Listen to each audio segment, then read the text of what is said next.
Ready?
Okay, so welcome to the FIRE 2024, 16th edition of the Forum of Information Retrieval. So uh, today we will start with the tutorial. Uh, First tutorial, I think I will hand over first to the session chair, Iman sir.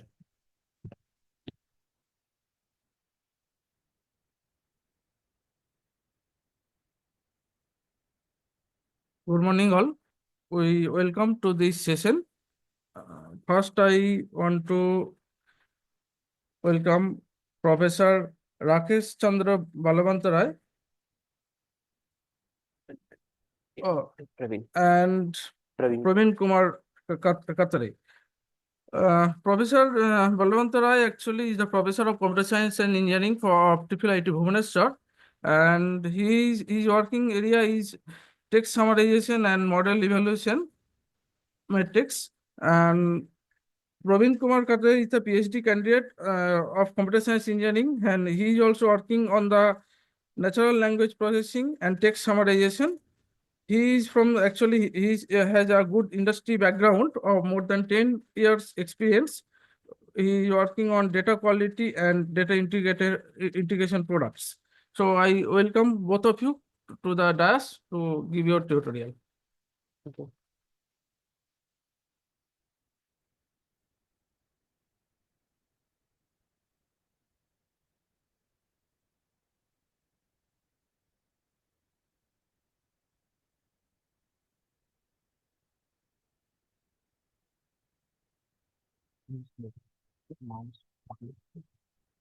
That's okay.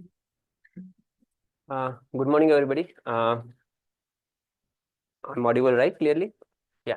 So, good morning, everybody. So, this is I'm Praveen Kumar, and yeah. So, we will start with the session.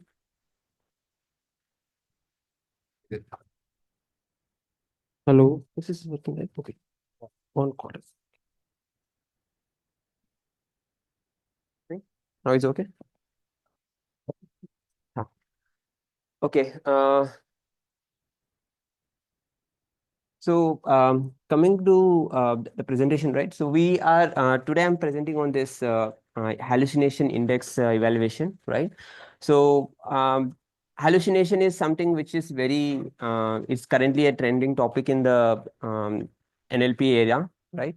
And we are there are a lot of challenges going on with this, and with the advent of LLM models like GPT and all other things, there is a ongoing lot of discussions going on. But there are very like every day there is a something new coming on this area. But we want to ensure that if you really want to use the technology, you have to make your evaluation methods correct so that you choose the right tool for your right functionality which you require, right? So that should be the use case of an industry level perspective. So coming to that, focusing on that part of area with the motivation there, we made this sessions. So the session would contain the preliminary discussion. Like I also have some demo part, etc. And if you guys are really have some laptop and want to try out during this session itself, you can do workshop hands-on also on this, whatever we are doing. Okay, and we are going to do deep dive of relation hallucination, and we'll also walk through the challenges that is present in the evaluations. Then I'm going to go through introducing the novel metric which we are proposing, that is relation hallucination index. And apart from that, we do some hands-on calculation, how we actually calculate it, and we do some visualizations and different types of visualizations, which will help you to decide what is right thing for your use case. Then we also go through certain human evaluation things, because at the end of the day, we need a human to evaluate something at the end. So what is the kind of evaluations and what tools that exist in the world to help you in that part? And then we discuss on the conclusions and the future, and then I have a gratitude note. So yeah, this is the first session. Okay, the first session preliminaries. So we'll discuss about basic part. Let's keep it from the beginning, like even if you don't have any background in summarization area. But okay, now coming to this, first of all, why in this session? Why are we discussing this topic in this particular forum, right? So it is about information retrieval, right? So summarization is kindly closely related to information retrieval. Why? Because you have a lot of data, but you want to retrieve the summary. You want to retrieve the the concise part of it. So this is a way in which this is somehow connected to the information retrieval area. This NLP abstraction summarization is a NLP task, right? And this is related to information retrieval in this way. That's why we are here to relate it out with. So coming to this, we'll have some introduction. Then we are discussing about hallucination. We'll define mathematically as well as with terms of how the hallucination is to be found out. And we discuss another new term called as abstractiveness. So how this term abstractiveness and hallucination are related, we'll see that, and we'll see the types of abstractive summarizations that we have, and then we'll see the type of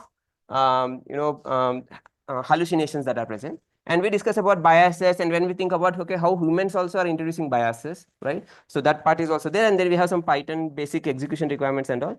Probably if the demos are not there, we can fastly on that. So first understand what is summarization. Summarization is one of the NLP tasks.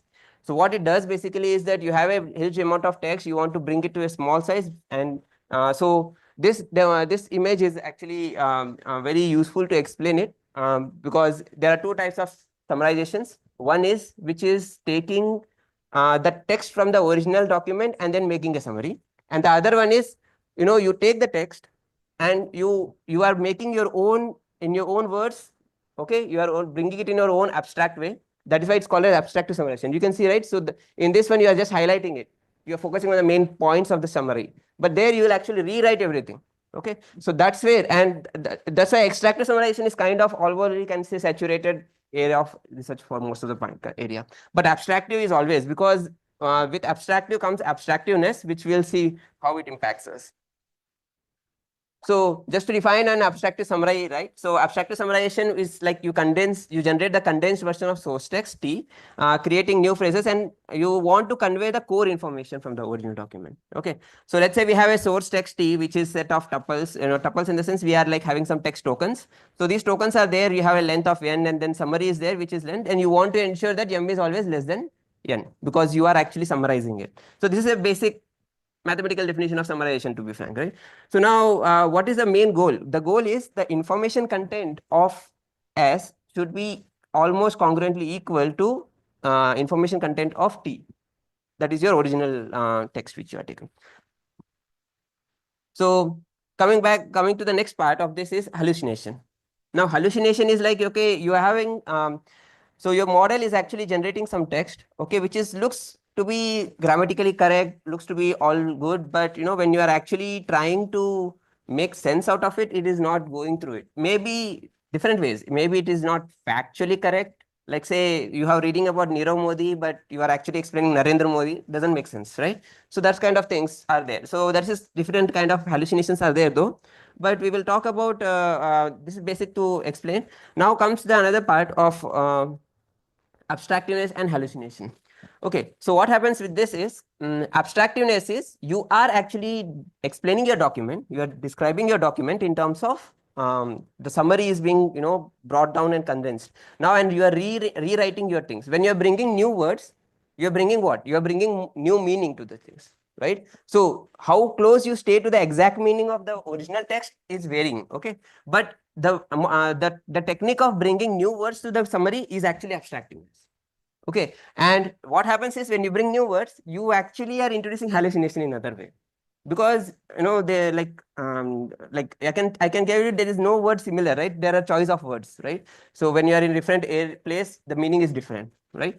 So then hallucination is actually like, okay, when the summary doesn't talk about something and you are bringing in something new, or you are saying something which is there in the summary but it is in the original text, but you are actually manifested it in such a way that the meaning is not coming in. So then you lose the goal of then you actually are losing the goal of the I of S, whatever formula we saw for summarization.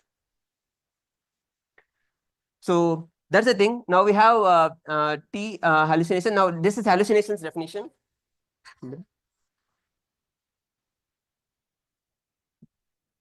Yeah. So we got this hallucination mathematical formula. Sorry, I will also. That reminds me of my phone. Okay. Okay. So what this is a basic definition of things. Okay, you have set of entities T in E to RK, right? And then you have set of set of relations also. Okay, and you have let S be the generated summary. So that is E dash is actually kind of your all the set of summaries that you have generated and the relations that them. Now, what is happening? What we are telling is this set of E's and R's is there, okay, which is in the original text, and then there is a set of new E's and R's, okay, is present, that is E dash which is coming.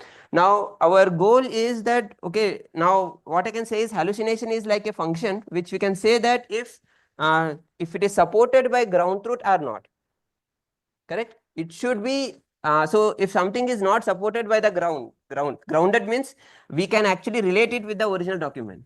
Something is there, right? If we can relate it with the original document, though this is the biggest problem, because it's very easy to point out here, but actually when it comes to evaluating and figuring it out, it's actually more tough. But when it comes to mathematically defining it, yes, we can say that yes, if you have this if it is supported, then yeah, it is good. But if it is not supported, if it's not factually grounded, then it's a hallucination for us. So so now what we can see similarly for F, this is for entities E of T, and then you have R of T. Okay. So let's talk about abstractiveness versus hallucination again. Now, high extractive summary tends to have fewer hallucinations, right? Because you are actually bringing the same text, and that's why since you are bringing the phrases, it's very less that you are going to deviate from the meaning, and definitely no hallucination is going to happen. But as you increase this, as you increase the abstractiveness, the risk of hallucination is increasing for you. That is the point we are bringing it out. And since it, then that once you bring in new words, there is always a risk of getting into, okay, this slide. I'll try to move this.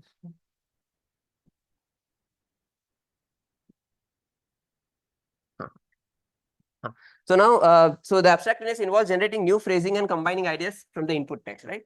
And this has to come back. Okay.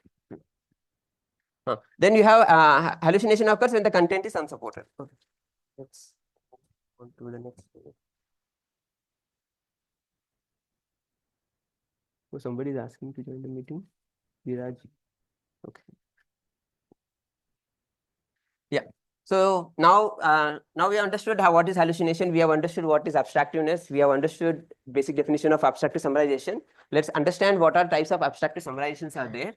This is from our review, and the document based, a single document and a multi-document which you see, like based on the type of summarization that you are doing. Okay, so you would have that. Then you have structure based, where you have how you are generating the summary. So you are bringing the semantic, like we know, you can actually generate your sentences based on tree structures, or you might have used a template. Let's say there's already a predefined template of creating a summary. Okay, let's say for example, you are doing it for a dialogue summary or a case summary in a, let's say, support customer's case. Customer is saying something, you did something, and then at the end of the day, you want, okay, this was the problem the customer said, this was the solution we gave, right? So problem and solution, this is a kind of template you create to summarize your entire the activities that is in the document. So it based on the type of the document, you can come up with a template. And ontology is like, you have semantic ontologies, which used to be there in Web 3.0, they started, but yeah, we can see them. And then you have lead and body phrase, wherein you always start your summary with a specific set of words, and then just try to fill in the gaps. Okay, so that is what is the lead and lead, body, and phrase based. And then you have rule based and graph based methods to do the summarization. In terms of semantic based, what we do is information item based, predicate argument, semantic graph based, and multimodal. So multimodal is interesting one. Others one are like, they are textual meaning ones, but multimodal actually what it does is, instead of just using the text, you want to even do for a video, or maybe bring in some other way of representation for that summary. Then in the deep learning based methods, we have transformer architecture and sequence to sequence. So the transformer architectures, I can say that even your LLM and those things actually are evolved from this one. So we can bring in, but sequence to sequence are one which use the LSTM models, etc. So transformer models, the GPT and all will fall under the transformer architectures, which is deep learning based method. So similarly, we have taxonomy of hallucination. Now this is about the orange one is where we have focused predominantly because that's on the granularity. But there are in the way you look at it, the hallucination actually, the textual hallucination can actually be a huge amount of categorization there. So as you can see, factual relevance. So you are hallucinating the facts which are present in the text is actually not relevant to the source. Or the another example would be like say for example, you brought on something, but that is nowhere related to the document at all, which you are summarizing. Okay. The other one is you are documenting, you are pointing out, but you missed some important point which is mentioning it. Like say for example, you have medical point where you are telling that, hey, when you have this kind of disease, you give this symptom, you see this symptom, then you will use this kind of solution, right? So there, the quantity of the drug is actually very important for you. You cannot miss on the summary when you are summarizing, you cannot miss the quantity of drug that you are giving, because that's a crucial part. Now, if you miss that, you give a wrong one, or you didn't give at all. So in that scenario, it's kind of a loss of accuracy. That's how two different ones, factual relevance and accuracy, are different. Then you have granularity. So granularity in the sense we bring in on about, okay, what is the hallucination type? We are talking about dividing the hallucination into entities and relationship and facts related things. So we bring it down, and so for entity hallucination, I had already proposed a entity hallucination index, but now we have for relation also, for which we are presenting here. For fact level, I think there is one more standard one which has introduced was FACT-CC. We'll discuss it in the evaluation metrics again. So then we have scope. So what is the hallucination scope? So hallucination scope is, okay, you have a summary document, and the scope is like, okay, did you hallucinate only some part of it that it impacts only partially? Let's say, even though your summary is there, it is partially good. It's not like it's losing out of the track totally. So telling out a wrong fact is different and telling out a fact which is similar. Let's say, instead of saying first rank, you say top 3. Okay, the meaning would still be, kind of not deviating much. You have lost the accuracy, but for the user, it may not be really important. If you are looking at a news channel and you are a just viewer of the news, it won't matter for you if it is like top 2 or top 3 kind of thing. But somebody who is really the person who actually was in the sports team and he was looking at it, he would like it. Hey, I am first, but still you'd put him in top 3, right? So depend on the scope there, right? So you'll have to see the local and global scope. In the summary, where let's say there are 100 tokens, but the hallucination is impacting only the set of tokens which are related to that hallucinated fact. So let's say there are 100 tokens, and then you have only 10 tokens which are impacted or changing the fact, the sentence level scope. Source information. So where is this coming from? Okay, is it coming from the source or not? Okay, so that's why partial supported, unsupported, which I think I just gave the mixed example there. Then you have cause. Okay, so based on causes also we define where the hallucination is coming from. So is the hallucination coming from the model which you are using to? So it is very much possible that the model is hallucinating and giving you wrong inputs, or the training data which you use for training the model, that was having the wrong information and you ended up in this problem. Or you are inferencing something. So let's say, for example, RAGs, and also we are using this now, right? So even that can come up in this category, parts inference induced one, wherein what we do is to improvise the answer of the LLM model, we use RAGs mostly in the chats and all. But what happens is that itself again can have wrong things, okay? And that is going to come in the inference again further. Then perception, okay, so over focus, lost focus, and unnoticeable. Okay, so now what is happening is when you are summarizing, okay, if I give a news article to a person and I will ask him to summarize, the perception of the person is very important, right? Because if it's a news article and I'm a lawyer, I would look for criminal issues and all. I mean, that's the way of summarizing it. Okay, if there is nothing, but if somebody is a sports player, he will be looking for the scores, figures, etc. What he's doing, who has played well, and all. Then as a local Indian person, I would say India is winning. That is more important for me. That's a way of perception looking. And what happens is the focus of the summary also will be different. If I ask these people to summarize their content, they will summarize in their own forms in different ways. So that way of kind of hallucination is coming here. Now what is happening is when you are doing with medical science fields, you have to focus on accuracy, right? You have to focus on more on the accuracy part. Then, but it may not be relevant in other worlds. So you have to focus on that one. So based on that, and then severity. What is the impact? Okay, is it if a hallucination is going to be severe for you or not? Okay. Now that is questionable. It's a subjective topic actually, but yeah, there are cases where it becomes critical. I have an example of relation hallucination for Google into show up. Okay. So then we have perception and bias in reference summaries. Okay. Now another coming as I talked about, right? If I ask the same thing, there are two persons. I ask the same story, like how did Thakur lose his hands? So Ramlal will tell a different story and Thakur will tell his different story. But now what happens is they will hallucinate. I mean, if somebody else is there, they will probably bring in more facts than to add some emotions and all.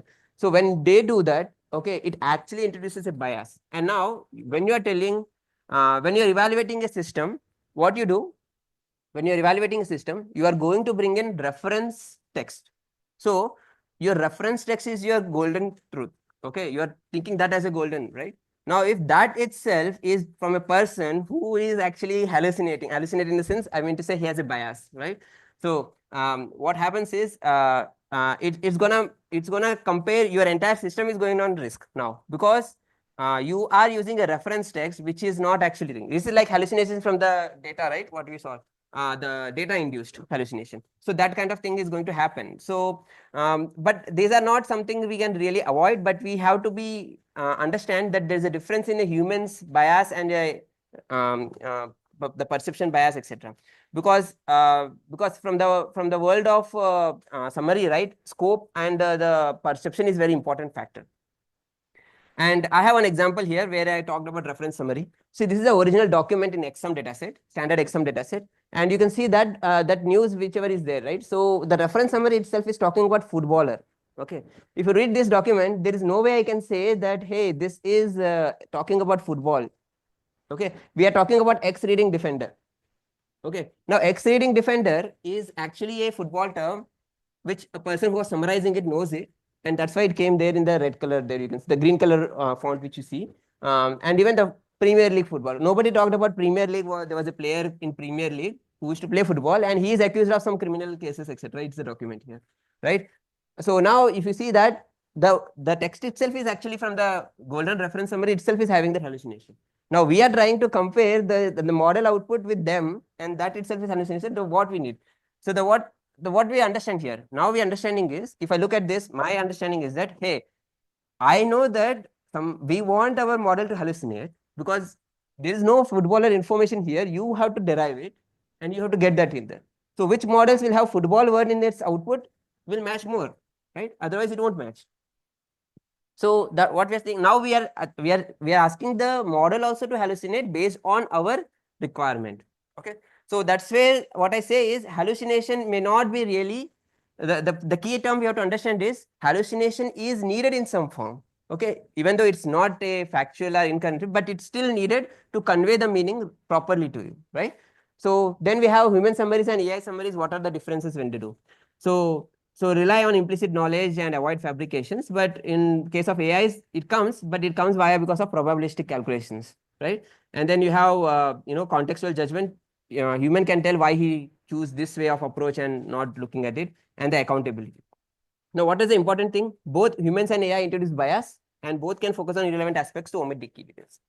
Okay, so then this I had a Python. If you guys want to have a demo, probably in the next session, which we have on a couple of next sessions which we have, I have some code. Probably we can try out in our thing also. If you have amount of time available.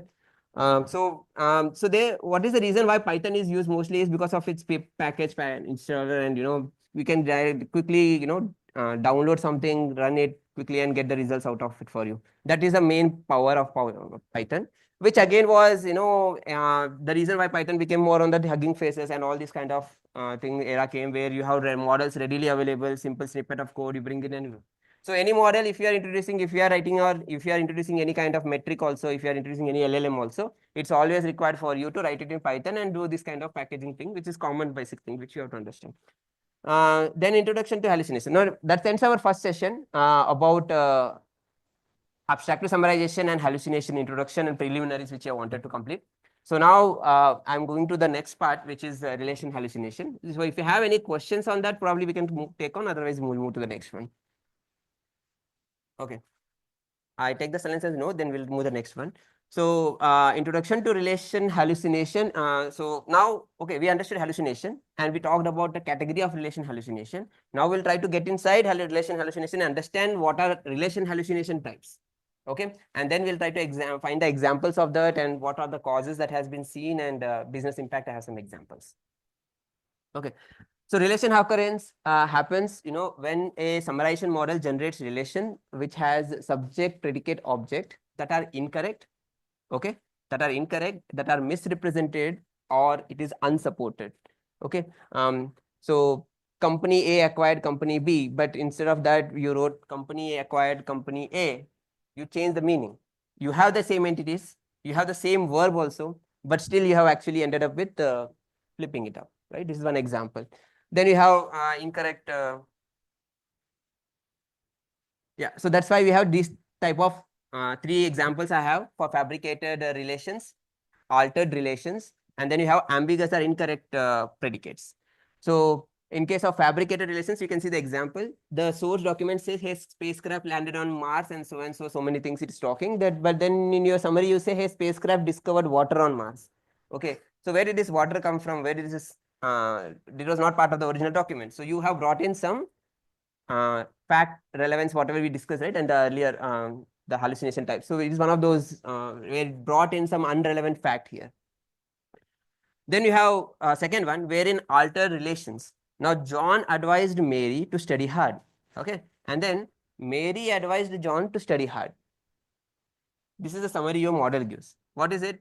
We totally reverse the meaning. That's the same example of company A, company B, which we saw, right? Altered relations. Then you have ambiguous and incorrect predicates. So what will happen here is the prime minister announced a new policy and the prime minister criticized the new policy. So announce and criticize are 2 different things. Okay, but still, what you're doing is you're changing the it becomes meaning.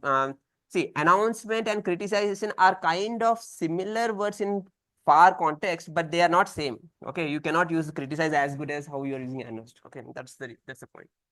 Because criticization can also happen at a public place, right? And announcement also happens at a public place. That's a common thing. But the meaning here is not the same. Criticize is generally in a negative way, and announced is kind of, it's neutral. Now let's define a relation hallucination a little bit of mathematically about a set. So now let's say R be the set of all relations in the source text.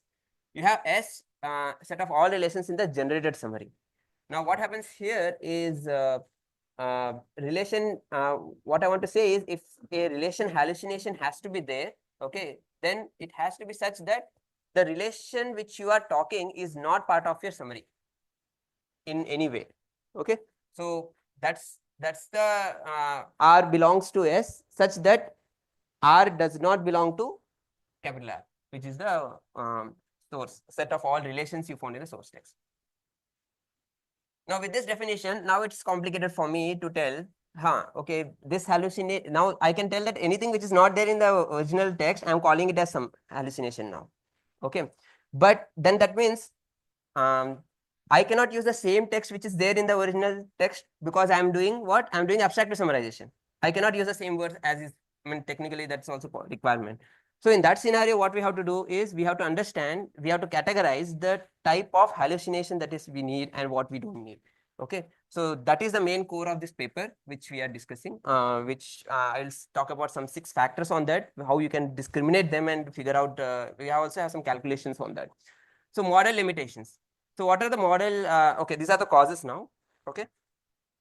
So model limitations, so overgeneralized bias in training data, and then you used, like that's what we have seen with ChatGPT, right? If you talk in, like first reply is okay, good, second reply, third reply, and while you can actually confuse the model with the output, right? Sometimes you have seen that. So such kind of things is called complex source inputs, and then decoding strategies.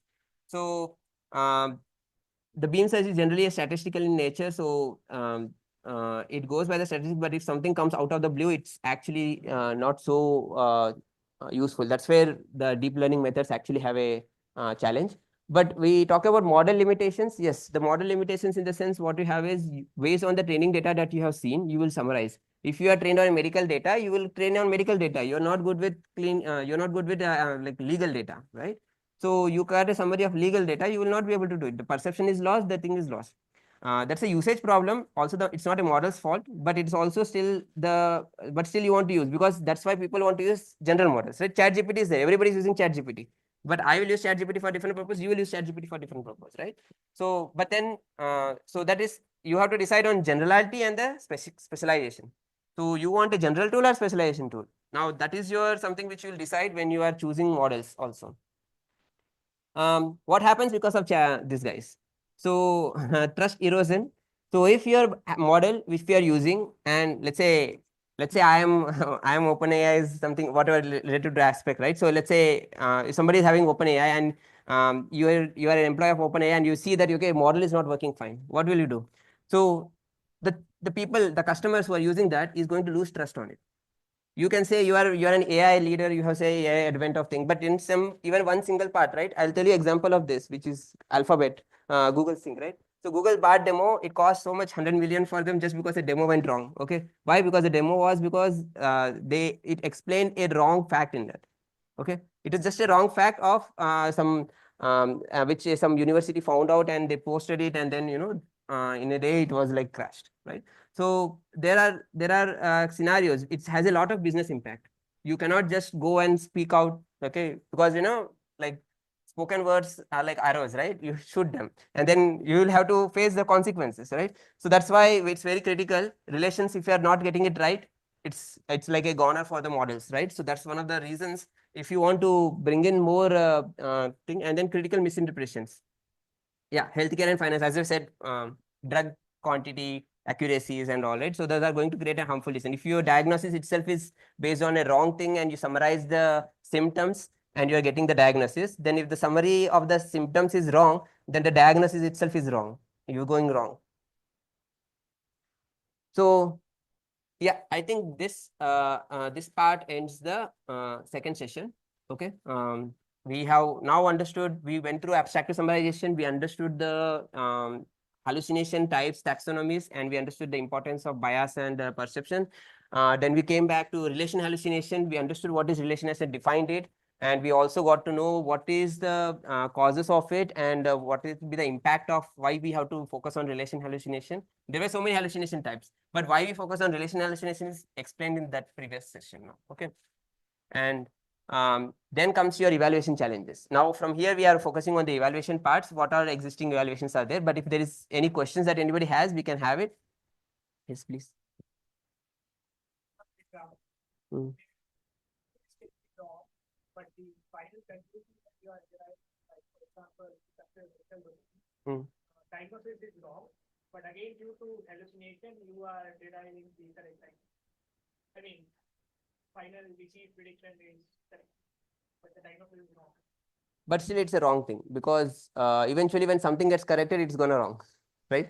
So say getting right answer is not the way, right? You should have a proper reasoning behind that, correct? So that's it's like a untrained doctor, like he's just newly introduced into the field and he makes some mistakes, right? What will be the consequence of that, right? So even though he came up with right, that doesn't mean that he has. It's like so fool's luck doesn't work every time, right? So we can't go with that kind of. So it has to be wrong. So evaluation methods actually should focus on detecting such things if it is there. I'm not sure if I have a demo of such thing, but we can try out that. That's a good example to check out things. So introduction to metrics of evaluation. Okay, so yeah, so this is the standard metric RUG, and this has exhausted the extractive summarization era. Okay, RUG metric was a standard metric, has been always there, and it does overlap comparison. It checks the words, and since extractive is actually going to use the same words all over, it's gonna be very good in that one. Then it has 3 forms. There are multiple, there are 5 to 6 RUG forms, okay? But the standard ones are RUG 1, RUG 2, and RUG L, something we call RUG LCS, longest common subsequence. So these 3 are the most common RUG metrics which we use. And what is the thing is they will wrap 1 word match, 1 word match, 2 word match, 2 word match, and then you are seeing 3, 4 words are matching together like phrases, okay? That means it is good for abstractive summarization. It's the definition, by definition itself, it is suitable for abstractive summarization, not good for abstractive. So there is no way that it can actually identify faithfulness. And it does a surface level comparison, okay? And also insensitive because if a summary doesn't have a n-gram match, it's not going to give a good score to you, okay?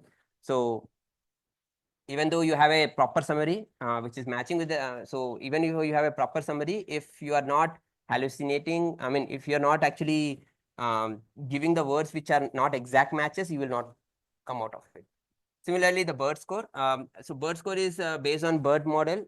It uses BERT model to do the similarity. Internally, it does cosine similarity with the sentences level. So it uses embedding.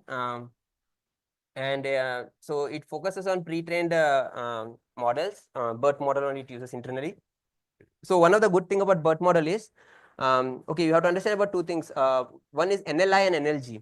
NLI is natural language inference, and then there is natural language generation. GPT models and all that, they came up as a NLG component. So they want to generate the model, that generative AI, generate things and all. But there was another area of NLP research, which is NLI, which focuses on understanding the language. Okay, so abstractive summarization is a interesting topic because why it starts with NLI and ends with NLG. So it is something that has common. Okay. So BERT is very good in terms of understanding because you do the what do you call it, sentence entailment, some next sequence entailment, some tasks, subtasks are there in the BERT models, which actually helps you to figure out that, hey, after telling this statement makes sense, right? So that kind of inference you get, that is part of NLI, but not part of NLG. But NLG also is based on certain aspects of that, but we have a, but what is the power of BERT? Why BERT was successful earlier was because of introduction of these things. So they masked so now why I brought this point here is because we wanted to talk about abstractive summarization, then NLI and NLG play equal role, and you have to focus on both of them. And this is another new model. This is another what you can say metric which focus on hallucination. It has been one of the I think from Salesforce, I guess this should be, but yeah, this is used very good. What you call meant for finding this faithfulness thing only. But the problem with this one was on the what you can say The problem with this model is basically because you have to get a language model trained to do this. Okay, so you have a cheat code.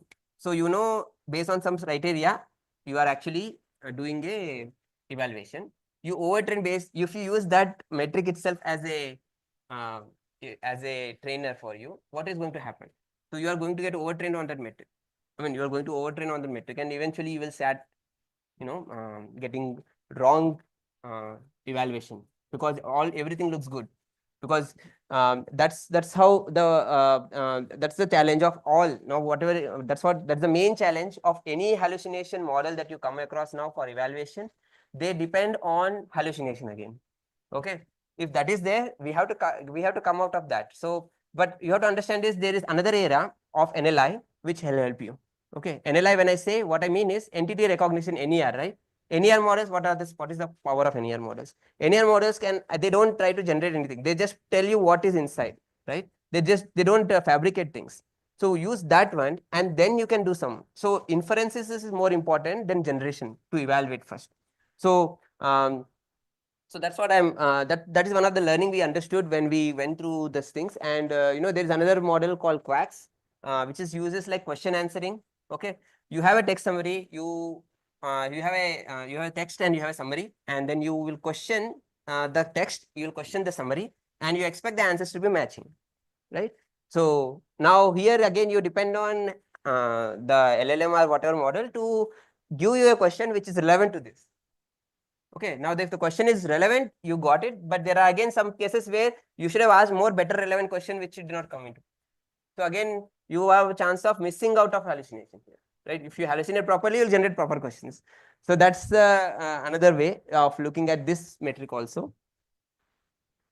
Yeah, RUG, and so there was a Blue and Meteor. Meteor is basically used mostly for translation related one, but since abstractive summarization is also kind of a translation, you bring one form, understand the sentence and bring it to another. It's as good as, I understand a sentence in English and I write it in Hindi. What happens? I'm actually doing summarization in another way, but only if I keep my M less than N, I can still call it as a summary or translation. So that's how translation and summarization are related again. So we are going to get that. That's why Meteor was used in some cases, taking that as an example. Otherwise, we have okay. So now coming to the evaluation frameworks. Now we have got a lot of metrics. People come up with every day. There's a new trend and there's a metric coming in. So what people there are people now, they started, hey, one metric is not sufficient. That is a true fact. There's no way that one metric can satisfy all your needs. So they came up with a lot of evaluation setups. DUC was one of the old forum which was there. Thanks to that, we had a lot of summarization related research started from there. But some eval, RealSum, Feka, Facet, and HalluBench. HalluBench is recent one, but these other ones are these are like some frameworks. Frameworks in the sense they calculate multiple metrics for you, and then you get an average of it. You decide what is your needed for you, and then you can take a call. So even if I say my metric is going to be kind of an evaluation framework further, if it is mixed with if it is going to hand in hand with entity hallucination, because relation alone can help. So we have HalluBench. HalluBench is a recent one. Patronus AI is a company which is focusing only on hallucination evaluation in generative models, and they have a recent funding also on that. But yeah, what they have having is they introduce a model called what you call Lynx. Okay, so it's a LLM model trained for doing hallucination detection. Okay, so yeah, these are the different kind of. So you can use ChatGPT, you can use this for doing the judgment. That is true, but what is the cost? What is the risk, right? So for general things, it should be fine. Normal people can use it, but as you go on to specialization, as you go to critical scenarios, okay, where stakes is high, you will definitely don't want to go into the wrong evaluation path, and that's where these things. So Claude 3 Sonnet, LLM as a judge, Lynx. So Lynx is the recent one. It's pretty expensive, but yeah, it is a recent one. I think now commercially people are moving towards Lynx for industries are actually using that, but still there are challenges in that as well, as I said, of hallucination from the models. Now let's summarize our learnings from this evaluation part. So apart from RUG, no other metric exists which is empirical in nature. Oh yeah, okay. So empirical, when I say, what I mean to say is, I want to have it in terms of a number which should be calculatable, okay? And I want to reduce the amount of, what do you call say, usage of any other models in it. Okay, I don't want to use generative AI or something, because if it is going to hallucinate, I have to avoid, I want an evaluation method which is agnostic to that. Then only my system of evaluation will work, is what the point which I bring in here. And then limited or less focus on relation hallucination. Most of the metrics don't focus on that, and subject to hallucination evaluation approaches also, and less support for low resource languages. This is for India especially. We have so many languages, and there are many languages we don't even have any support of evaluation. Forget about summarization. It's for any other task also we have challenges there. Okay, but yeah. Then expensive to implement. If you are going for LLM models like links and all, they are good, maybe they will work, but they may suit your requirement, but they are expensive in nature, and it's not something going to be sustainable for a long time. Okay. Now last part of this, from here we start our paper, which is about how we bring in the RHI index. So if you have, now we are all clear with relation hallucination, we are clear with abstract to text summarization, metrics, and the gaps in the metrics, and why we need an RHI. So we are now very well placed to understand why we introduce this metric. So if you want, how is it, like, do you want a break, or you can continue, we can start with this, we can do it. Just fine. Okay, great.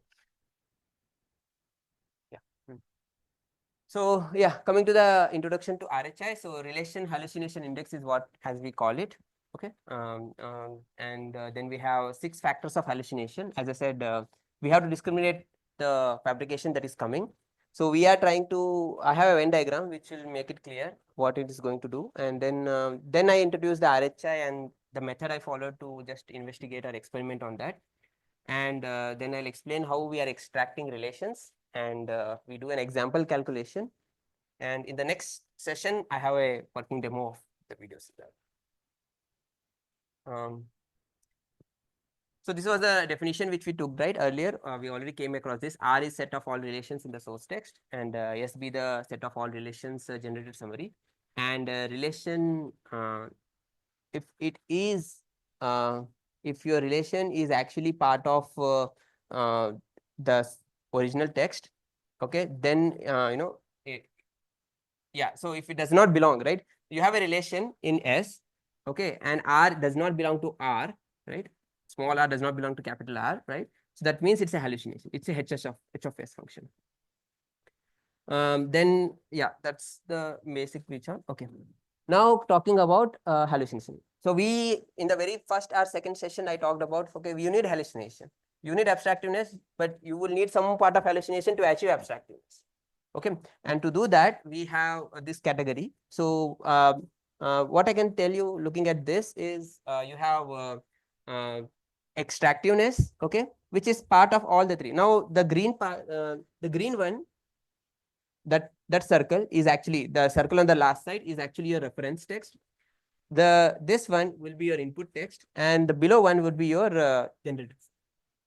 Now, based on this categorization, we try to differentiate the text you are seeing, differentiate the relation you have achieved or extracted into categories, and figure out, okay, is it relevant or not.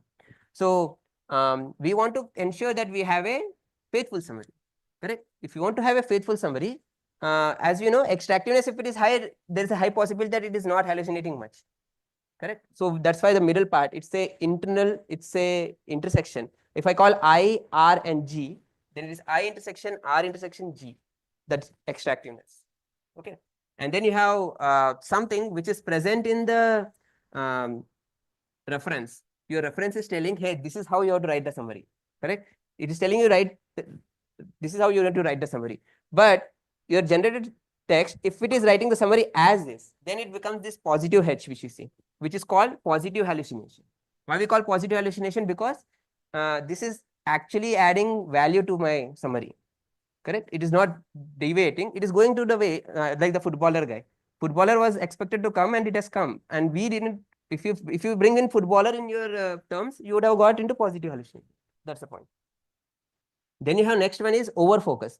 So over focus, what I'm saying is there is an input, okay, it contains some sentences.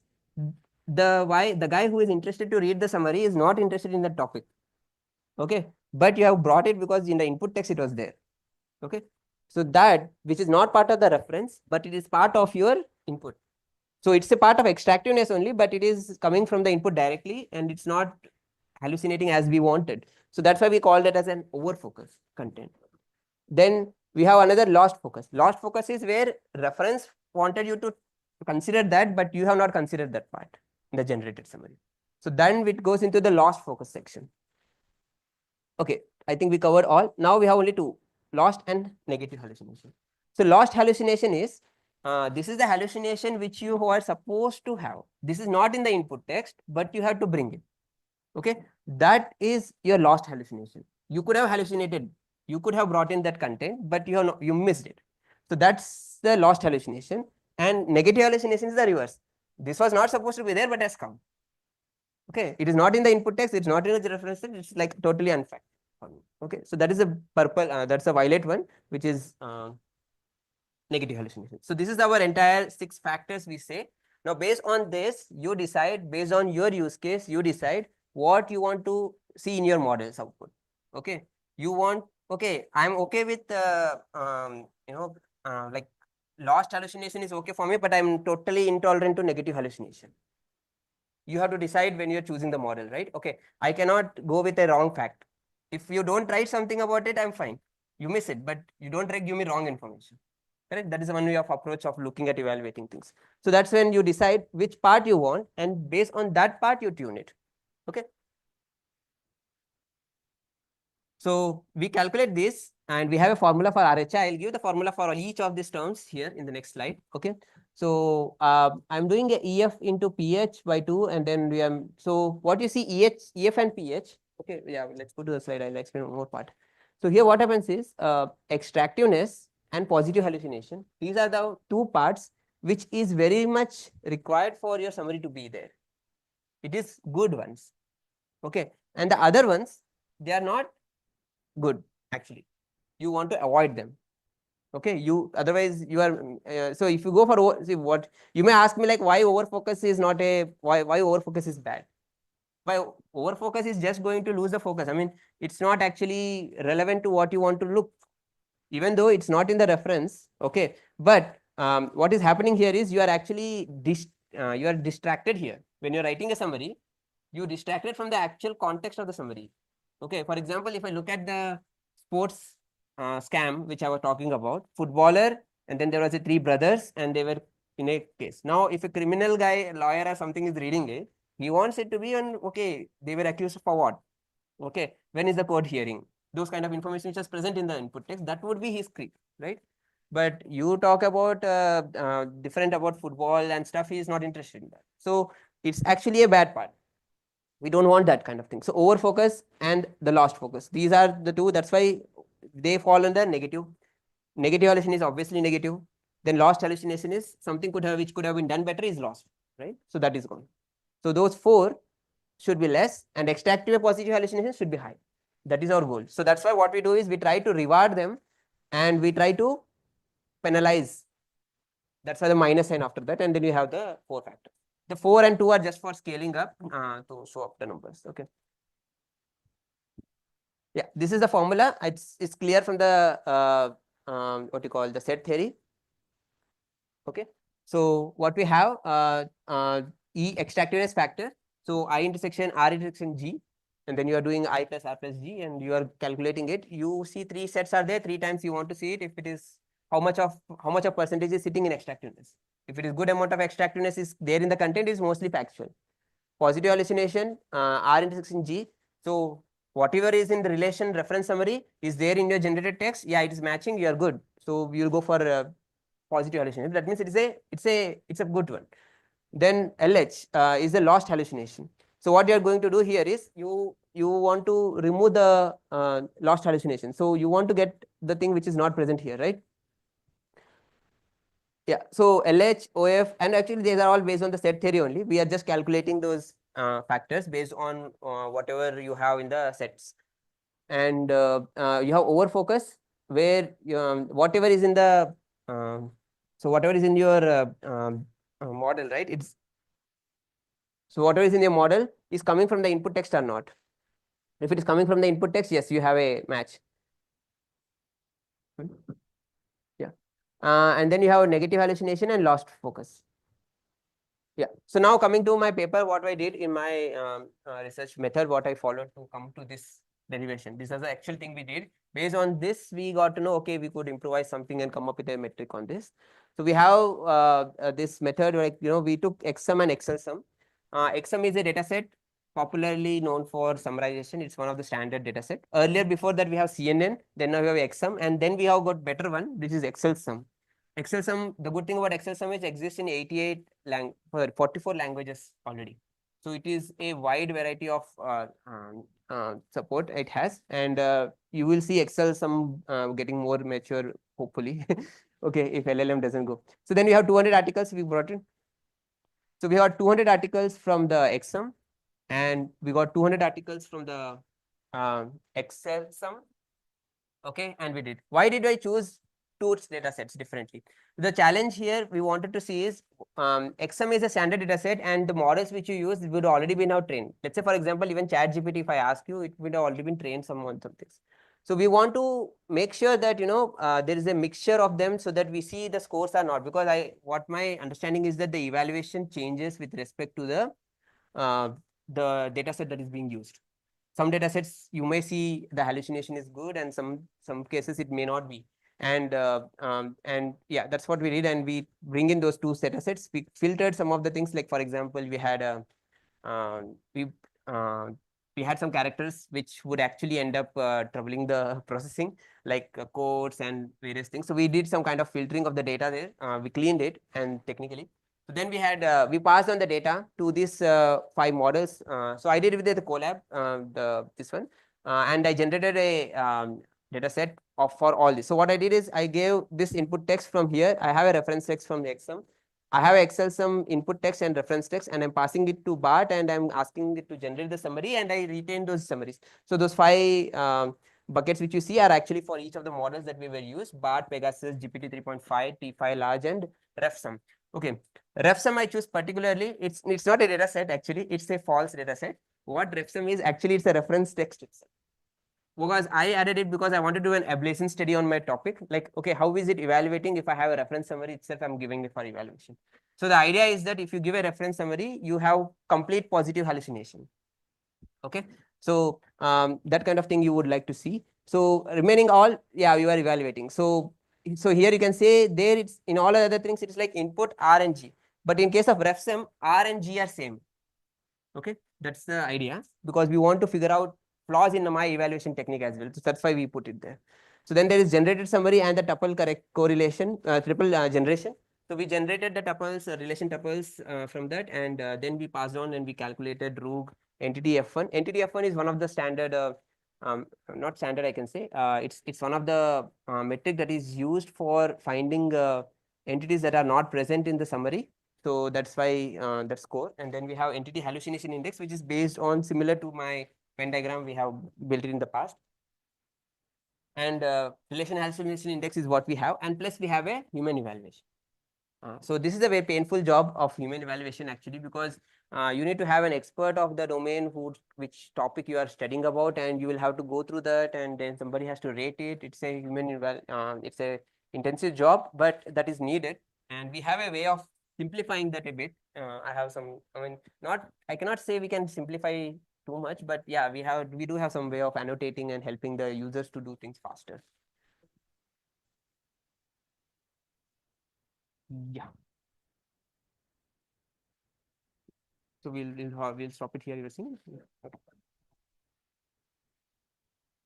So if anybody has any questions, probably you can take it up. Meanwhile.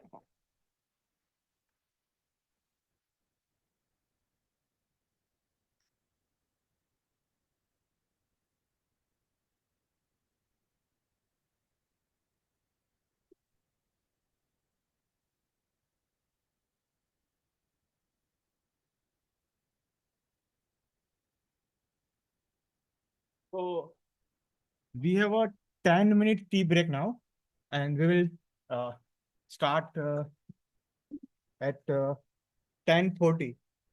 Okay. So one more announcement.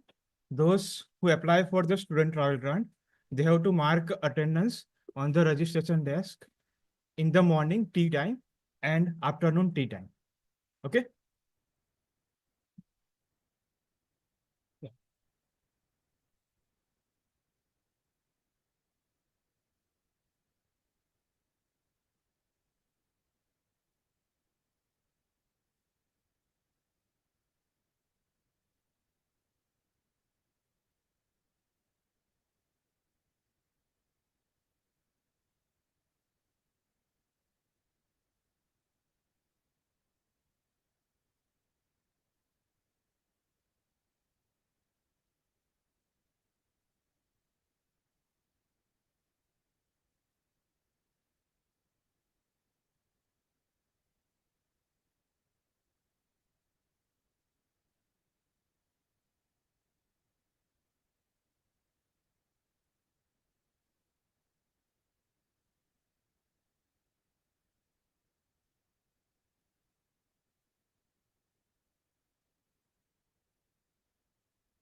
Oh, you want to see the slide?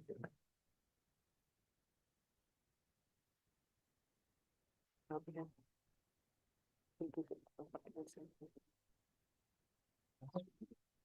Last slide of this session. Then we have a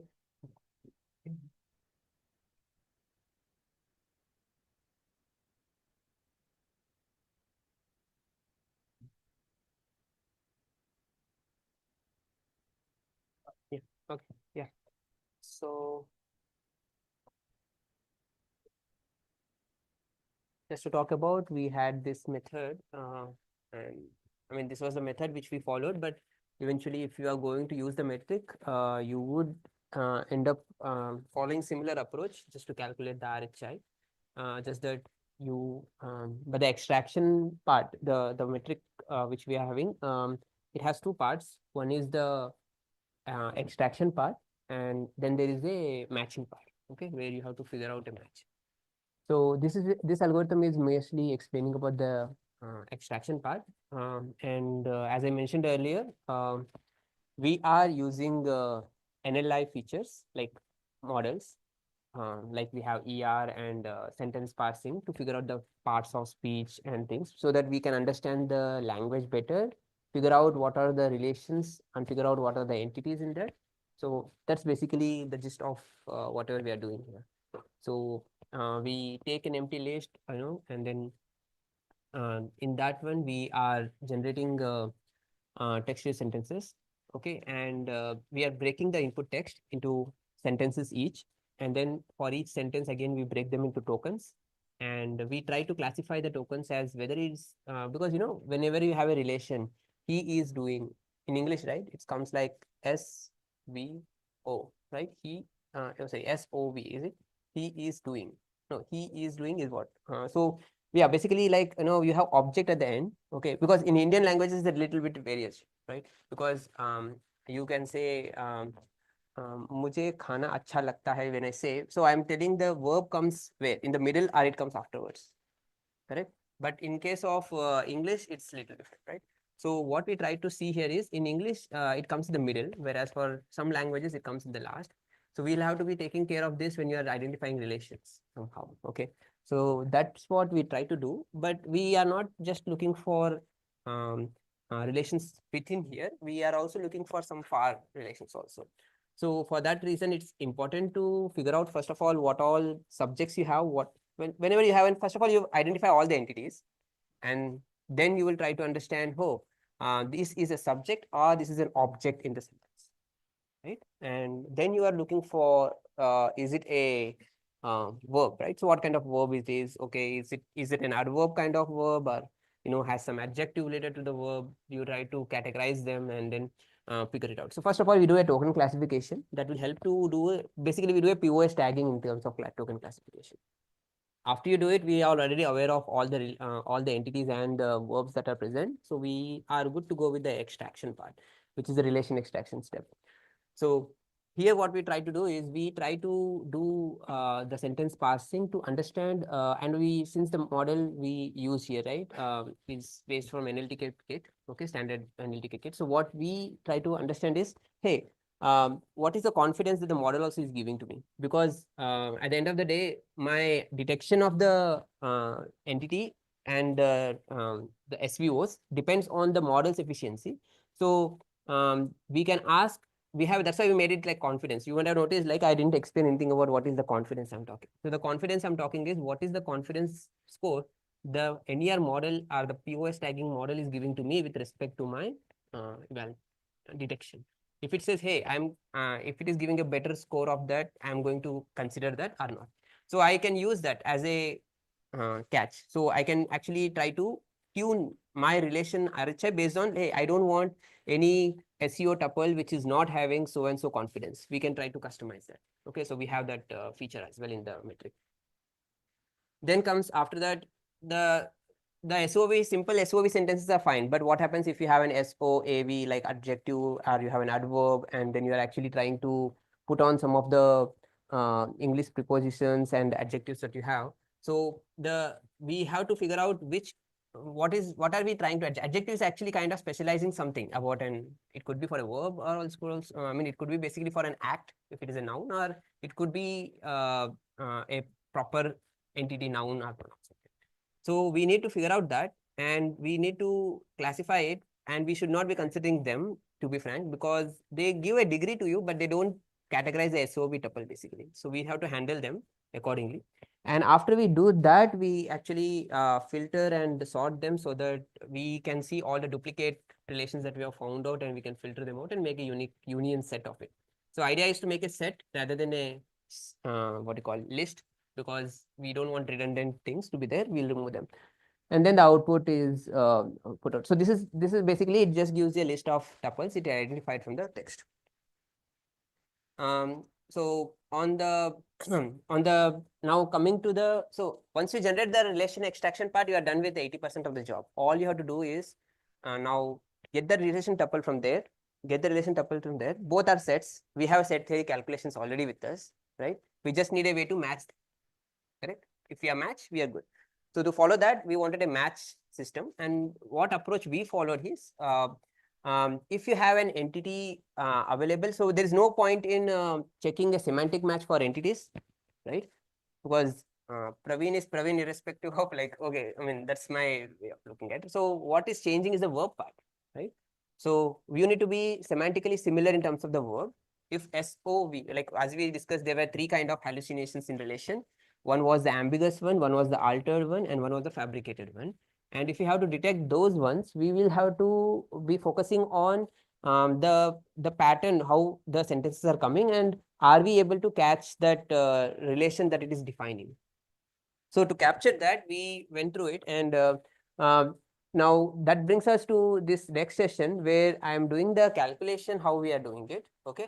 And I'm going to show, like, if you want to do in your system also, how you can actually try to use it.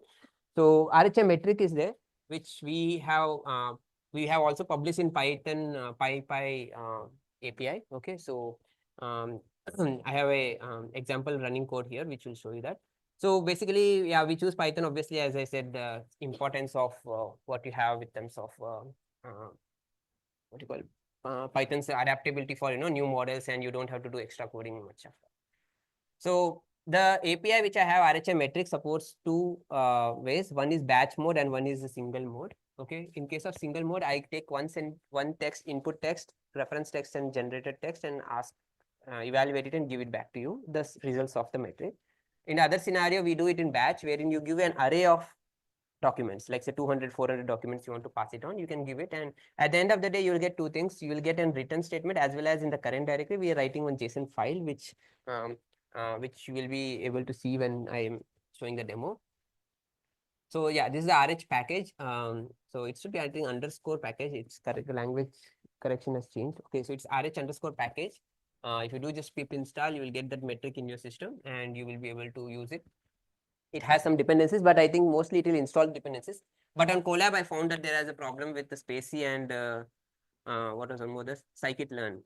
It is not there, but it was referring that. So I had to separately install on Spacie and scikit-learn on the Colab systems. But in my laptop and other systems, I didn't face the problem there. Okay, so basically these are the prerequisites of the tool. Okay, and then we have, I'll show you the demo how I used it. So I think we'll play this. So yeah, so this is a fresh, I recorded the fresh setting. So you will connect to the system, and what you can do is I'm just trying to run this one. So this is how you need, all you need is this much of text to get your metrics calculated. So process text and compute metrics is our function, which I will try to create an alias. Right now it's the same name, but we can change it. And what you have here is these are 4 different kind of summaries and 2 input text and reference summary. Input text and reference summary is going to be there, but remaining model thing you can change. In the output, automatically it will add those accordingly. So So you can see now earlier it ran and it would have actually failed. Yeah. Yeah, so it will fail with the module not error. So just to show that, okay, you just need this module to be there.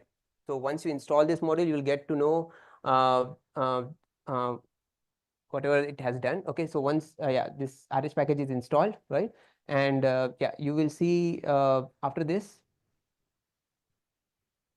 Yeah, it will. It has NLTK for NER tagging and all, so it does that. So after that installation is done, you can still run this again, and now it should complete successfully. Okay, and you will see that it dumps some of the output there. Again, I'm properly dumping the results for properly in the next code path.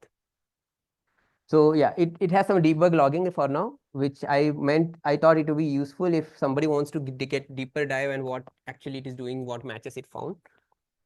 But ideally it may not be needed for you to, if you're just going for checking.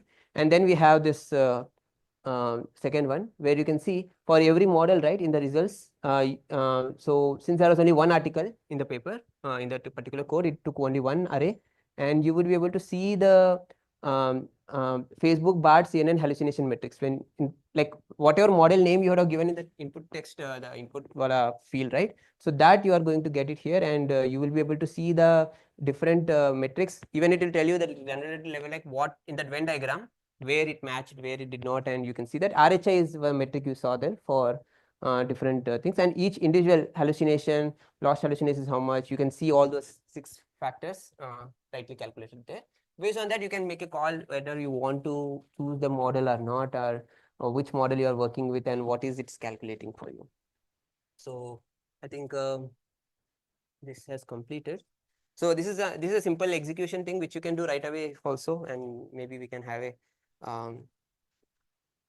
look at it. Currently, I don't have a demo machine because this is a different laptop, but yeah, I would have shown another part of demo also to you. Then now coming to our second part about second demo, where I'm explaining about how do you talk about the fabricated. We talked about 3 types of hallucinations we identified. One was fabricated, one was altered, and another one was what it was ambiguous, isn't it? Which have predicate issues, right? So I have some examples here. I'm just going to play this. Okay, so this is for fabricated one.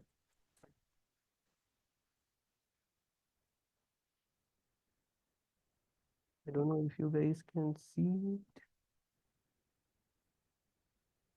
Okay, yeah, here. So I'm just typing showing the Python code, which you can run it in your system as well, which I did from code. But you can see why I did on this laptop is to just to tell you that you don't require a complex hardware to run it. Okay, it's straightforward in your single machine only to work with CPU, right? And what you need to do, we are passing these 3 things. Only one model here: spacecraft identified traces of what. So now this is like factually irrelevant, right? So NASA initiated challenging mission. Mission involves spacecraft. The spacecraft eventually landed successfully. Reference summary says, hey, NASA mission was successful in landing space on Mars. Okay, which also makes sense. But the Facebook BART, just a hypothetical example I have given to so that it is actually able to identify that or not. So what then you look at it, it says the spacecraft identified traces of water. No, that is not there in the facts. Definitely it's not there in the input text, not in the reference text, right? So now if you had gone with entity thing, probably it would have spacecraft and Mars would have identified it. Okay, let's see. So now, now the way you can execute it, like just give the Python, just a file name, right? Demo fabricated py, just running it. Okay, so when I run it, I get some dump of data here. Okay, so I'm just, as I told you, right? Once you run it, you will get a JSON file created for you, which is useful for understanding how internally how it calculated things and details about it. So when you look at this one, you will see, okay, these are the 3 things it got, and these are the tuples it identified. NASA initiated spacecraft, sorry.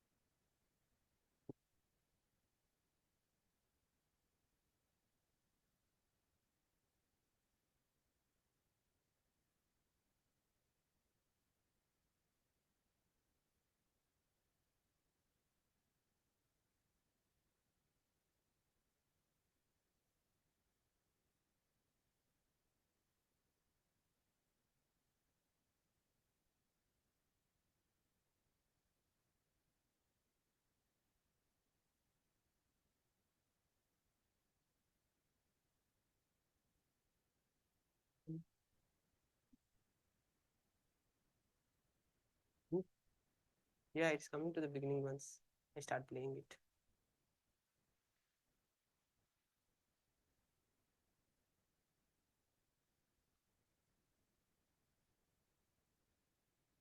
Going to the demo part, okay. Yeah, this is the place where you will see the metrics also calculated. So this has total negative hallucination. You can see there was only one tuple found out in that entire set. Okay, it's because I gave a simple example so that we can quickly identify that it is capturing that lost hallucination. So it paid high full score for the negative hallucination, and it's heavily penalized. And one lost hallucination because there was a hallucination which you should have done as per the mission launching successfully on Mars, right? So that hallucination is also lost, and then you get a RHS score. But yeah, in this case, you can see for 0.5 may not be for your relevant. You may not see that it is 0.5 is a bad score or good score. What is a good or bad RHS score? Okay, if I ask me, my answer is the choice of RHS score should be that your hallucination should be predictable. Okay, so what I'm saying is your hallucinations should be in a specific range. The model cannot hallucinate left and right. I mean, it should not be hallucinating too much. It should be in a specific range. If there is a lot of variation, I would suggest not to choose such a model because you have always a chance of getting into a wrong era with that. Okay, so basically, if it is identifying things, okay, it is identifying the entities and it is identifying the relations, and then it is actually continuously showing you a proper score, right? It is ranging between some x to y range. Okay, there will be a scope. That's why we have one more. I'll talk about visualizations. When I'm discussing the visualization session, I'll explain you why I can say, hey, this model is good for me based on certain things. But here, what I want to point out is, yes, with this metric, I'm able to figure out that there is a fabricated content and I'm able to detect it, right? That's the evidence of this because I got a negative hallucination score here. Okay, that's the key takeaway from this part. So this is for the fabricated. So we discussed about 3 types of relation hallucination types. So this is one of them.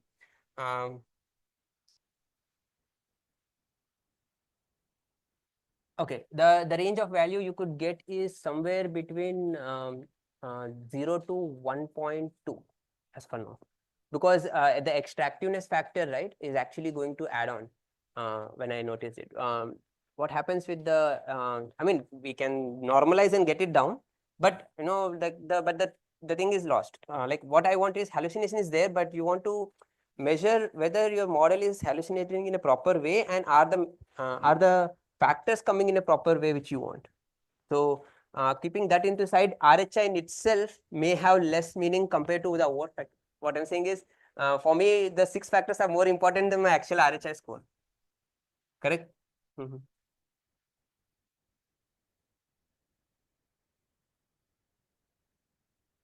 Right, because it has only one tuple. This was a small example. If you have more number of tuples, obviously it's gonna get into proportions. That's how.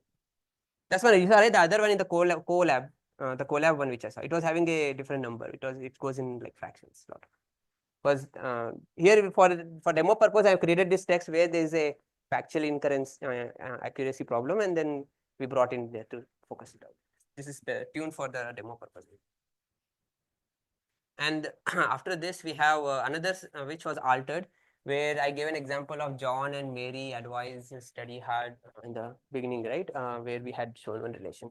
So for that one, we have detection thing. So yeah, this is a classical example where Rook score is going to definitely fail. Any other kind of metric, if you see, most of them will fail them here because you will see the SVO tuple is exactly same, just that the subject and object are reversed, the meaning is changed, right? So, so here also you will be able to see, although in the RHS score you may not see that difference, but when you look at the 6 factors, you will be able to see that, hey, there is a difference in this way it has hallucinated. So in this example, now we are extracting, we are saying John advised Mary to study hard, and you can see both are same. Okay, I mean, I'm giving you a score where input and the generated and the model reference are same.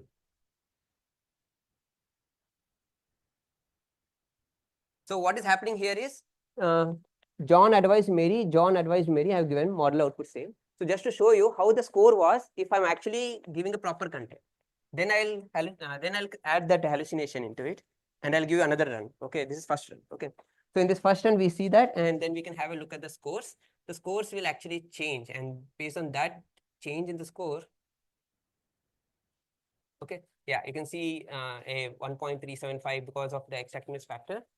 Okay, the exactness factor actually is little coming into play here, but apart from that, positive hallucination is there. Obviously, there's no negative hallucination, right? Because it's exact same replica of the reference. Okay, so we got a perfect match for positive hallucination.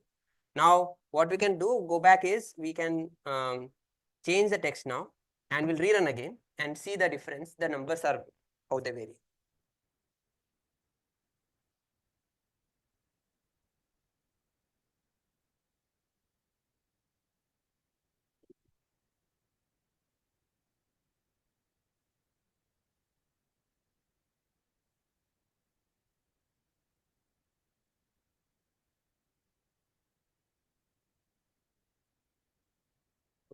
So I just changed it to reversing so that now the tuple is actually like it's now has a hallucination part in it.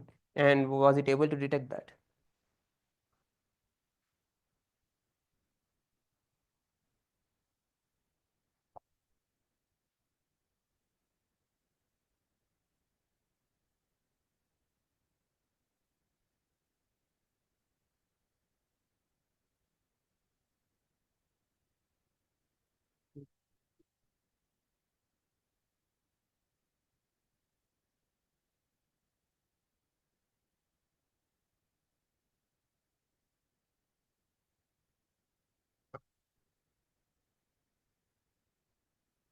So we can go back to the process data JSON again and the tuples.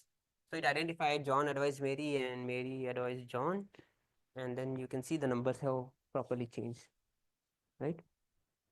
So the RHI score, like earlier, and this you can see significant drop RHI overall, and clearly negative hallucination showed up in the scores there, right? And it penalized it. So that's the way we can say now that it's taking care of the altered relations. Okay, we got it.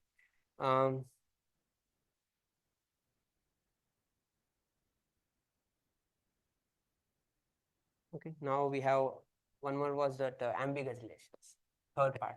Let's see.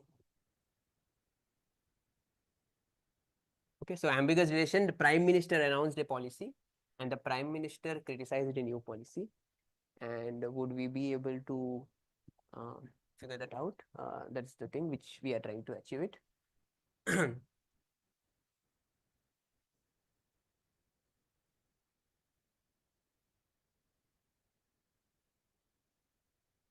So prime minister announced a policy and prime minister criticized the policy. So there is an expectation that, hey, that it should get me somewhere in the negative hallucination. It gets me into the negative hallucination values. And there is a lost hallucination as well. So that's the that's the crux of this one. So yeah, one thing maybe I didn't put a slide for that. I can tell you is this cosine similarity thing which is there. So as I said, you're right. I have a subject, verb, object. I am matching the verb there. So verb has to be similar to the thing in the document. So in the original document, whatever you have, you need to maintain the verb relationship. If you are not semantically close, not match, it should be semantically close. That's when you get an abstract. Okay, so we can't do word by word match comparison. We have to be semantically close to it. And for that reason, we use cosine similarity, and even I'm actually planning to customize it to even use Bird's code to some context. Okay, so if you do that, what will happen is you can use NLI inferences to derive better matches and can tune it. That's one option I see from the programming perspective. I can improvise this metric further, but yeah.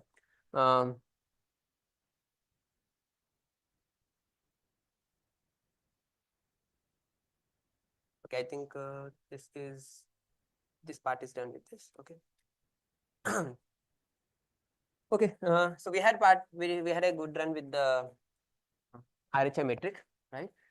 RHI metric is giving you some results, okay, and we want to decide now how what is useful for me, what is not, and how to come back to the square one where is this model good for me? I'm going to use this GPT model, I'm going to use this so and so model in my use case or programming, whatever I'm doing.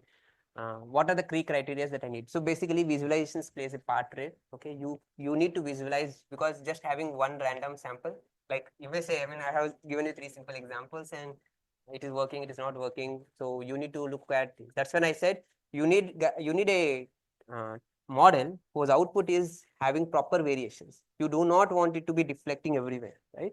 It should be there needs to be a predictability in that. And for that reason, you need to do visualization to get an overview. And that's why we ended up with 400 articles. We didn't choose 400 articles for, just to demonstrate something, but we wanted to demonstrate from 2 different data sets again, because the abstractive summaries written in two of them, XSum and ExcelSum, again are varying. The abstractiveness in them is varying. Okay, that is the reason we choose that particular data sets together, so that the model should perform in both. Then we can consider, hey, it is doing something worth it. One thing I can tell you is one of the applications which I, as a Python programmer, I liked it about the Streamlit. It's easily customizable tool which you can create. Streamlit helps you. It's not nothing from my contribution, but why I brought it is it helps me to visualize, create graphs for my use case, custom graphs which I want, and it helps me to visualize, just like your PyPlot, Matplotlib, and all. This is there, but this has a different UI. You can read it on a browser, and you can also do collaborate on that. That is easier to way to it. That's why it's good, and you can export the graph, create the images, and point out of it. And this is a sample code I have written in the slide deck just for guys who want to start with Streamlit and want to explore of those things, which I use, and it helped me a lot to come up with the 6 factors. Also, I think after I started using Streamlit and trying out with experiments, then we got to know various categories and what are the misses we have to divide and all. So one of the important thing in this is statistical measures. Okay, you want now, as I said, right, NH. Okay, you have checking NH value, you are checking RHA value. You want to be looking at the mean. What is the purpose of statistics? Right, one of the key factors is central tendencies measures which we have, right? Mean, mode, and what is that, median, right? So those actually give a significant knowledge about how much far are we going from the overall others, like to detect the outliers, right?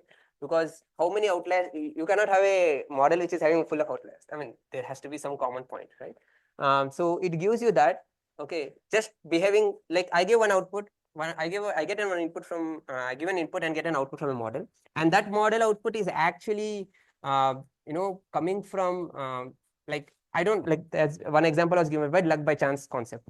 So you have one output where it correctly gave, actually was the wrong way of approaching the problem, but it gave a correct answer, and it would have got a good score also. But then we want to catch such things. So if you do 200, 400 or more articles, you will actually reduce that. But then you will have to check that mean, because such kind of results are going to bring out the mean out separately. It is going to deviate the means. Okay, so that is something we will get. So that's why we do it. And easy way is to plot them and get them out. And then you have CDF. This is another thing which I look for when I'm plotting. What I'm explaining in this visualization session is what are the things, if you want to visualize the results, what are the basic things which you can look for when you're plotting. So it will be useful for, figuring it out that there is something we need to work on, or something this is a concern. So cumulative graph, distribution graph actually tells you like from how is the score varying. Okay, it's kind of a variance kind of graph where, so it gives you at, so what we say is if a graph has a steep curve, it means most of the values are closely somewhere, which is a good sign for choosing the model, because it is telling you that, hey, it is hallucinating almost the same. As per the scores, the hallucination level for that particular model is kind of closer to all others. If it has a very flat curve, right? I mean, like goes like a linear formula, right? Straight. So if that is going that way, then it's gonna be like, it has lot of variations. But because what cumulative distribution graph we do is we first sort them and then we plot. Because we sorted them, all the 0 values come ahead, then 1, then 0.1, 0.2, 0.3, 0.5, like this, we just plot them off. So this brings you a clear picture of variation that you see with that model. That's why this CDF graph is very, has its own beauty thing. And another one that's normally approach of looking another results is this, like for all the metrics, what is the value you are getting? Okay, So here what I'm doing is I have 400 articles and I'm plotting their scores. Okay, so I'm plotting the scores and I'm actually this is an example. I would not say that this is something because the ref sum in this is wrong. Okay, the purple one, right, which the violet one. So the violet one is actually representing the ref sum, which should be 1 actually. So but what I'm trying to show is you can do individual graph levels and still you will see the strikes. You can see ups and downs and you will be able to make that mostly the violet models are up higher range and you can see the followed by the red one, right? And then you have green and then you have orange ones. So you can see orange has gone more deeper than any other model comparatively, more number of times, though green has the highest one, deeper, going deeper. It's like bad one, but still you see that it has still continued to stay up. Now, one another thing you may want to see is the red one I want to talk about. Is it BART? Is it? It's a GPT. Okay. So the red one, which is GPT, right? I can tell you first 200 articles are XSum and the next 200 articles are Excel sum. So that's why I can also see my graph fluctuating, how much it is fluctuating. So if the fluctuation has increased in one data set, that means the data set differences has brought you some new key factors. That is another way of looking at the HiLOC holistically, like, okay, I can look for this one and try to figure out which one is my need. Okay. But one thing is for sure is you can see in all the cases ref sum is still higher. Okay. Even though this calculation in I had a bug in my formula when I plotted this graph, I think I should have changed this. So the purple one will always be 1 because it is a ref sum. Ref sum means input, output, and the generated output and the reference sum references are same. Yeah, so this plots that one, and you can see here in this one the BART model was actually which scored better. So the reason why one more, yeah, I was talking about the BART model, is it orange color one, right?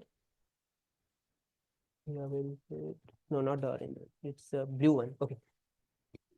So the blue one had a fluctuation, which I don't think it's visible in this graph though.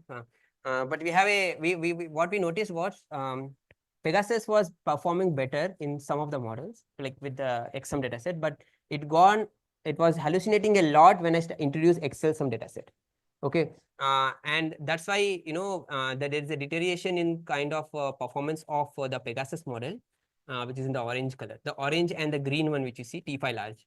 So those were the bad performing models altogether. Okay, whereas the BART and GPT were closely hand in hand, but you can see that GPT had steeper curve than you can see they have found an X kind of, correct.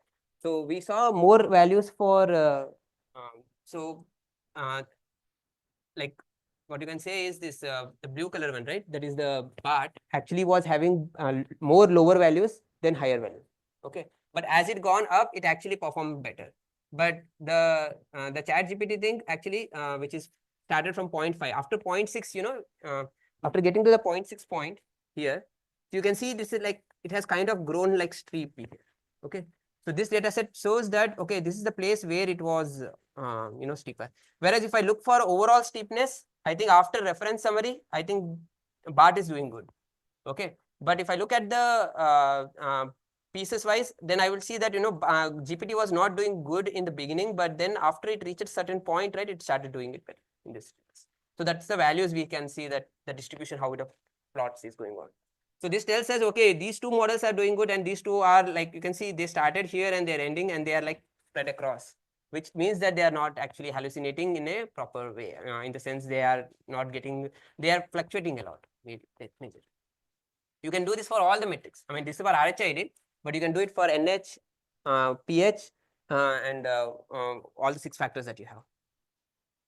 Okay, that's the overall summary of the thing. So so one more thing which we noticed was some of the models were having extractiveness factor playing a role, and yeah, positive hallucination perspective also we saw it. Okay, so ref sum you see 0.98, which is for which should be closer to 1, right? So that is good. We had I also calculated EHI. EHI was another metric I used, which kind of complements my metric because there I try to understand what is the entity that are not there in the original text but are present here. Okay, so that is like hallucination of entity. We are trying to identify that. Here we are trying to identify the relation of the.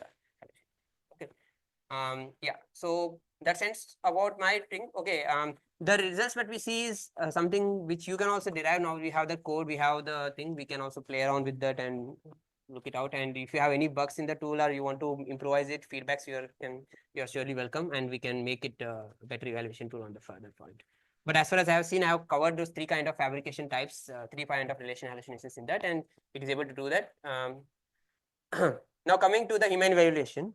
Okay, human evaluation we did was, 4 types. There are multiple tools available. That's one of the painful job of today's world.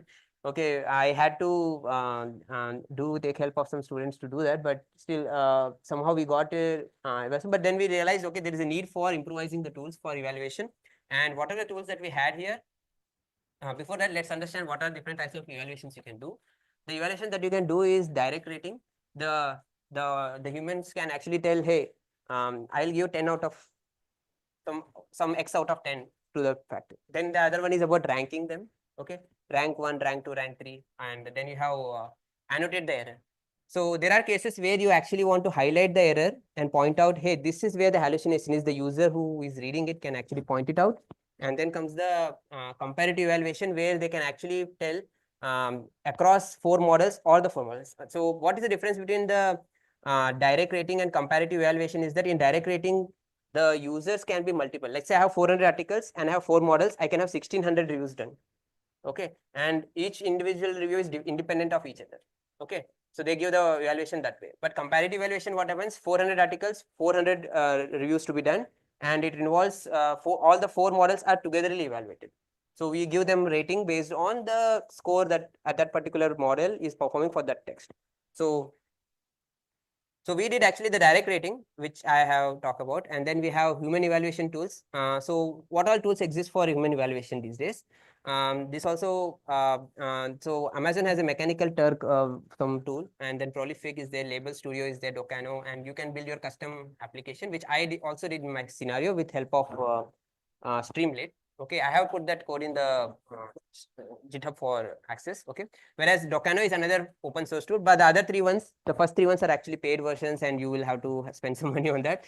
But of course, they are still good tools for labeling and figuring it out context. So Docano is an open source tool which is useful for collaborating across with a web UI, and then Streamlit also does the same thing. So I had a demo, that's why I made the presentation localhost, but yeah, it's not in my laptop. So you can find it here in the this GitHub location. And then the Docano is another example I have here for the simulation. So you can, it's presented in GitHub location, but I have a demo for you guys to just have a look. This is not something which we have built it, but what I'm saying is it's about usage of these tools helps to, make the painful job little easier to get all the details that you need. So the good thing about this is you can actually point out, you can do some tagging. Okay, so it helps you to tag. The users can, you can give, the admin can create a group of labels and just let the users use that, and they can actually, tag that, hey, this is good or not good, like that. So I'll fast forward the demo because this is not something, it's part of my problem statement, but I'm saying this is something which will help to ease the problem, that's all. So yeah, you can add users into that group, okay, and then give a guideline how they have to do it. Yeah, and what it gives is at the admin page level, it gives you the holistic view that how many reviewers give what rating for what components. So it can build some graphs, and it will give you a quick human score evaluation as such. So guideline is nothing but you tell, okay, for this kind of information, you do it, you read things. So one more important thing is in Docano, it allows you to import some data. Okay, so if you have that format which it accepts, we can convert it to the fast text format. Actually, it can allow you to quickly import all the input text in a flash. Okay, so as you said, right, we generated input text, we had an input text and we had a reference text generated. So we could actually put it into JSON or convert it to fast text format, and you can directly import it here. So you have a way of, as we say, if you remember the method slide where I had 5 buckets coming and then we had a summary generation and things, you can pass it on this to the user and they can see the entire text. So this is one of the doc article. So you can see, so they can go there and they can say rate it like this. Okay, 0, 1, 2, 3, 4, whichever they want to rate it. That's the direct rating method we have using here. Okay, so once they do that, probably then they can give a tag and hallucinated. There are different ways of labeling. Okay.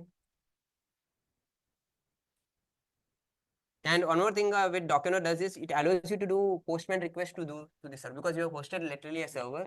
So you can also have your another web UI to take care of the annotations and then push it here if it is already available somewhere. Okay.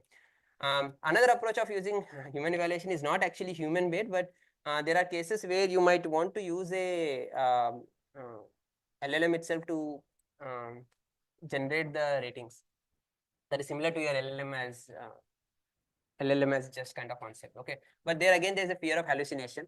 Okay, but yeah, that is also available. So what you can do is, instead of evaluating everything human, you could do is, okay, if you have a way of confidence in that, so then you can actually rate that confidence, and instead of evaluating all the 400 articles, you can just do a random sampling of some articles, and then you can come up with a sample which will work out. If the sample is working, we assume that the model has given you good thing of evaluation, and then you can give a rating of it. So that, because rating system is a classification problem, okay, and we are good. I can say that classification is a kind of mature area than this summarization area. Okay, so in classification there is less error compared to summarization areas. So you can actually use that technique to generate human evaluation sometimes to figure out things. That is another way of looking at it. Yeah, coming to the choice of models. Why this slide go? So comprehensive metric. So we are summarizing the thing now here. So we come to comprise. So what it does, right? So because of the 6 factors, we make it easy, right? You know what factors are there, you figure out, and then we can choose them. Application specific tolerance. So application specific tolerance you can choose. If your application needs it's not tolerant to your negative hallucination, then go for it. If you can't, then you have to give some metrics, right? So that way it's easy for you to choose the models correctly.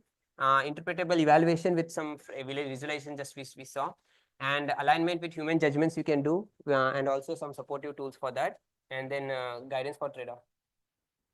Okay, so RHA can be used for model outputs across tasks also. I mean, we have used it for human summarization, but I think there is a possibility that you can use it for others as well if you have an input text available and output text.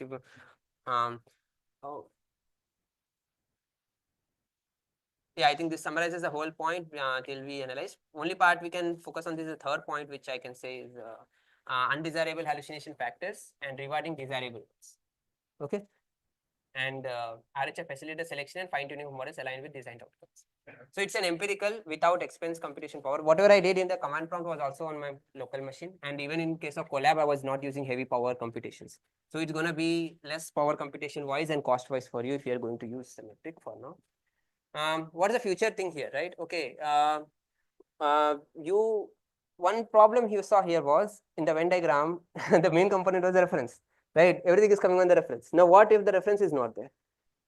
Okay, so it's a common problem now, because nobody is having the patience to create such a reference data set now. So you want to have a reference less, or you go for a synthetic data. So there are 2 solutions that are available. So in case of reference less also, we can still detect the hallucination, but all the 6 factors may not play a role. Okay, because what you can do is input text, and then you pass the input text itself. So you are anyways going to give input text and the you are going to give the input text and your what you call positive hallucination, right? So extractiveness and positive hallucination, those 2 become your priority.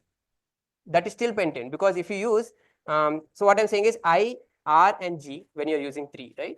So if you make I and G, no R, okay, when you do that evaluation, you will see that still you are able to detect hallucinations, because as you saw, my comparison model still does detect hallucination, because we don't care about what you're computing, we just care about the relations that are present. So that way it can still do some part of it, but the 6 factors definition might have some changes that we might need to work on, and we have to look for a new concept there. And synthetic data, you will need to generate some data, and obviously that is as I said, you have models which can generate their data, but somebody has to sit and rate them and then compute. Of course, we have lower resource language. Now, my relation extraction algorithm is built on any language which has the form of English sentence, right? But but we can actually improvise it to support for, any other language, any language which has SVO base and has a good NER system can use this. We can easily implement it for that language. But when it comes to other languages like Hindi and all, where the SVO tuple is not going to be the same, it will be like SVO, right? Here in English it is SOV, but here it will be SVO. So in that scenario, we'll have to do some changes in the parsing of the sentence to get out the relations. That is something which we can work on to figure out this. But once it is done for one, it should be common for all of them, provided they have a proper NER. Yeah, I would like to thank Rakesh sir and Kali Prasad Vitla is my office director actually. And we have, sorry, he's a senior VP now. Okay, and we have Naman Kabadi, who was one who helped me with some of the coding parts. So I would like to acknowledge his contributions. Yeah, so I think we are end of the session now. I believe we got some overview of how we can deal with hallucinations without getting into LLM. We tried to come out of a problem of evaluating them. And hopefully, if you guys have any questions, we can actually ask them. And you can have, I think, I would be sharing. There is a, I would be sharing in the paper, I'll be sharing the GitHub location and PyPy package names. Okay, I think PyPy package is already pip install has a slide there. You can refer that. In that one, you can actually go and you can contribute there. If you find something flaw in the calculations, you can always report it and we will fix them out. Okay, yeah. This one is yes. On any language which has SVO tuple calculations, it can do. So yeah, that's what I said. We can actually make it work. Only what we have to do is we have to change the relation extraction algorithm to match it. Afterwards, it becomes the same thing. Because From your guide your mother tongue, right? yeah, it's Why try in that language for NER or something? yeah. We have. See, if any language, if it has an NER already built in, we can actually integrate that. That's true. That's very well said. But what I'm saying is, yeah, because we are depending on NERs and we are depending on pos tagging. So if these two, if any language has this two matured, it's gone. We can implement it in like a couple of days only for that. Anyways, because some language like the morphological forms and all come into play and they change the meaning and you don't want to give a wrong score, right? So we should be aware that what we can evaluate with something. So at this point. A reference summary, I think, we do have some ways now. We can still look for reference summary. I think, as I said, I had one more paper. Sir also is aware. We can actually generate it also. We can do some translations and we generate it, and then we can do some human evaluation to quickly generate it. There are human assisted forms because I got to know Docano from there. That it is very useful in such kind of annotations. We can quickly gradually get it out, export that results, and put it somewhere else, which is useful for. Not only for my use case, it is applicable for anybody who is working in IE. That is, IR field is actually closely related in that area, I guess. So that's why we pulled in here in this presentation. And what can be the meaning of the word varies from context to context, right? So how have you handled that situation? Meaning of word, right? Semantic part, that's what we said. We are nowhere concerned about the entity part, right? Entity is one change. Only verb is the one which changes, right? Now verb changing, that's why we discussed now where announced and criticized. That example was added for that demonstration that okay, it is able to discriminate the values there. Okay, that hey, this is going in the wrong side. Okay, we saw a negative hallucination came in for that, right? So that gives you a confidence, that this is actually able to this has a capability to figure out if see there being different is required because of abstractiveness, but different with similar are different with opposite. Correct? How far are the different meanings are going apart or they're coming together? If they're coming together, it's a good one, right? So we have to look for that, and for that, I think for now we have word score and cosine similarity only, which are the two standard words to, because I think word wise similarity we can still get it. It's a matured era in NLI.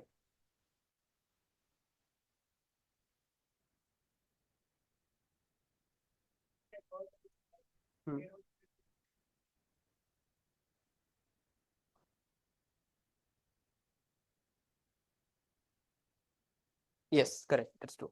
So in that scenario, yeah, for the verb, right, we will have to see for So our low resource languages, yes, that's another part we can actually have. So what you're saying is subject object verb format plus we are doing a pause tagging, and then for word related, if there is a language which is already if there's any LMR model which is already capable of identifying that word similarity thing, yes. I don't know whether cosine similarity. I don't think cosine similarity works so good with Hindi language. If there is any study on that, if there is, yeah, we can look at it, because that should be a starting point, because cosine similarity is built based on that technique.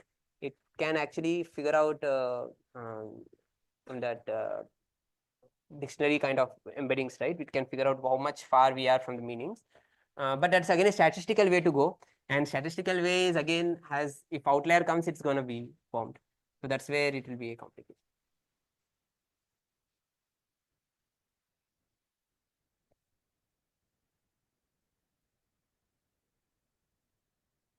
That's good. Very good question. That's my next research coming.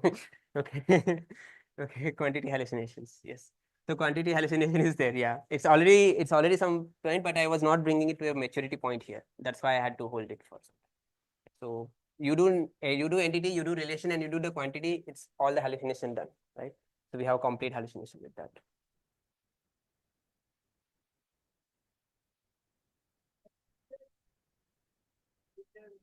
Because you are doing enrolling the content score or the Yes. Yes. there any correlation study that you have done, like the confidence score that you are keeping versus It's only about the relation thing. So see, why do we want a confidence is depending on how rigorously we want to evaluate it. Correct. I mean, you are okay with false positives. I mean, you don't need a confidence at all. You can go with it. But the models, even I mean, for English, I think it's mature. I don't think you have to worry. It gives properly above 88% most of the scenarios which I have worked on. Okay. But for Hindi and things, yeah, there is definitely there's a catch where you will not get models which will tell, because they are again trained on some data set also. Let's say medical data set and that legal data sets may have differences there, and you will need to bring about a common thing which the model can identify. So my question would be to the NER model, how does it behave when it sees a word which has never seen? Okay, if it is able to come up with some proper root of that word, core meaning of the word, then yes, it will work out. So that part is, I think, I mean, still in NER, that's what I said. We have to wait till NER models mature in Hindi. We can bring in mostly stuff out. Yeah.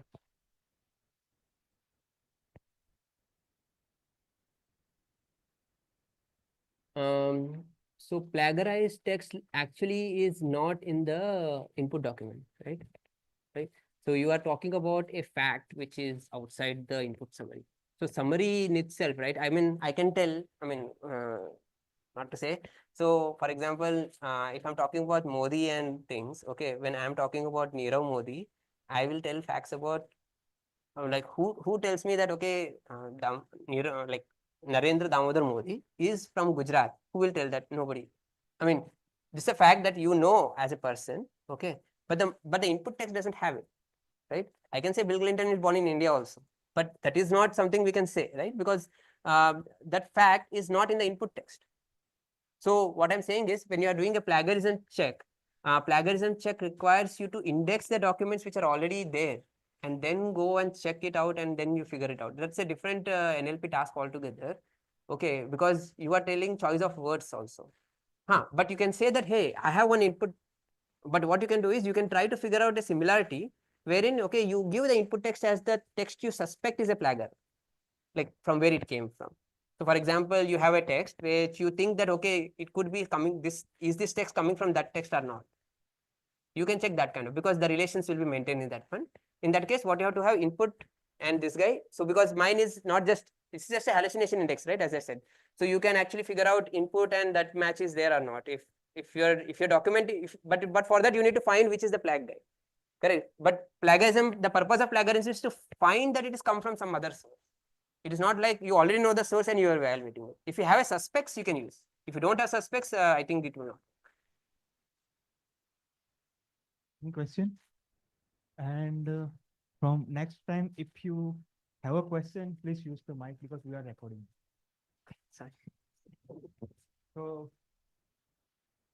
if no question, then let's finish this first tutorial. Now we have a 5-minute break, and then we will start the next tutorial within a 5 minutes. Thank you.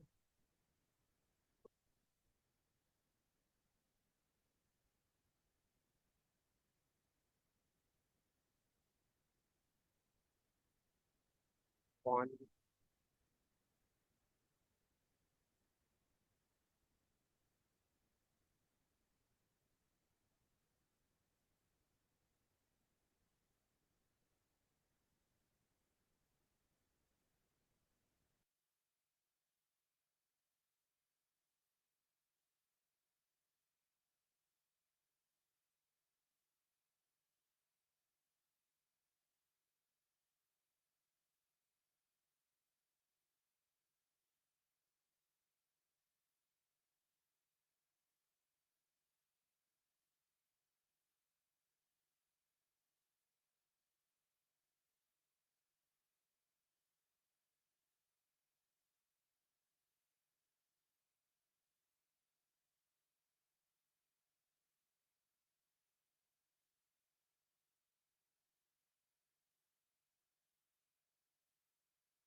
Okay, so there is some problem with the presentation of the second tutorial. So we are starting with the third tutorial right now, and I am handing over to the Aman sir, a session chair.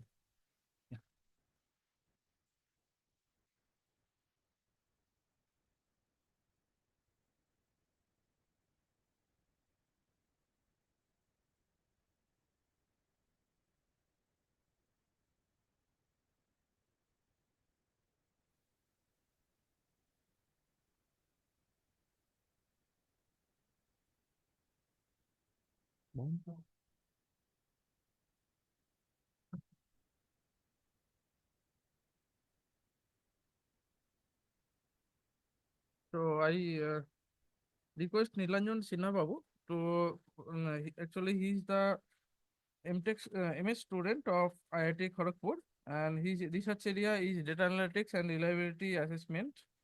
So I request him to give the talk. Yeah.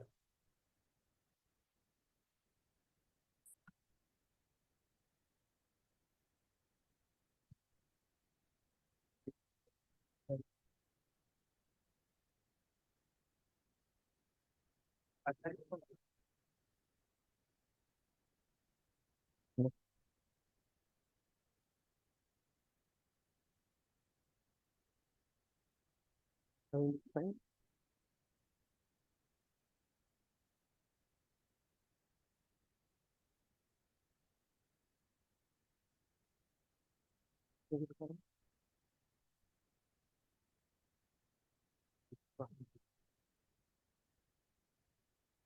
Okay, this works. Okay.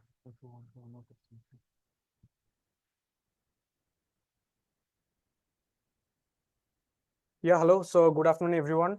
I'm Nilanjan, a PhD research scholar from IIT Kharagpur. Actually, the information was incorrect. I'm doing a PhD from IIT Kharagpur under the guidance of Professor Pavitra Mitra, and I'm jointly working with Devashish Ganguly from University of Glasgow.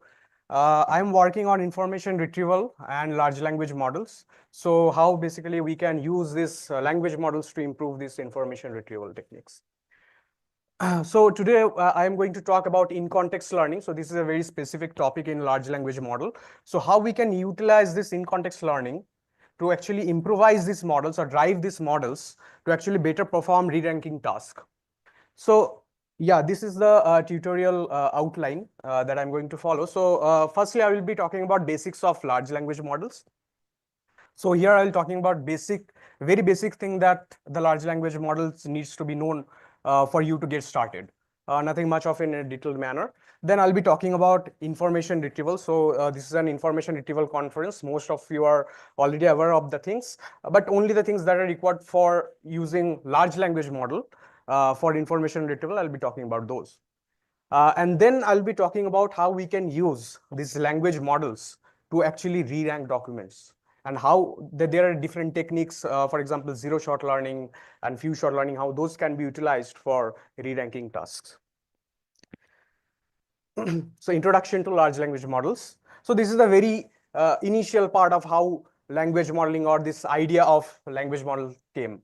So in the very first, you will see that in 1967, there is ELIZA. So this is a task-driven model where the information is already provided to the model. It is already stored somewhere.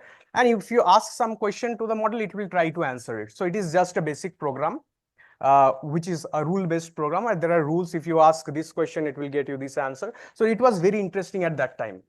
You can understand at 1967, it is very new, and also information retrieval is also new at that time. So I think it was introduced in 1950, the idea of information retrieval, and like the Google search engine, it came very many years afterwards. So for example, in 1998.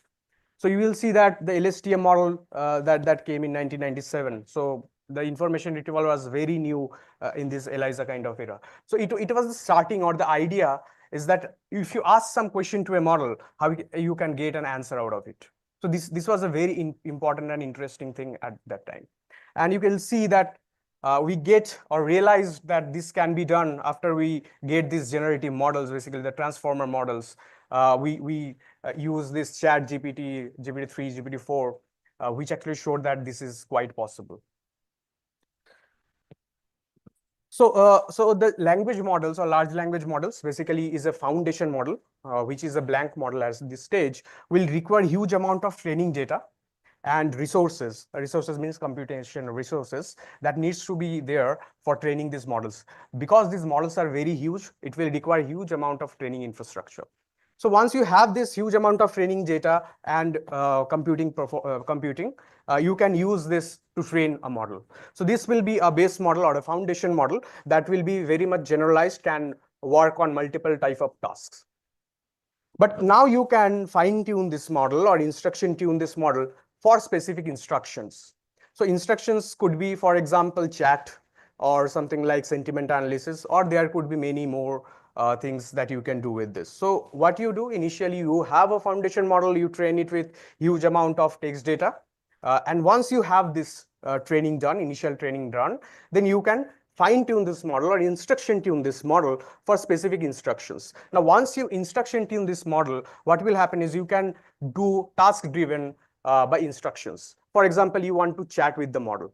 So you show them the chat infrastructure, how the chat works, and the model will try to learn how chat works. And you can just ask some question, it will just follow the chat patterns. So these are the most common large language models that we use today. So you probably heard of GPT-3, GPT-4 by OpenAI. For Google, you have heard about T5 and BERT models. For Facebook also, you have heard about BART, and there is Llama also, so which is a very famous model of Facebook. And all the other companies are actually working on these large language models for various kind of tasks. As you can understand, now large language models are used for text tasks, image tasks, and every other field as you can think of. So what are the different types of large language model? So it is a bit technical here. So encoder only model. So this is one type of model where we have encoders. So you can see the basic architecture here. So there is this input, which is then passed to an embedding layer. Embedding is nothing but you have text data, which you can convert to vectorized forms or numerical forms, because computer understand numericals, right? So once you have this embedding, you can pass it to this encoder layer. So what is the idea behind this encoder layer? Encoder layer, you can see that in this diagram, the input is quite large, but the output is quite low. So the dimension of input is higher and the dimension of output is lower. So what does this mean is when you pass these embeddings to this input layer, in the output layer, you get minimum number of features. And these features are much more important features because you are learning these features only. So these kind of models are quite intuitive in finding features. So these are feature extraction models. And these are not generative models. These, for example, the BERT embedding model or something like that, those are encoder only models. So these can be used to extract features. So there are decoder only models. So it's just the opposite of encoder model, where we have the same input, we have the embeddings, and now we have a decoder. So the decoder has an input which is of low dimension and the output is of higher dimension. What does this mean? That these models will be able to generate text. So the features will be low and the output features will be high.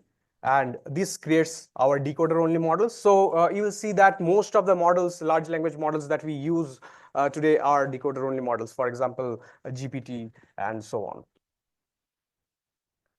So now we have a sequence to sequence model, or we call it as an encoder decoder model, where we have both this encoder and decoder parts combined together. We have the initial embedding, and then we have this encoder layer, which actually extract the features from the input, and then a decoder layer which actually generates the output. So these are also generative models because this can also generate text, right?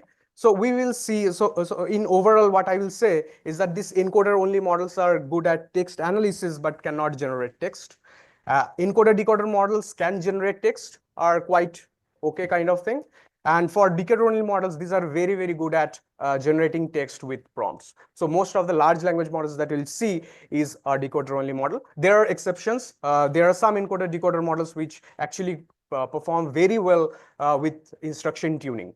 So it can like work just as good as decoder only models. So these are some of the pre-training objectives. So how you train these language models. So this is the very initial idea. Like you can use something known as masking. So you can either so the very first thing that came during this training is basically you have huge amount of text. You want to train this foundation model, and how you train the model. So you show them the text by showing some of the part of the text and trying to predict the rest of the part. So the casual language modeling or the initial language modeling was used to train the models first. So it's in the middle one, casual language modeling, or it is also known as CLM. So what you do here is you just try to predict the next word. So if you have a sentence, you try to predict, you just mask the last word and you try to predict the last word. So your target will be the last word in that prediction. So if you train the model according to that, you will try to see that if you just give an input text, initial input text, it will try to predict the next word. So then it came that there is something known as masked language modeling, MLM. So what is done here is that you mask something in between the text. So instead of just predicting the last part of the text, you try to predict anything in between the text. So this makes the context much more important or improved during the training process. And there is something known as span corruption. In span corruption, what you do is you again do something like masked language modeling, where you are masking some of the part of the text in between. But here you can do multiple maskings. So instead of masking just one word, you can mask multiple words in a sentence, and the location can be changed anywhere. So this is kind of much more difficult problem. So if you have huge amount of data, this span corruption actually works pretty well. So this is how you actually train this foundation model. Now we'll see how instruction tuning works. So we will understand this instruction tuning only on focusing on this information retrieval part. So what is this information retrieval? So we have a query, we have set of documents, and we have a language model here. It is Plan T5 Excel model, and we have a ranked list, right? So here what we ask the model, we ask the model, if there is this query, you try to rank these documents. This is the prompt that we have given. How we have provided the documents is a different thing that we'll discuss, how we can provide these documents. There are many ways how you can provide these documents. So currently just consider this is a zero-shot mode, where we are just giving this query, we are giving this document information, and we are asking the model to rank it. And the model ranks it in this zero-shot. Now you can understand this will be quite difficult for this model to do, because this model was never pre-trained or fine-tuned to rank documents. So you are just giving some prompt, and also I'm just going to tell you that this is an encoder decoder model. This FLAN T5XL is an encoder decoder model. This is very much good instruction tuned. This is a model by Google.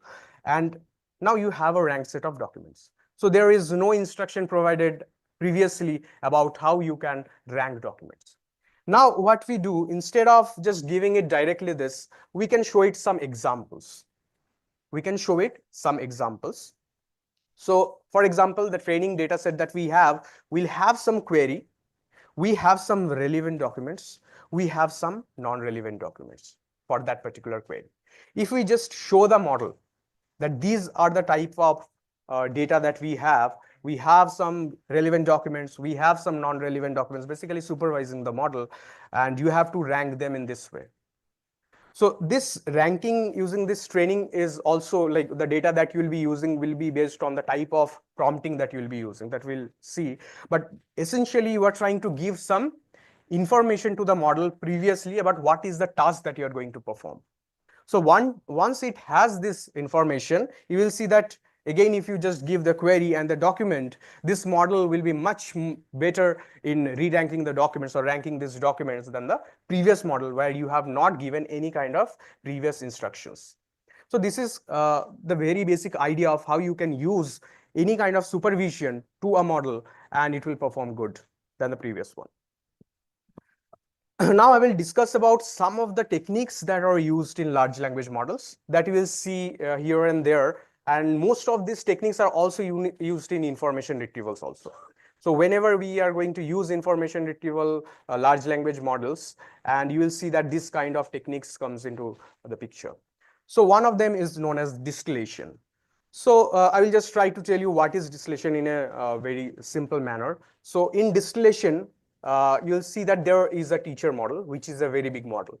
So in the literature, you'll see that the big models, for example, GPT-4, GPT 3.5, those are very, very good at zero-shot ranking. So basically, you just give them the text, you just give them the documents and the query, it will re-rank it quite efficiently without any issue. The main problem with this larger models is that those are very, very huge models. You cannot run them in your local system. You have to purchase their APIs and all. And the other thing is that you have to use these models, the inference time will be very high because these are very big models with very huge number of parameters. So you understand that if you are going to inference, for example, you are re-ranking 100 documents, that will take huge amount of time if you are doing it using big models.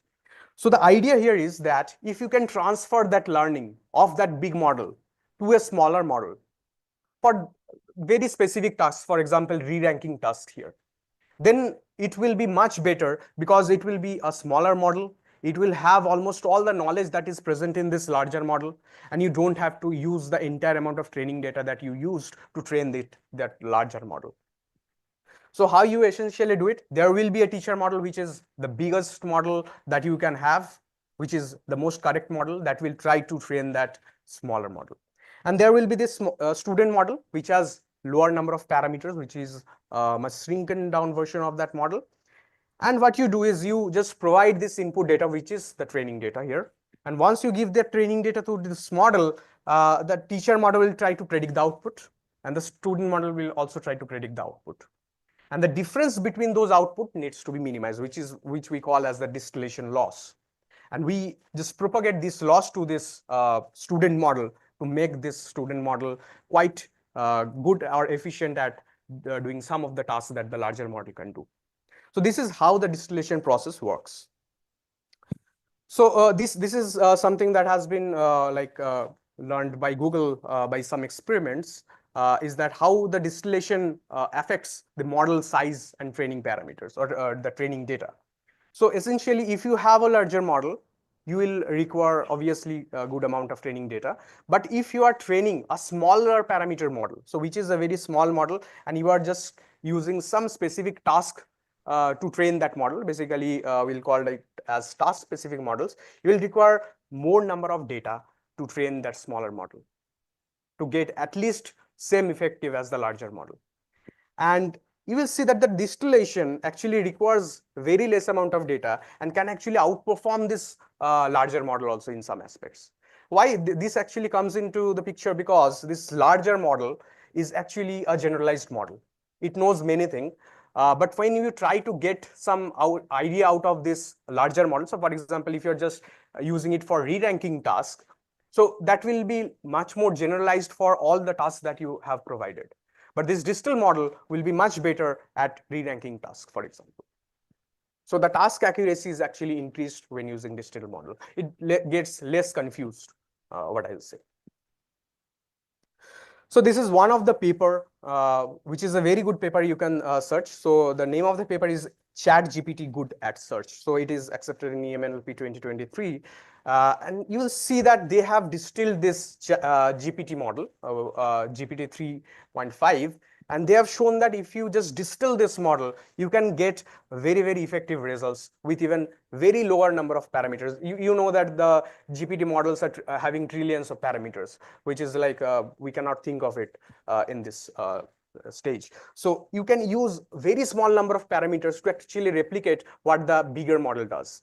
So what they have shown here is that on different data sets, the Trek data sets, DL19, DL20, and Beer data sets, that if you used distillation technique, that you will see that you are actually outperforming the supervised model also of the same size.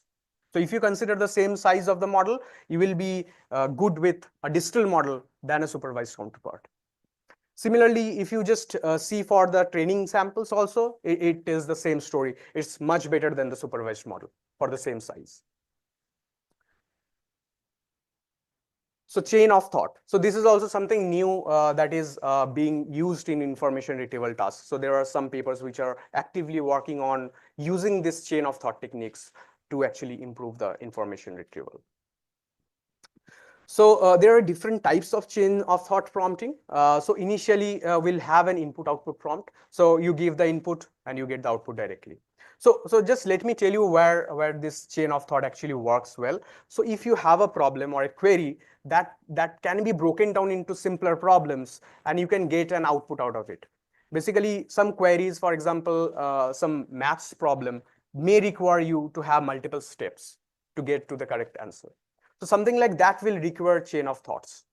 So in this process, you can break down the answer or solution that is generated by the model into simpler parts. And once you have this simpler parts, what you can do is you can just combine them and get the actual output. And we have seen that if you break down this problem, which may be something like numerical mathematical problems, actually works quite well with large language models. So this input output is basically you give the input and you get an output directly. Using the generative models, and this is not good most of the time for this task where broken down of this output is required. Now there came the idea of chain of thought. So the chain of thought, what it does is it breaks down the problem into simpler parts. So the generation is actually broken down into multiple chunks so that you get to the correct output. Then there is something known as self-consistency chain of thought. So, you know, this generative model actually takes the input and generates different output every time. What you can utilize, so that is one of the aspect of these language models. So what you can do is you can utilize this different generations in parallel to actually create a majority voting kind of condition.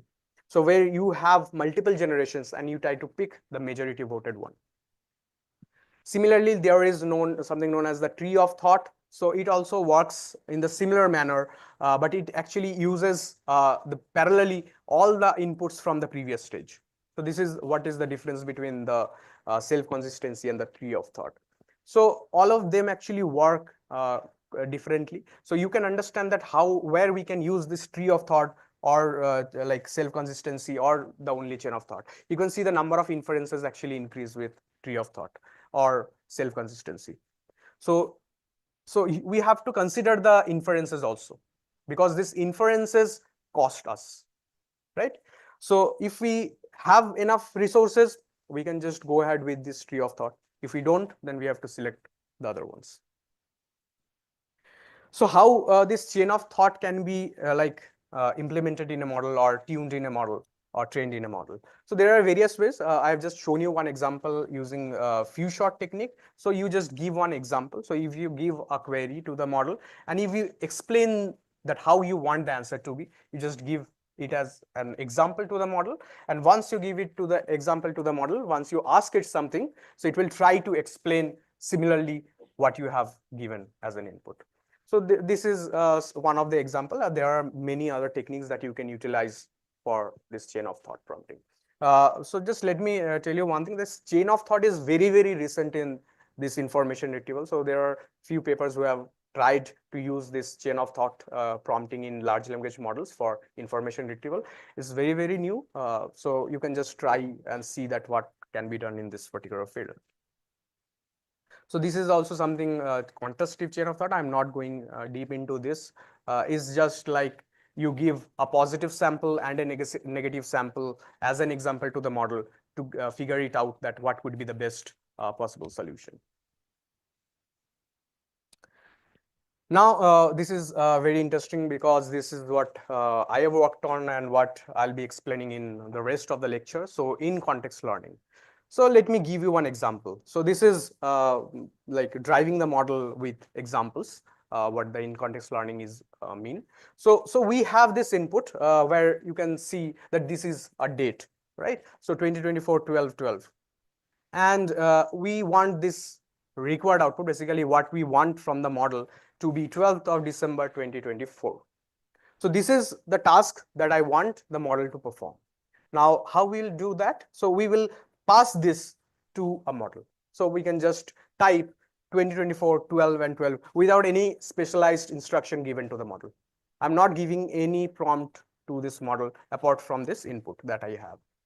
And you will see that the model will respond something like this, that this is a future date. I have no clue what happened on this date due to my knowledge cutoff and so on. So it can give any random output here. But what was our required output? The required output was 12th December 2024. We want to format the input that I have given, right? The model has no clue that how this can be performed. It has no clue what is the task, right? So it cannot perform that task. That is quite easy to understand. So what we can do instead, we can give it some in-context examples. How we can give that? We can give it a set of input and output. So for example, here I have given two sets of input and output. So one I have given 2005, 6, 17. So the output is also given there. Then 2010, 10, 26, the output is also given there.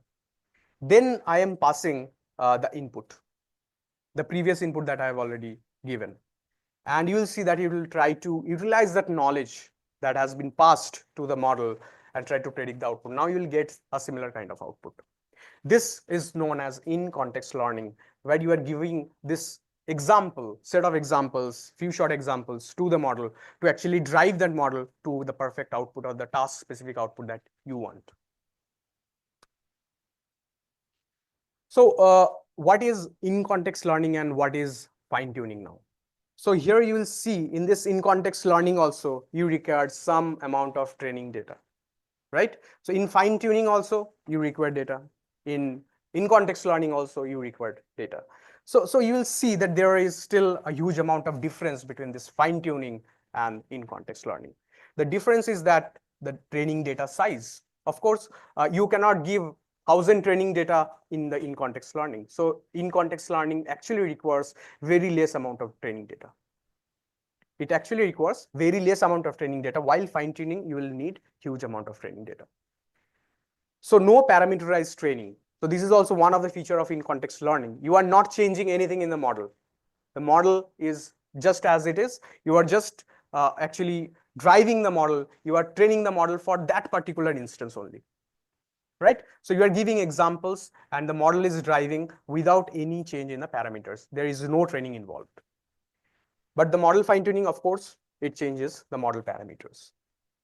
Less inference cost. So the inference cost is one of the factors. So when in context learning, you are giving in context examples. Examples makes your input much more complex and larger.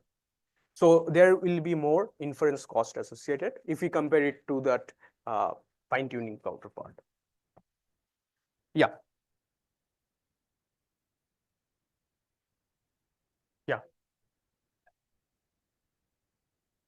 Yeah, so what it does is basically it has memory of its own. So when you give some example, so it is what we call as a context, right? So when we give some examples, it put that example into the context. So it tries to understand what the context is at this stage. So once you just don't give an example, it does not remember that context and it will just go and do its tasks. So it is not stored anywhere in that sense, or because basically it is stored somewhere, but you are not actually tuning the model or not changing the model at all.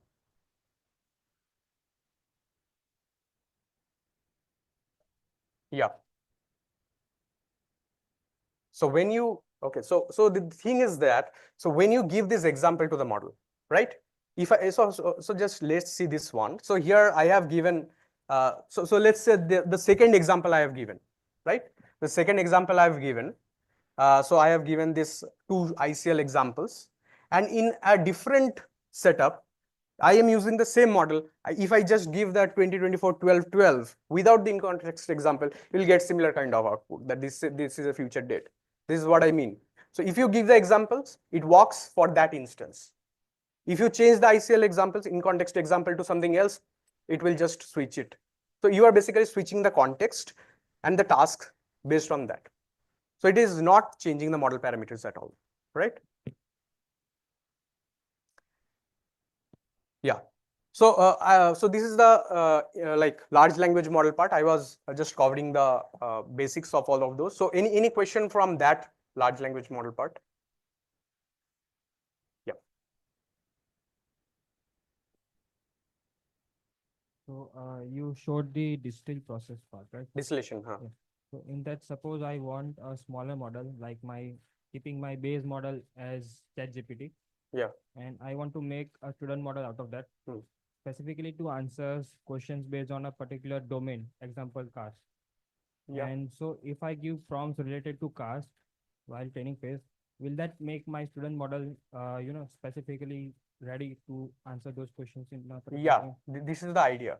So if you train the model, uh, basically the smaller model, to actually work based only on a cars dataset, which is now again a task specific.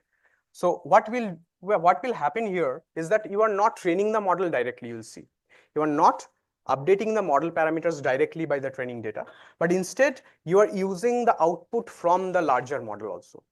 So this makes the training process much faster. So you'll see that using the same amount of training data, you can have a much higher accuracy because you are using the output from the larger model, which is trained on huge amount of data from that corpus only, right? So this will happen. So if you use a particular data set in that particular domain, so it will be able to answer those questions. This is the general idea of distillation. Any more question on this, or I can just move on to this information retrieval?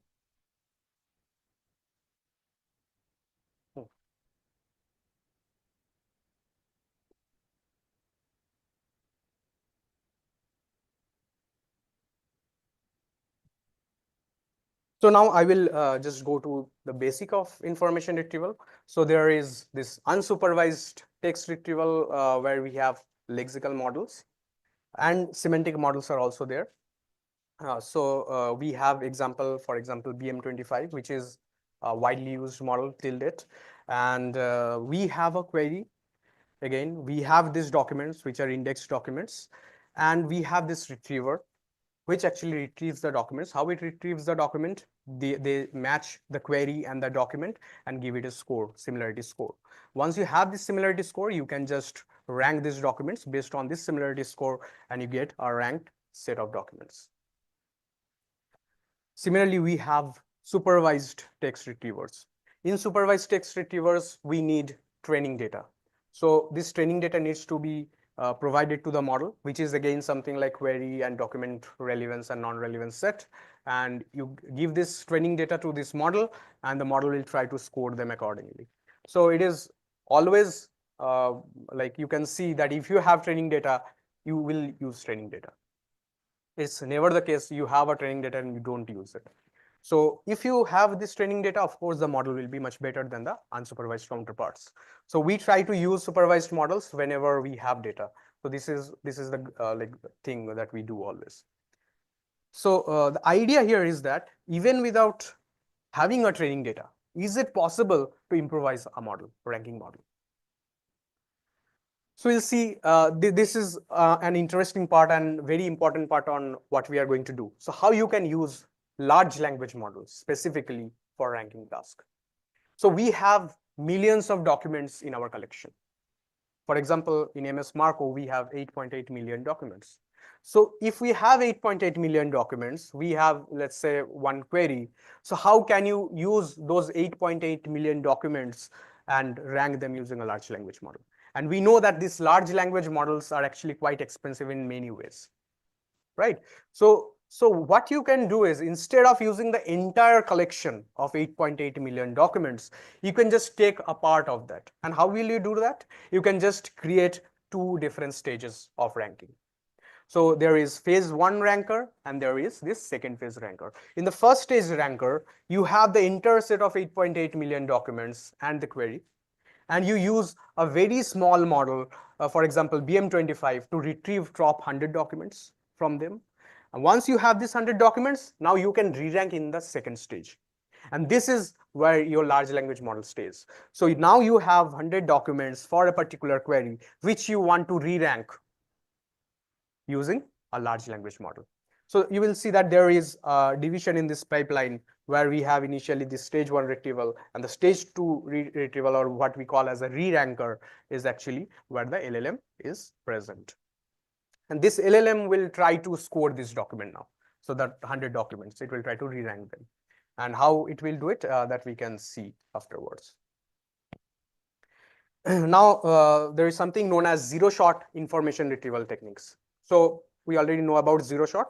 Just for clarification, zero-shot means you have a foundation model, you instruction tune the model, and now you can just ask the model anything without any example, without any specialized training. You just ask the model anything that you want. So that is known as zero-shot. So this is also a very intricate and like intuitive part where like people started using these language models to actually rank or re-rank documents. So here you will see that there is query and documents. Always you think that these are in the second stage. So these documents cannot be larger than, let's say, 100 or 1,000, right? So it cannot be entire collection. It will be in the second stage one. So you have this query and this document set, and you have now a language model, large language model. In this, you'll see that there is something known as point-wise method. And we have this scored documents using this point-wise method, and we'll have a wrong documents. So how will we do this? So what will be the prompt look like?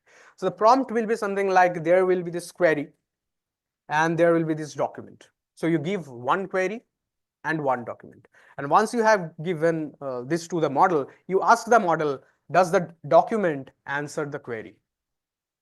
Or something similar. So it's quite simple, you can understand. The prompt is very, very simple for the model to understand. So now what you will do is, once you have this, you will get an answer either yes or no, right? It will be either yes or no.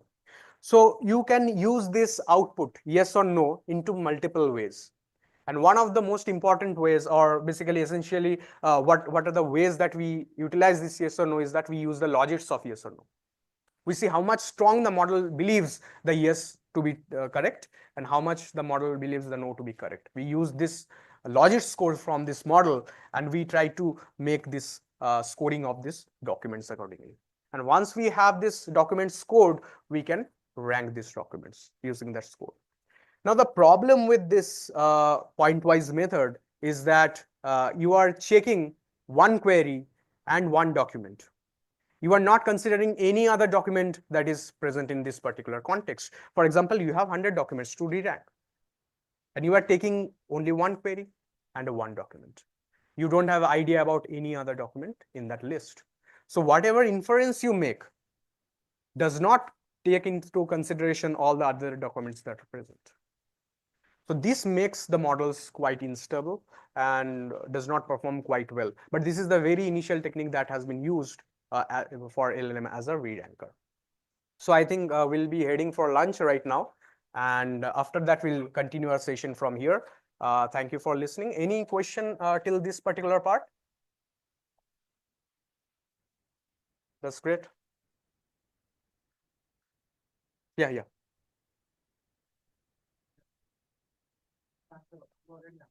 Oh, I already answered. Okay, that's fine. Okay, so I think like We have break of 1 hour. We will, sorry, we have break of 45 minutes. And we will start around 1:30. We have a lunch at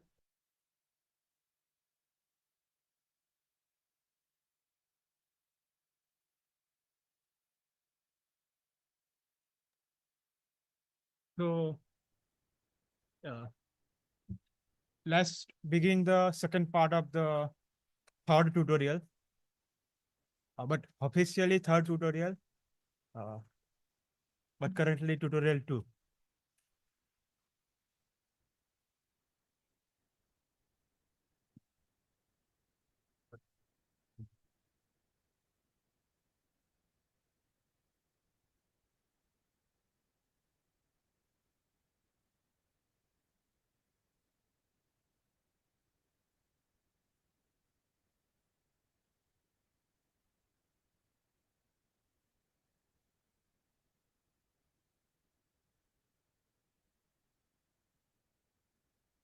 I can start, right? So, okay, let's continue the tutorial. Just for recap, like we were working with this information retrieval models and the large language models as a re-ranker. And the initial thing that we learned is like the pointwise method, where we have a query, we have only a single document, and we want to try to score that particular document for that particular query. Basically, how much relevant that particular document is for that particular query. We'll give it a score, and we'll do it for all the documents. For example, if we have 100 documents, we'll do it for all of them. And then we can use that score to re-rank the model. So it has some problems, as we were discussing, because it doesn't have context of all the other documents that are present in the list. For example, for a particular query, there are 100 documents that we are going to re-rank. It will only consider the given query and that particular given document, not consider the 99 other documents that are present. So it creates like lack of context, and will not give proper like scoring with respect to the other documents. So this is not quite a good approach, but it is a very initial approach that has been taken by considering language models. So to solve this, there's something known as a listwise method. So listwise methods have been previously used by IR models, but this is by using large language models. So how you provide listwise examples to a large language model. So previously we watched that we didn't have enough context because we're just providing a single query and a single document. Now, instead of providing a single query, we'll try to provide a list of documents, right? So for each query, we will have multiple set of documents. So here the documents are given. So for example, we are re-ranking 100 documents. We may not be able to give all the 100 documents due to the context limit of a particular model. So we'll try to give, for example, 5 documents, 10 documents, or 20 documents. That particularly works fine. So you give a query, you give set of documents listed like this. So document, and within this bracket, you give 1, and you give the document within bracket 2, you give another document, and so on. So you give it as a list. For example, we are re-ranking 10 documents. So now we have a query and 10 documents set. And you ask the model to arrange this document based on their relevancy with respect to this query. It's as simple as that. So this is known as the listwise method. So here you will see that for this particular query, it has now at least 10 documents to watch for, and it can arrange those documents relevant across these 10 documents for that particular query now. So it actually improved over the previous model. So where we had only pointwise method, where we have only one document, but here we have context of all the other documents that are present. So how we can re-rank this 100 documents now? So we can set something known as sliding window technique, where we can set a window size of 10 if we are using 10, and we can just slide over all the documents and we can re-rank them. So we'll see that how sliding window works in some time. So yeah, this actually solved the problem of context because it considers all the documents, but it also has some problems. So what is the problem with the listwise method is that the input context length is pretty high. You are providing 5 documents or 10 documents at least. And also another problem with this listwise method is that once you provide this, it becomes much complex to the model. So the prompt that you're providing, for example, the previous prompt for pointwise, it was very simple. There is a query document and you ask, is it relevant or not, yes or no. And here you are telling the model to arrange them. And this is so complex that you cannot ask the model in a zero-shot manner. You have to train it, instruction tune it for this list-wise ranking. So if you don't provide list-wise ranking training to a particular model, it will fail most of the time. So here fine-tuning or in instruction tuning for list-wise ranking is required for a model. This has a problem of context length because you are providing the model with huge number of documents. So it has to be a bigger model.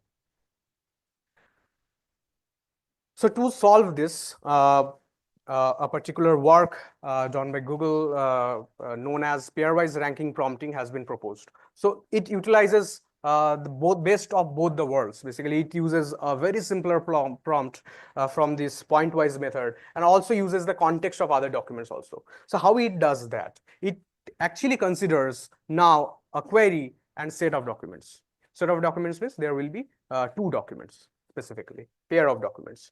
So we have a query, we have document A, the first document, whatever it is, and a second document, document B. And we ask the model, out of these 2 documents, which is more relevant to this particular query. Now you see, you make the problem much more simpler to the model.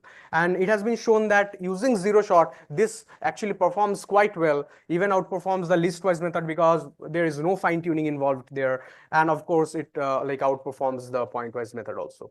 So how it does that? It actually generates either the base document. So there are 2 modes that you can work on. I was previously discussing about it. So the first thing that you can do is you can generate the actual output that you want. So there is a document A and document B, and you ask the model which of these documents out of A and B is more relevant to this query. The model may output either A or B, and you can just use that information, either A and B, and you can popularize a list. You can make a list of all the documents set, and you can then finally re-rank the documents. Another thing that you can do is you can use the logit score for the output. So here the output is either A and B, and you can use this logit scores because generative models are very much complex and the output is not guaranteed every time.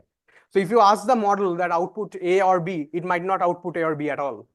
Right, so that there is a problem. So if you use this logit scores, basically you give the target, for example, A and B, and you see the logit scores, basically which probability is higher, then you can use that probability and use it in the model. So here you are able to totally discard the generative part of the model because you don't need that generation at all because this is a simpler problem and the output will be discrete, either A or B.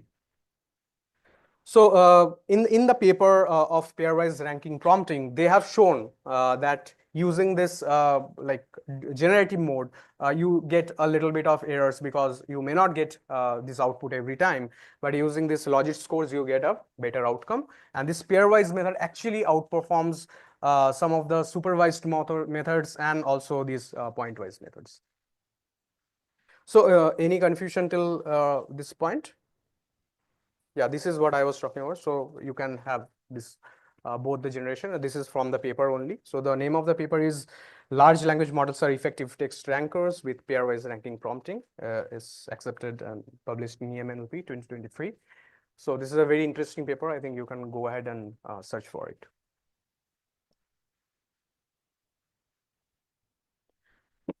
Yeah.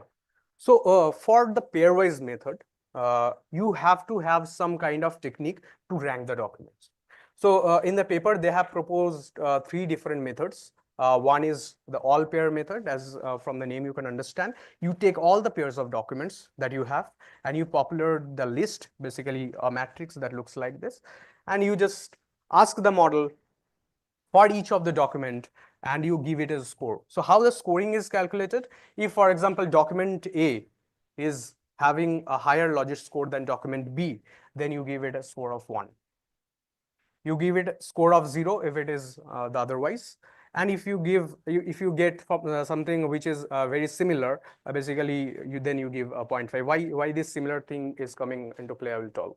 Because the logit score will not be similar, as you can understand. If you just consider the logit scores, they will probably never be same. But here you see that there is di equals to dj, basically these two documents which is same somehow. So why is this coming, we'll say. So basically this is how you populate the entire matrix of all the documents, and you are calculating the scores for each of the documents, so which is higher and which is lower, and then you finally have a score for each of the document and you re-rank them. So this is one of the way of using PRP, pairwise ranking prompting method, to re-rank the documents. So in the same paper, they have also shown a more strategic way where they can use less number of inferences, because you know that there will be like a k-square inferences in this particular all pair method. You have to compare all the documents. So instead of that, they have shown that a sliding window technique can be done. So this is not basically a sliding window. In the paper, they have mentioned it as a sliding window, but it is something like a bubble shot. Basically, it is a bubble shot technique. So you have this initial set, and in the pairwise method, we pick two documents, and we are doing the same thing with the bubble shot method. So we are picking the two documents from the end. So we will always start from the end of the list. So if we have a ranked set of 100, we'll start from 99 and 100. So these are the two documents that we are considering. And then we are doing the usual thing that we do in the pairwise. You give the query, we give these last documents and ask the model which is better. If, for example, 99 is better, we keep it at that position. We don't change it. If it says the 100 document is better, we just swap their positions. I think this is quite clear, and then we move to the very first of the documents. So the advantage of this is, like, you can set the number of times this iterates. So for example, we want only 10 documents to be re-ranked. Basically, we want only the top 10 documents to be re-ranked. In that case, we can just run it for 10 times, and it will sort the 10 documents in the first place. So this is a very easy method, and actually quite efficient, because you are not having to have all the inferences of n square. So you don't have to have the inferences most of the time. So this method also works. It's less reliable than the OR pair method, because you know that you are using bubble shot kind of technique. It has some problems with that, and you are also not considering all the documents. But the scores with respect to the number of inferences are quite high. And they have also shown, as I could remember, some heap shot techniques to actually short the same fundamentals using the pairwise method. And yeah, this is basically the complexity of the methods. So they have shown that in most of the cases, you can use the sliding window thing. So it works quite well. And for the pairwise one, for the all pair method, it is much consistent with respect to all the scenarios that you give, provided you have to have the inferences.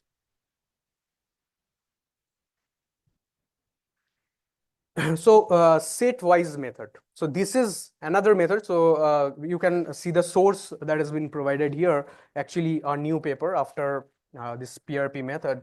So what they have shown is that the bubble shot method that is present, or the sorting methods that are present, can be improved further.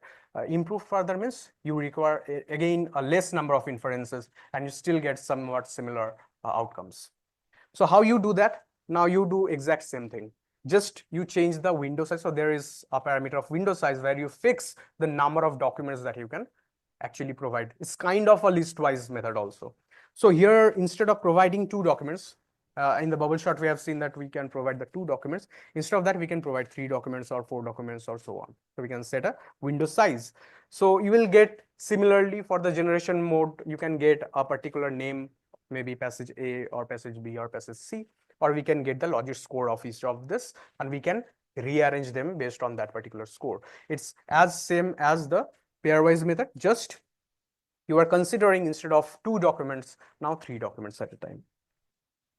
So here is one example. So it is basically difference between how the bubble shot in the PRP method works and the set-wise. So you can see that number of inferences actually gets quite low for the set-wise method, and they have shown that this set-wise method also actually works quite well. Like even if there are less number of inferences with respect to the bubble shot method.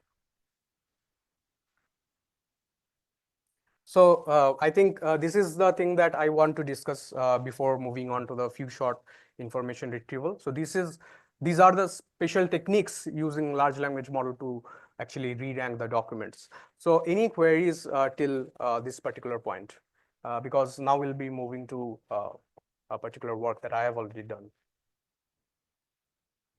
I think that's good. So this is one paper that I have worked on. So few shot prompting for pairwise ranking. Here you can see the co-authors of the papers. And we have worked on this for the EMNLP. It has been accepted in EMNLP 2024. And this particular work, what it does is it tries to utilize the few shot capability of large language model to improvise the re-ranking capabilities. So I'm not going to the literature survey one by one, just giving you an overview. So supervised models are always superior if you have data.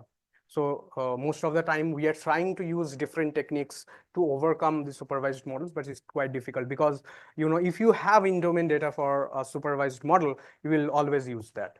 So supervised rankers mostly outperform the unsupervised counterparts. So with a bigger model, it will be a better ranker also. So this has been proven by GPT 3.5, GPT 4. So these models are quite good, even in the zero shot manner. So fine tuning is also one technique that has been utilized that actually improves distillation and is also used for that. It actually improves the re-ranking performance. So the zero shot approaches are there. So I have already discussed some of the zero shot approaches. They actually use the model as it is, ask the model to rank the documents in some of the ways that I've already discussed. And they have shown that the zero shot performance actually is quite good and comparable to the supervised counterparts. So the pairwise ranking prompting that I have already discussed is actually a very, very good model. It actually outperforms some of the good models also. So this is few shot learning on different domains. So few shot learning has been implemented for image domain or any other domain you can think of. So they have used some examples and they have tried to modify or work on a particular topic or domain and shown that using these few examples to a particular model actually improves its performance in the tasks. So this is not new, but has been worked on quite a good time. So yeah, the motivation of our work was that in the zero shot models, the pairwise method or the setwise or any model that we discussed till now, you will see that the task definition is basically the prompt itself. So we provide a query, we provide a document or a set of document, and we ask the model to actually rank it. We ask the model in a particular format, but we never trained that particular model to do a task specific to it, except for the list-wise, of course, because for the list-wise you have given some instruction. That's why it's working. So for the zero-shot models, it will never work if you are giving a complex query.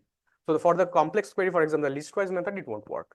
So we try to see if giving a smaller fraction of examples for a particular task actually improves the model performance or not. So we already discussed about this in context learning, right? So where we have given one date and we tried to inference some output out of it. But the model was not able to give the correct output until we have given it some instructions previously, or basically few short examples. So here also we try to see if we give the task definition of a particular task beforehand, and we then ask the model maybe the same pairwise thing, will it improve the model performance or not? Similarly, if we just not give the task definition, but along with it, if we give some context information of the task that it is performing, then how it is affected. So we are going to test both of these examples, how we can create these examples and provide these examples and see that how the model behaves. Is it improving the re-ranking performance or not? And how also basically different language models, large language models affects by this in context learning. So these are the research questions. I've already discussed this. So this is the proposed solution. So it looks very similar to the pairwise ranking method. So the only change is that you will see in the top part in the prompt, there is a set of query which is known as the QSIM here, which is a similar query to the original query. There is document A, which is a relevant or a non-relevant document. So here it is a relevant document for this similar query. Again, we have a document B, which is an unrelated document for that particular query. So how we can create these examples, I will discuss. But for now, you can just understand, initially we were just giving the query, document A, document B, and ask the model which of the documents are more relevant to the query. This was the pairwise prompt. But now we have given a set of examples. So here you can see it is on one short example. We have given one example where we have given a similar query to the original query, basically the test query, and a set of document for that similar query. And we have also given the actual output. So for example, document A is a relevant document, so the model should output A. I think this is quite clear. So you have given a set of example, a particular example of the task. So here, since the query is a similar query to the test query, that means you are giving some context information also, because it is similar to that query that you are working on. So if I give, for example, query, any query, then it is not having the context information of that test query, but it actually has the task definition. So you have to understand that there are two things. One is the task definition that is already present in here. And if you give a similar query, you are also considering the context also. So this is how it works. So we have changed minimally to the prompt without changing much. We have just given one example and the test prompt. And the rest of the things are exactly the same. Nothing has been modified. So this is also one of the interesting thing, the positional bias. In large language model, this is inherently present. In sequence model also, we have seen some kind of this positional bias thing. So here you will see that we have this document 1 and document 2 in the first place. In the second prompt, we are giving the exact same prompt, only changing the position of document 1 and document 2. Right? So in the first prompt, we have document A related to document 1, document B related to document 2. And in the second prompt, we just interchange the position of document A and document B. We just interchange the documents, right? So what this will provide? So this will provide us a guarantee that the model will output a consistent result. That's why the 0.5 comes into the play. So what could be the output? If these are the two prompts and we get similar output both of the time. So we get, for example, document 1 for the first prompt, document 1 for the second prompt. So we are sure that the document 1 is actually our correct answer, and we give it a score of 1, and we give a score of 0 to the document 2. But if for some reason one of the prompt gives an output of document 2 and the other gives an output of document 1, that means there is a confusion. So we give a score of 0.5 to both the documents. So this is the idea, and it actually makes the model more stable for working, and the positional bias is somehow reduced. Yeah, so here we'll see that how these few short examples are generated for our particular work. So we have this test query, and we have two models. One is a lexical model, is a BM25 model. Another is a semantic model, maybe a BERT model. Both are unsupervised. We are not using any supervised model here. And we are using the MS Marco training query index. So we have an index of all the queries, training queries present in the MS Marco dataset. So from this test query, if we want to, for example, have 10 examples, then what we do, we just retrieve the top 10 similar documents using lexical similarity as well as semantic similarity. So this is our example set where we have this set of queries, semantically similar queries and lexically similar queries. Once we have these queries, we have to have a set of relevant documents and non-relevant documents that will be provided to the model. So how we calculate the relevant set? For the relevant set, we use the QRELs, basically the ground truth that has been provided. So these are very small number of documents, maybe 10 examples or 5 examples. For our experiment, we have considered 5 examples. Now you see that using the QRELs, you can get relevant set of document for those queries. So once you have those queries, you can set this document relevant for each of these similar queries. So how we calculate non-relevant documents? So the idea of selecting non-relevant documents is that you cannot select any document. You should not select any document. Should be related somehow to the context, but should not be relevant as well. So what we did is we just picked the top 50, basically the 50th position document for this particular similar queries. So that is actually not very much irrelevant to the topic and also not relevant to the topic also. So it is kind of hard negative, we can tell. And now we have a set of similar queries, set of relevant documents, and a set of non-relevant documents for each of these queries. This is how the examples are created. So this is lexical queries and semantic queries. And also we have considered static examples, where we want to test if we don't give localized examples like the semantic or the lexical models, is it possible to just give the task information? Basically, you don't give any context now. So for that, we are considering the static examples. So how static examples are created is basically, for example, the current test query is Q2. So we have, for example, 10 queries. We have Q1, Q2 up to Q10, and we have this set of documents that we already created using this semantic and lexical similarities. Now, instead of selecting the test query for Q2, we can pick up any of the other queries. And all the test queries in MS Marco are quite different from each other. That's why it works quite well for this testing. So we can select any other document randomly from the set, except which is similar to Q2. So we just picked up that particular as a static example. So this is how we do the few shot in context learning in the PRP method, how we can induce that in the PRP method. So in the zero shot, we can see that there is this query, there is document 1, 2, and there is pairwise LLM method, which actually outputs either document 1 or 2. Quite simple. Now we have one shot example.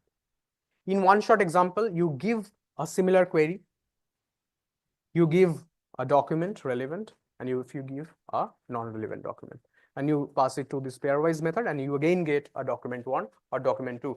Now, one thing is that how you select this S1. So previously, we have seen that there are these similar queries for each of the queries, and we are giving only one example. So how we select? So there are many ways of selecting the similar query. So we have seen that if you just select the first similar query, so for example, you have used a lexical model, so your ranked 1 query, which is similar, will be your first query. So if you take it every time, it doesn't work quite well. So a localized thing works pretty well, that we have seen. So in the future, we have used all the selection has been done localized. Basically, we pick randomly from the top 5 examples. That is how we have done it. So here you also provide that example, and once you have that, you can see that how we can like change the exact same model to introduce few examples more. So we have one shot example, then we can have 2 shot example also. We can give the same thing, but for maybe 2 similar queries, and we can have a K shot version of it also. So give K examples. So as you can see that if you increase the number of document, the prompt actually again becomes more complex. And since the model is not fine-tuned or trained, and these are quite small models that we'll be working on, not the GPT models, you will see that the performance actually degrades most of the time if you use more complex prompts. So this is one in context relevant example from the paper. You can just go and read the paper. So this is one example that I have just picked. So here you will see that the relevant document. So this is the actual relevant document from the text, and the one-shot training relevant document that we have picked. So it's a similar query, and its relevant document that we are providing as an example to the model. So non-relevant document, we are not showing it here. So this is how the examples look. This is a formulation of what we have done till now. So we had this PRP unit, pairwise ranking prompting unit, where we have multiple relevant queries, we have multiple relevant documents, multiple relevant non-relevant documents as a set. And then we have a forward unit where we have this document 1 placed before document 2, and we just reverse their position in the next unit. So that we can combine this and we can reduce the positional bias of the model. So these are the experiments that we have done. So this is the experimental environment. Not much required if you are not implementing it. So one thing here is that we have implemented these models locally in our systems. So the models, I'll be discussing which models we have used. So that's why this was more important. So these are the data sets that we have used for our experiments. So we have used the MS Markov passage, which has a document collection of 8.8 million. And we have used the train set for the example selection, and the DL19 and DL20 data sets for testing our model, which has 43 and 54 topics, each of them. For checking the out of domain quality of our work, because all the examples are generated from MS Markov. So there is a possibility that it will work well with DL19 and DL20, but not with other datasets. To give a solution to that, we have also checked the Beer benchmarks. So we have used 2 specific datasets, the COVID and SciFact. You can see the details of these datasets here. And these documents are basically out of domain datasets that has been tested on our work. So this is the in context learning prompt. This is the actual prompt that has been used in our model. You are rank LLM, an intelligent assistant that can rank passages based on the relevance to the query. So this is known as the instruction to the model or system prompt. This prompt has many aspects with respect to how our current decoder only model works. So this is one of the thing. And then we have the example part initially, and then we give the test query. So this is the structure, and you can see that how it works. Then after this, there is this large language model. And for our work, we have only considered the logic score and not the generative part of the model, because we already know from the previous work that doesn't work well. So these are the 2 language models that we have used. Zephyr, 7 billion parameters. So it is a model which has been fine-tuned from Mistral, and FLAN T5XL 3 billion parameter model. So this is quite small model, as you can see, this FLAN model, but this is, and also this is an encoder decoder model, but this has been instruction tuned so finely that it works very well with zero shot. So in the PRP method, they have shown using the FLAN T5XL 3 billion parameters, it is quite an excellent model. Like anyone can use it, and it actually works on your CPU also. Will take much time for the inferences. And you can see only issue with the T5 models is their context length. It is 512 tokens, whereas for the Zephyr, it is 8,000. And this Zephyr is a 7 billion parameter model, and FLAN is a 3 billion parameter model. So the issue with FLAN model, as you can understand, is that if you're giving examples, you have to cut down a lot to actually fit in the 512 tokens. You cannot fit entire set of documents in this 512 tokens. So for the PRP paper, what they have done is they have just chopped off some of the part of the document to fit it in the 512 tokens. So if you can understand, if you just provide some more examples, you have to chop down more, right? So that is one of the issue with a parameter model, which is having lower number of input tokens.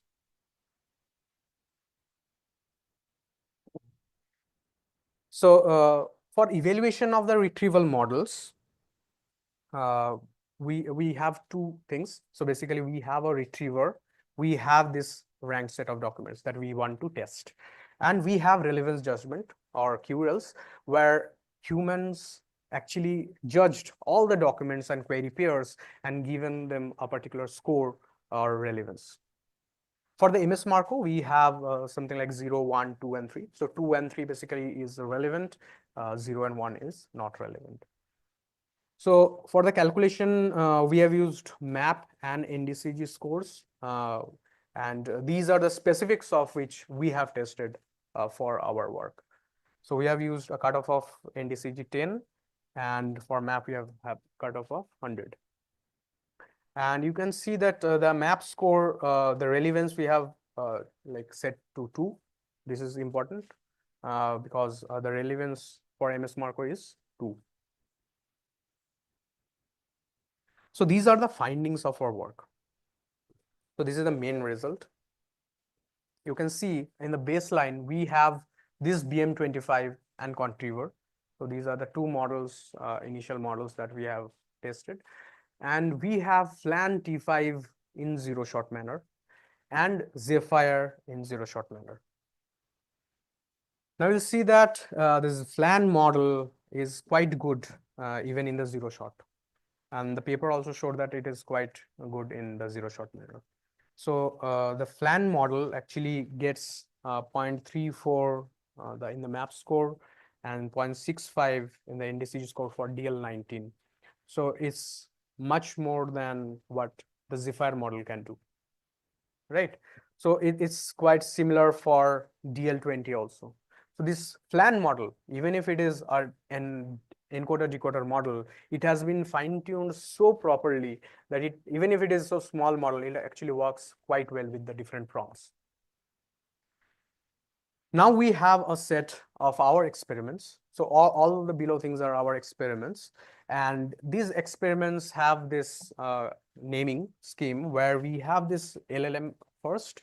Then once we have this language model, we have after this dash, we have this type of example that we have used. Either we have used the lexical examples or we have used the semantic examples. And then the shots, basically how many examples we have given. So you see that it is only one shot for now. So this Zephyr Lex 1S, that means we have used the Zephyr model with lexical similar example and in one shot manner. So you will see that whenever we are using the Lex examples or same examples, we see that there is a huge improvement, basically a statistically significant improvement from their zero-shot counterparts. So these examples actually improve the re-ranking performance. For the FLAN one, it doesn't improve that much. Sometimes it does, sometimes, so it's very inconsistent, we can say. So in the ablation also, we have tested with some more idea, like if we just remove the task definition part entirely. So what was the task definition? We were pairwise prompting. So we need to have two documents, relevant and a non-relevant document. So if I just remove the non-relevant document, that means we are changing the task definition. Does that work? So you will see that Zephyr, so for this last one, the Zephyr Lex 1S RO means relevant only. So we are giving contextually similar document, but is not related to the task that we are focusing on. So we are sometimes like changing the task definition, and you see that the scores are not that good. So the task definition needs to be perfectly similar to what task we are actually working on. So this is what. So if you change the in context learning example, the model won't work well. And for these models, for example, this Zephyr or FLAN model, these are quite small models, and this fluctuate too much with respect to the prompt. So for example, if there is a bigger model, ChatGPT, GPT-4, so these models, even if you change the prompt much, the model won't be giving you an output which is entirely different. But for these models, which are smaller models, will be affected too much with these prompts. If you change the prompt too much, like even a little bit, the output will be tremendously different. So this is one thing that you need to take into account if you are working with smaller models. So yeah, these results say that the model that we have, the statistically have significant improvement using lexically or semantically similar examples. While the static examples also improve the scores. Why? Because we are providing a task definition to the model. So that also has some improvement over the model with respect to the zero shot counterparts. But the same and Lex examples are quite good if you can cultivate the examples properly. This also I have discussed the why the FLAN T5 model might not have worked well, maybe because of the tokens, and difference in the instruction tuning could be one of the reasons also. So this is the number of ICL examples. If you change the number of ICL examples, how the model behaves. So we have seen that there is a huge jump from zero shot to one shot. So in all the cases, you see that the zero shot model and the one shot model actually is having huge improvement. But after the one shot, the improvement is subtle, or even sometimes there is no improvement. So what does this mean? So there could be some of the reasons that we have thought the reasons. So maybe the examples that we are selecting might be conflicting. So if you are selecting 2 examples or 3 examples, that might be conflicting. Or one of the reason could be it makes the prompt more complex. Again, we have already discussed that if we change the prompt a little bit, the models, these smaller models actually don't work well. But for the larger models, like GPT-4, it might work quite good. So this is the thing. So we stick with the one shot only for these models. These are smaller models, and the one shot examples are quite fine, require less inference time than the 2 shot or the 3 shot examples also. Yeah, so if you are curious, the 0 shot examples for re-ranking 100 documents for the DL19, it took around 4 hours. And if you increase one example, it will take around 7 hours if you are using an RTX 4090 GPU. And increasing the number of examples will make it like 12 hours and 17 hours respectively. So this is how you can see that the inference time changes if you change the number of inputs, if you increase the number of inputs. So these are the results for the out of domain task. Yeah, one thing that I forgot to mention here in this previous result is that you will see that there is this supervised model also provided. So this is just for reference that how close we are, even without giving much of a training to the model, just picking the examples, you can get closer to a supervised model. So in out of domain, we have seen that for some of the tasks, we are able to actually outperform the supervised model.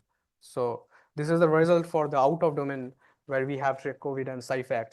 The examples are from MS Marco. That's why we are calling it as out of domain. So you will see that these examples again make a huge difference, statistically significant difference from the base retrievers, basically the zero shot models. And yeah, so for COVID, you will see that we have actually achieved a better score than the Mono T5. So in the zero shot also we have got something better. So the training of these models, for example, the Mono T5 is quite heavily dependent on the domain. So if you change the domain, there is a possibility you won't get a very similar kind of outcome every time. And again, we see for the Cyfact, the score is quite similar and close to Mono T5. There is no statistical difference between the Zephyr Lex 1S and the Mono T5 model here. So in the in-domain, we have seen that the same examples, basically semantically similar examples, actually prove to be much better. But for this out of domain, we have seen that the Lex examples are much better. So that we have seen that is not consistent across all the things, but yeah, this is what we found. So this is an ICL extension to pointwise and setwise. So we wanted to see if we give in context example to this pointwise method, does it improve, or is it close to the pairwise method, or can we improve that? Again, we want to check for the setwise method also. So we have seen actually no improvement or very subtle improvement with the pointwise with the ICL examples, not much that we can talk of. For the setwise, there is improvement, but that is also not that great. So here also the reason is that in the setwise, it's kind of list. You are having multiple documents, which again makes the prompt more complex. So it's less effective, but it works. The example actually improves the score. So this is an analysis of examples per query. So we have this lexical examples and semantic examples, and we wanted to see how much difference it creates in the NDCG scores for each of the query. So for example, Lex DL19, there are 43 queries. So you will see there are 43 points, and how much they have improved from their original position is what we are trying to measure here. So you see for the in-domain ones, a positive curve. For the out-of-domain ones, we see a flat curve.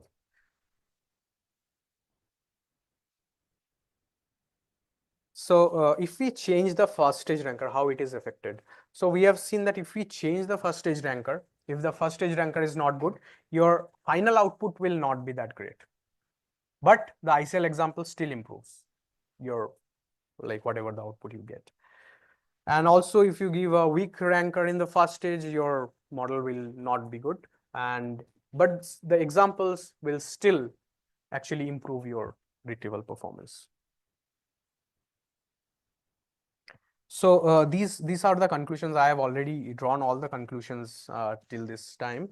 So we proposed a novel example selection process, and using those examples, we tried to provide in context examples to the model, and we observe that these examples actually improve the retrieval performance. So you see, just by using some examples, we have not given any training data. We have just used one example for each of these tests and test queries, and we have seen a huge jump from the 0 shot to this 1 shot, provided the language model that you're using is capable of taking the inputs. So a FLAN model, which is a very small model, might not work, but any model that has the capacity of like accepting more number of tokens will work quite well. Yeah. So what are the things that we can do and what are the limitations? So the model can be varied. I have already discussed, because these are small models and can have huge variations if you just change a little bit in the prompt. But this doesn't work for the larger models. If you change the prompt, they will be more stable than the smaller counterparts. Example selection is also one of the important criteria. We have seen that for the in-domain examples, the same examples, basically semantic examples, are good. But for the out-of-domain one, the lexical examples are good. So this example selection process is also important. You have to pick the examples in such a way that you can utilize the model much better. And one thing is that we have used for the relevant documents, the QLs. You can have some idea of using some other ways without using any kind of supervision also. That will work. The data leakage has been tested because all the queries and the documents that we have used in the examples are not present in the original text that we are retanking. So we have confirmed that from our end. And the number of few shot examples, this is also dependent on the model. So a smaller model might not be working well with multiple examples, making the prompt much more complex. But for a bigger model, it will try to have more data, and it might work good with like larger set of examples. So this is the code repository that you can find. I have this link, and you will get this link if you want. You can just click a photo. So here all the codes present for the work that has been performed. Some of the data for these examples are also provided within this repository. This is how the examples look. This is just for a reference. So if this is the query, I have just picked the 10 different similar queries using the lexical similarity that what we have got. And this is the file structure that we have used. We have used the JSON structure where we have the document IDs and the query IDs and the relevant documents and all. So this is just for you if you are going to use this model for your future research work or something. So thank you, everyone. So if there is any question from this topic, I'll be very interested to answer. Yeah.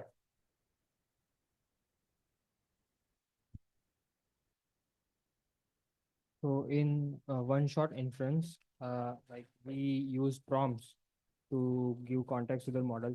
So if my statement is contradicting, like example, I give a prompt like what is the color of apple? In answer, I write apple is red and apple is not red. Then how this affects the model's performance? Yeah, this will affect, of course, but you see, as we have discussed, like we have tested in our work, we have given static examples. Static examples are something which are not related to the actual statement that you have given. So there is no context at all for that particular query, right? But you have this task definition. So even if you have this task definition proper, the model will be better than the zero-shot version. This is we have seen for all the data set that we have tested. So the task definition is an important thing. Now, if you just give it a context, proper context, then it improves it further. For example, we have used this lexical similarity or semantic similarity to create this context information. So if you have a data, you are giving it a framework like this should be the type of answer that I'm looking for, it will probably be better than the zero-shot version, even if you give some wrong information also. So the static information, the idea was to give any kind of input to the model, just give the task definition. Yeah, I think this answers.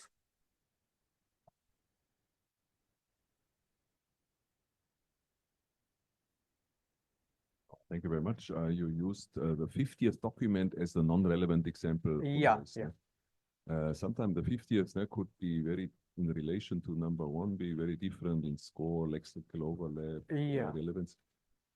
Would that be an option to use a more flexible approach and find what is the Yeah, best? yeah, of course, there will be some more flexible approaches. But what I have done is like for selecting the relevant documents, we are using the QREL file, right? So we are for the relevant document, we are not at all concerned about how we are picking the documents because we are using the QRELs. So that's we are safe there. So now the 50th document using a BM25 may not be that much irrelevant. That is what we wanted. We wanted, which is quite similar to the query, but is not actually much relevant. And in the MS Marco dataset, you'll see the QREL file is having only one or two maximum relevant document for each query, right? So it somehow is not relevant, but is still again not very far away from the query, original query, due to the BM25 lexical or some semantic models.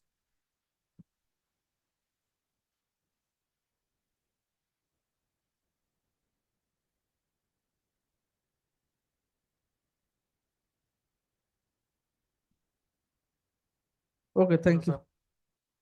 Thank you, everyone.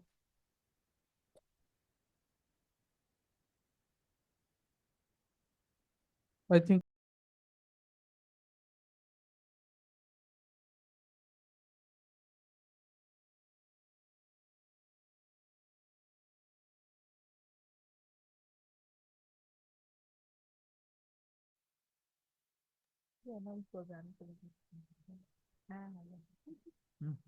Okay.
Hello.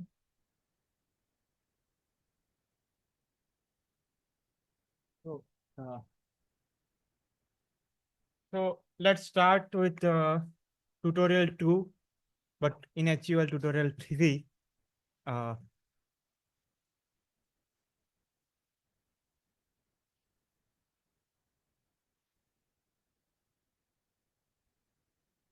So after good opening by Provin in the first half, then followed by Nilanjan in the first half, and after heavy lunch organized by the organizer, he has continued very nicely. And then Dr. Manjira Sinha, she will be playing the slog overs, and I think you will enjoy the session. She is the senior scientist at TCS Innovation Lab, Research Innovation Lab.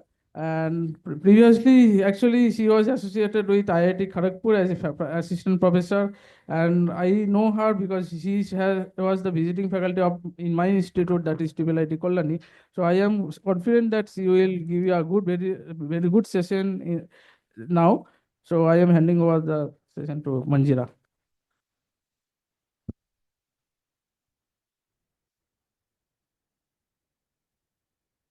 Hi, good afternoon, everyone, and thank you for such a generous. Eh, Sorry.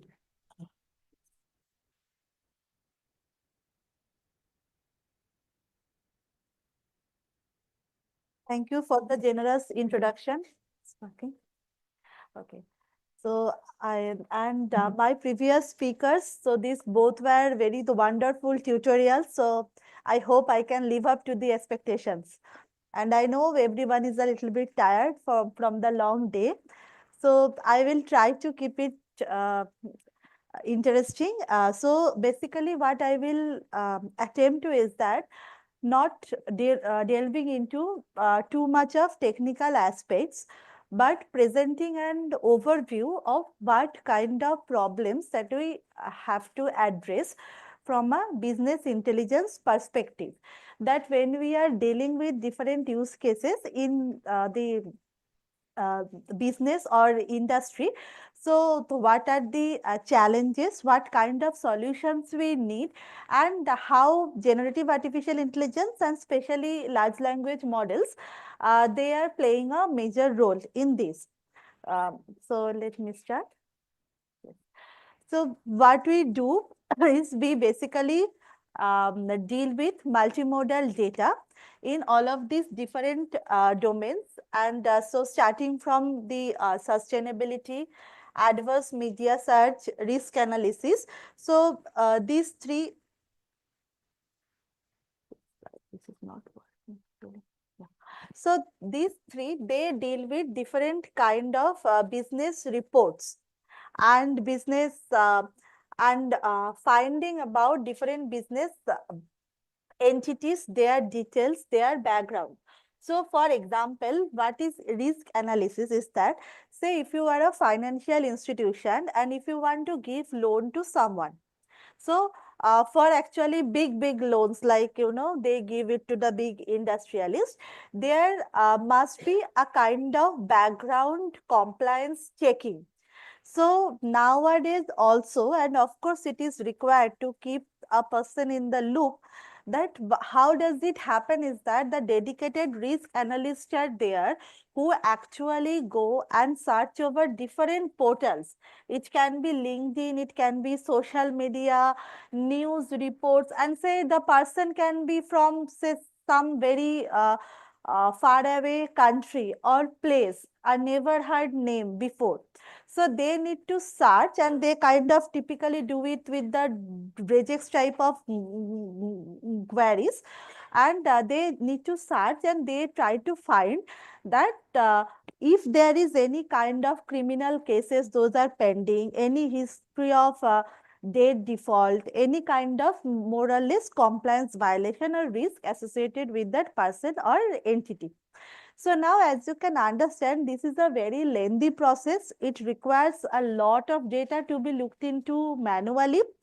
And so there is a need to actually automate this kind of processes to aid the financial institutions better. And the same also is applicable for, say, things like adverse media search, which is the second one in the right. And also where the sustainability comes. So when some these days there are lots of we are all accustomed with the talks of global warming and climate control and the climate responsibility of the companies. But what happened is that how does say if I want to rank some organizations or company according to their climate commitment, how do I do it? From where data sources do I do it? So one thing is that, of course, like I can take from their annual reports, take from their policy commitments, their filings, and get some kind of scoring.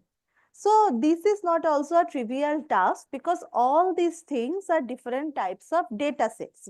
And when we are saying about scoring or ranking, so that means we need to have a kind of logic, so some way to quantify all this qualitative reporting. And then there is another aspect.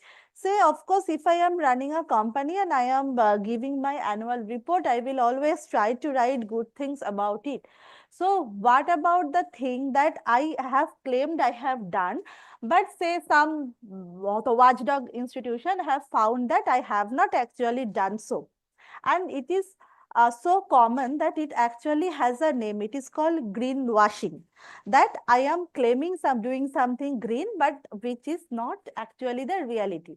And you need to detect to understand the climate impact, carbon footprint, or even sustainability commitments for the companies. You need to detect this kind of reportings and the phenomena. Then things like clinical data and analysis. So actually, although from in the clinical domain, we understand data analysis means it can be drug-drug interaction, new drug discovery, protein sequencing, and things like that. But clinical data analysis also has to address different types of actually resource allocation and management types of issues. Say for example, if I am running an hospital and I have a kind of quantifiable resources, right? And then like what happened in case of the COVID, that the efficient resource management and the allocation of the hospital beds, allocation of the medical resources, they were way out of the scope, and that's why like there was a crisis altogether. But while this is true, like while this is of a greater magnitude for an epidemic, but for general day-to-day use cases also the hospital has to, or any clinical entity has to take care of things like how do they will predict the utilization of a resource like their ICU. And what are the ground truths? Say, you cannot say like a patient A stayed in ICU last time for 3 days and now the patient A is predicted to say for say like 2 days or things like that. So generally the data is from some other sources and I am trying to understand what are the general pattern. It may not be only the ICU stay, even the hospital readmission, different kind of this kind of things. They are also important data that's need to be mined and actionable insights need to be extracted from them. So in essence, there are some key artificial intelligence problems such as semantic role labeling, multi-source story tracking, identifying contradictions and misrepresentation, extracting the causal insights, and handling the multilingual sources of information. So what do I mean when I say intelligent enterprise?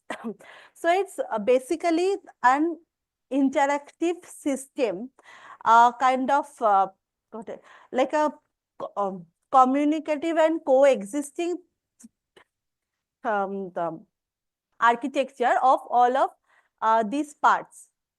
It is actually very faint, it is coming here. So we need to understand the artificial intelligence part, then we need to understand what knowledge are there externally existing for the the enterprise, and then the corporate data sets, then coming from the social and the social network knowledge, which also give cues to the cultural, behavioral, and socio-cognitive aspects. And then there is a human-computer interaction part also, which will aid the actual information to the targeted end user, and how we can interact with the system, like by question answering. So all this comes together to form an intelligent enterprise.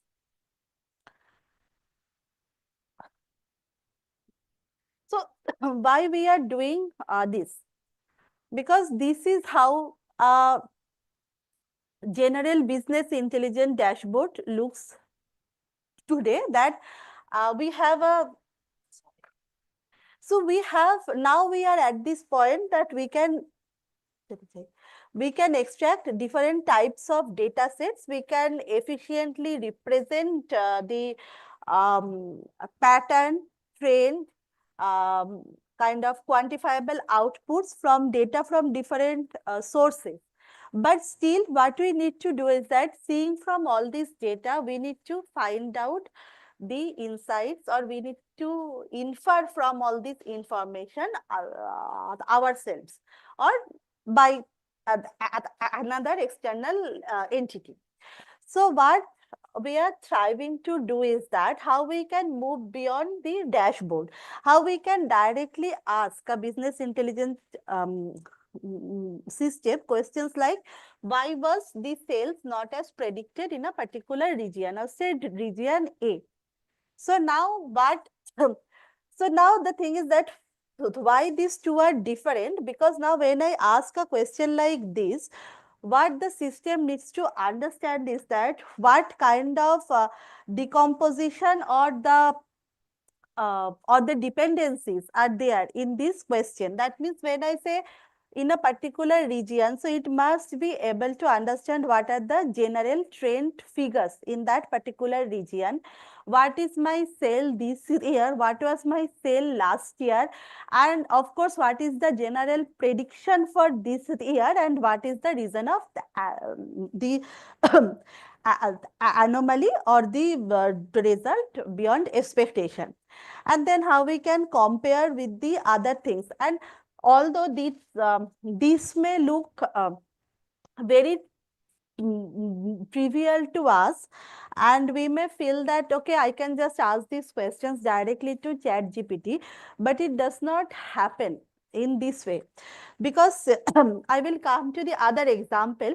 Say if you ask ChatGPT a question directly, say what were the violations by the mining industries in 2023. First of all, till sometimes back, it used to say that my knowledge is not updated to 2023. Now, the second thing that comes is that, when you say what are the violations, you expect the system to understand those violations. First of all, what are altogether treated as violations, from say like legal aspect, financial aspect, sustainability aspect. What are the violations? Those are particularly applicable to something like, say, as a mining industry.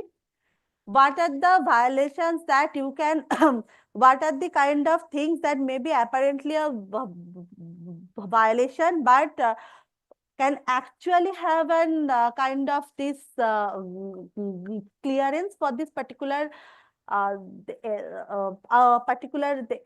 enterprise. And then the results need to accumulate all these things, make the necessary inference, and then give the answer. So it is not as trivial as it sounds. So now, of course, this is a tall order of connecting all these dots, but with efficient data processing and the kind of machine learning and artificial intelligence tools we have at our disposal these days, we can make this order possible.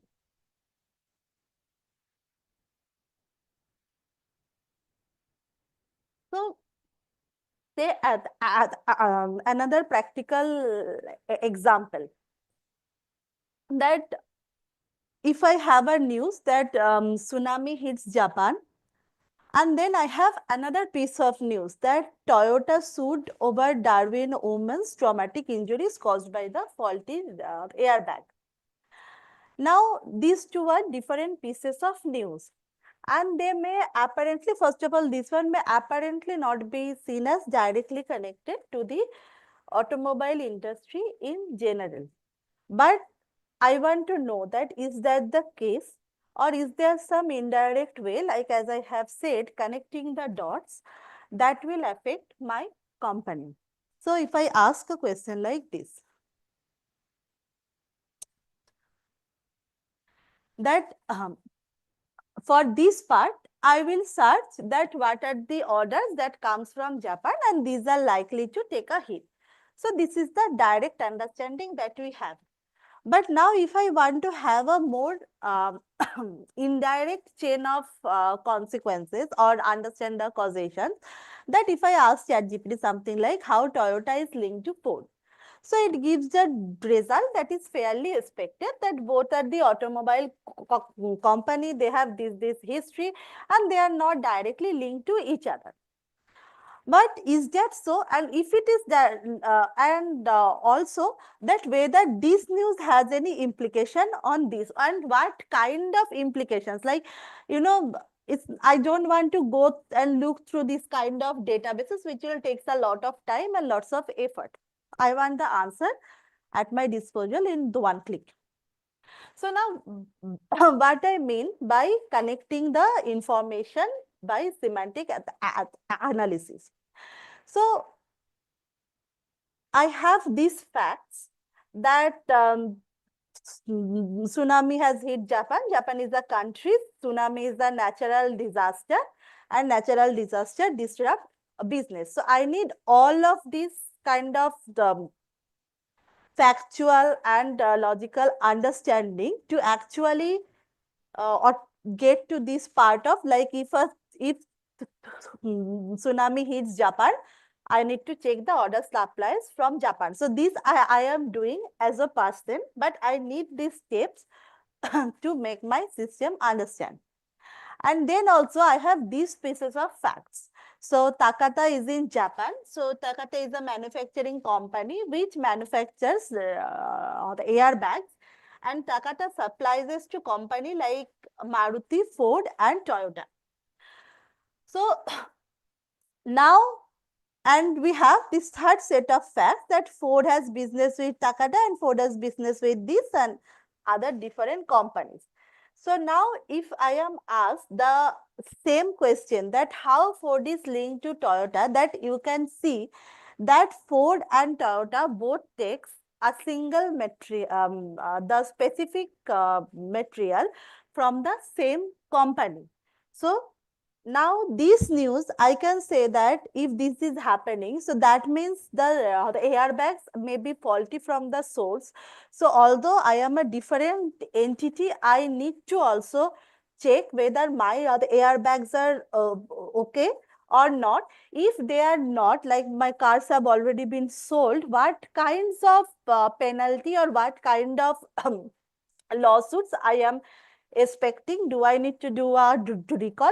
And then as all my the airbag supplies comes from Japan, that do I really have the scope to wait for the new lot to put it into my next round of cars? So what we the want to achieve is that this kind of reasoning from apparently disconnected pieces of news. So of course, now we have generative artificial intelligence, and also the web technologies are more enhanced now. So they have a lot of potential for business analysis. So but we are, but how we are adapting to this transformation. So from earlier it was more of a transactional relationship, like we have, it was kind of not very direct, engaging with the multimodal data and different types of user inputs and customers. So now people are more thriving to bundle all this together to have a more comprehensive kind of decision making infrastructure. So and as I have said, the data in essence is multifaceted. So multifaceted data have some challenges. So multifaceted does not only mean the data is multimodal, but the data also like it is also on different types of characteristic that it is measuring or that it is reflecting. So it can be from different types of behavioral signals. So the kind of social media that we look into, say like Reddit, Twitter, they are not only text data, right? They also reflects the behavior or like what we say in colloquial terms, the pulse of my target group. And then the data comes from different cultural perspectives. So that also affects the preferences.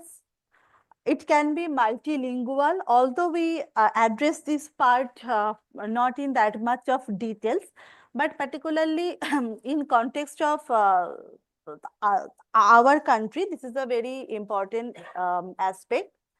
The data can be from multiple types of sensors. Say the same behavioral data can be from the social media as well as from the say like something like the variables and things like that. And then of course the multimodal and structured unstructured data, I believe you are all familiar with. Some examples are there for this.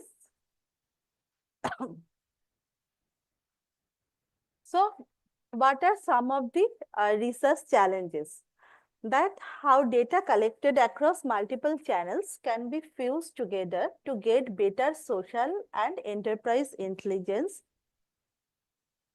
and how generative AI technologies can help extract relevant social and enterprise intelligence. And with such an expansion, like we have now we have ever more access to different kind of information at a lightning speed, and we can really play with that through different large language models, and they are kind of ready to use conversational interfaces. But what do we do with it, with all this explosion of the information and data that we have?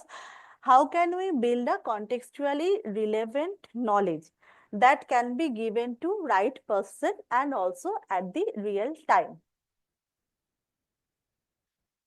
So there are three aspects of the contextual the awareness: the individual's, enterprise, and the information presentation in the real time or the near real time. So I will come to it why this is important, and why I am always iterating over these sources, because we know that with large language models now we have really great potential to mine vast data and information and get actionable insights quickly. But apart from other limitations, so one of the things that we face is the credibility of generated resources. So say for example, I want to build a kind of policy document for say a domain like health. And I want to understand what are the some of the like the figures in different aspects, like misuse of treatments or overuse of treatments. What is the effect of not having efficient ICU management in terms of say like revenues as well as the number of patients served? And of course, I can use ChatGPT for that, and actually it gives you very nice figures and also like the indicators in terms that we are not so familiar with, but they are really good. But the one question that always comes, that how do I verify the sources of the data, like how do I ensure the credibility. Now what you can say that, yes, I can go to the link, I can click, and then I can read that whether the numbers are correct or not. But then it is the same process, right? What I was trying to avoid. I didn't want to read through, say, like 10 reports by different policy companies and make my own report. I wanted to have like at my disposal a very right way method to get this extracted. But now for verification, I need to go back and check. So these are some of the issues that we face, and there is no ready-made answer for that. So it's kind of, we need to address a set of WH questions, that who needs what and when and where to get it from and how to serve. So who needs the what in an enterprise content means this, that enterprise tasks can be of various aspects according to the type of entity that it should serve. Say if I am in the HR part, I will want to understand like how I can efficient my how I can make my recruitment efficient, even my promotions efficient.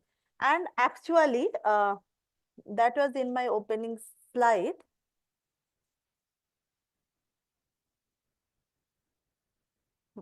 If you see that there is a block which says talent transformation. So this does not like over the top of the mind, this does not correlate with something like you will see a data scientist to do, like something like the leadership quality assessment. But actually, we do leadership quality assessment. Of course, there is a manual part, but there is an automated part also. It is not only about the answers evaluation. It is actually about understanding whether a person's personality, their response in certain case studies, and their attitude just towards some predefined problems are matching a role that either they are aspires to do or either they are being chosen to be considered at. And it's not about like whether the person will be accepted or discarded. It is more about, say, if a person A has to fit a role B, what kind of transformation is needed. And this is actually because when you are seeing it in a large scale, it is a it is very cumbersome if you have to look at each and every step manually.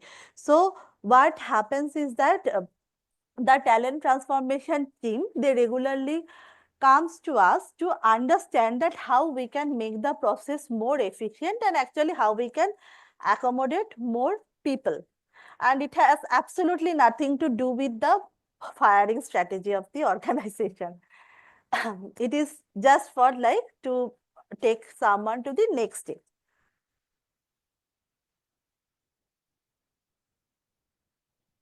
So from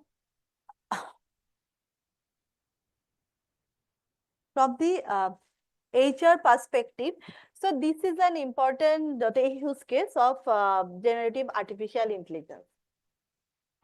Say if I have been something like business intelligence, I would want to have a compact report of competitor data, say first thing every morning. And that actually happens in many of the large organizations. Actually, there are dedicated people whose task is every day they send something called a competitor news. Like whatever competitors they seems like directly serving their clientele or their business, every morning they prepare the report that what is happening. And these things are actually like they requires a lot of effort because again they are assembled over a large types of data. So these are some of the generic enterprise tasks for different kind of entities. Now there are some specific enterprise tasks also. Say if you are in banking and finance domain, so the one of the two examples that I gave on risk and the sustainability assessment. So apart from that, like there are many other use cases. So understand the social intelligence, even there are dedicated natural language processing methods to parse through bank documents. Document means the account transaction documents to understand, say, spending pattern or the loans of a particular banking entity. And then how to deliver the real-time contextual intelligence framework. So a framework in essence is both a bottom-up and a top-down aspects. So we have bottom-up means we start with various external data sources and we build different types of models, like we process the structured and unstructured external and internal data, and we integrate the analytics and insights, and then we link this data to the different person, events, organization, etc. And the top-down aspect is that all these things feed into different types of databases as well as different types of tasks, like smart advisor to different kind of use cases. And this part is when a person sits and when the person needs, the data should be at this conversational agent or dashboard, whatever you are preferring. I am skipping the large language models. Okay.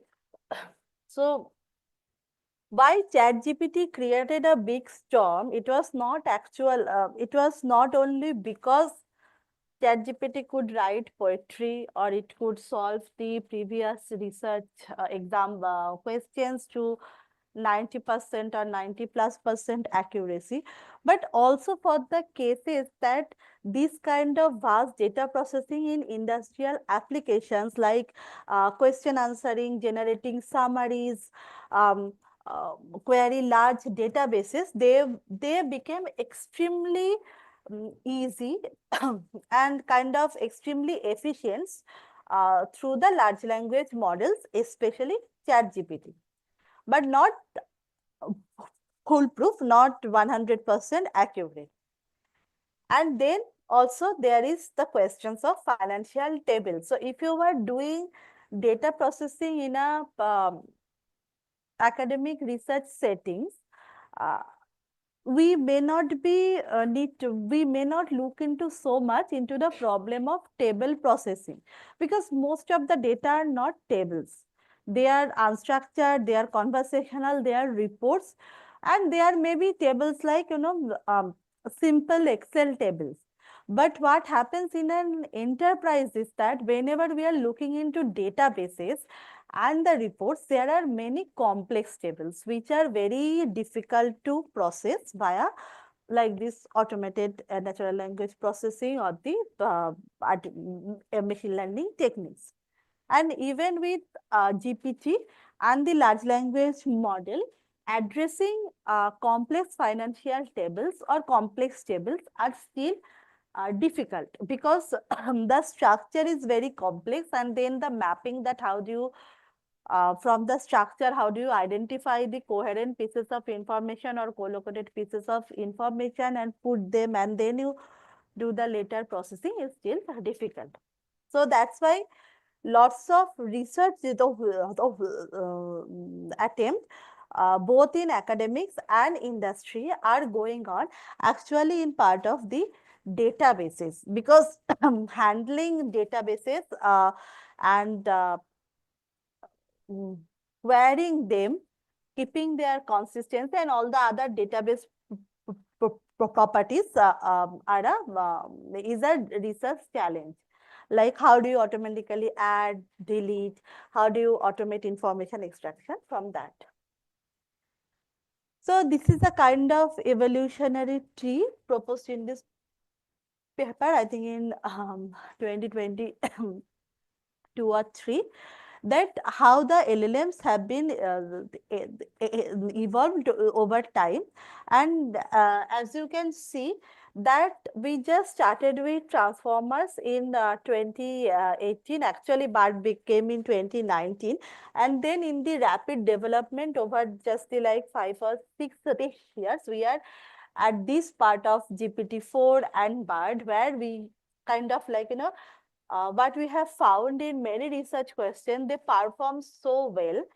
And also there is another caveat that sometimes the differences in performance between the open source models like Llama 3 um, and a proprietary model like GPT-4, or even a small language model like Mistral and GPT-4, the difference becomes so huge that it really like it poses a new challenge. But like, first of all, what we should um, what we should use for our applications, and then if the improvements are so much, then what are the new scope, what are the new challenges that we can have which are not solved at this point.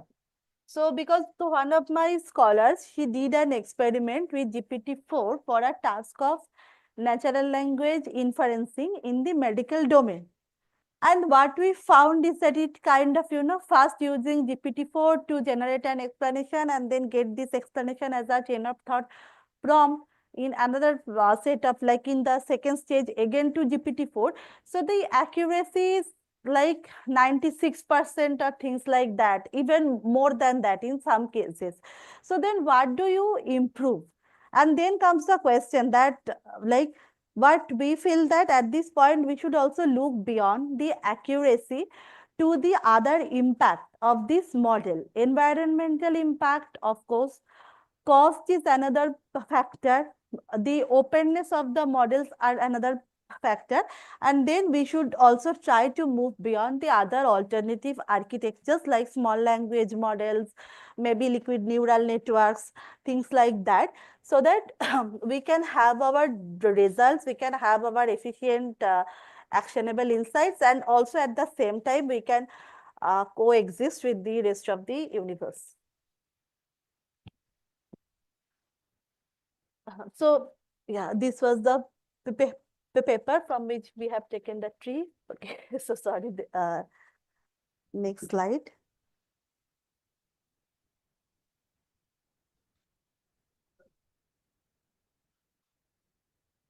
I think the break is in another 15 minutes. Yes. So what happened is, in morning, the full slide was not being sent over email. So I had to break it up in 5 parts and then I sent. So sorry for the little confusion. So let us start with our first use cases of adverse media search.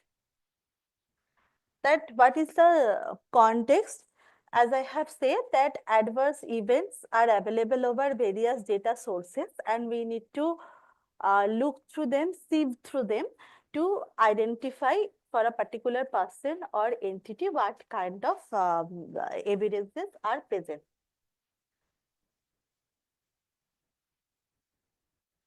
So what are the target audience? It can be the KYC and compliance team, marketing team, and this AML stand for actually entities such as anti-money laundering. So you can understand this adverse media search it has a consequences in real time, like in real world use cases.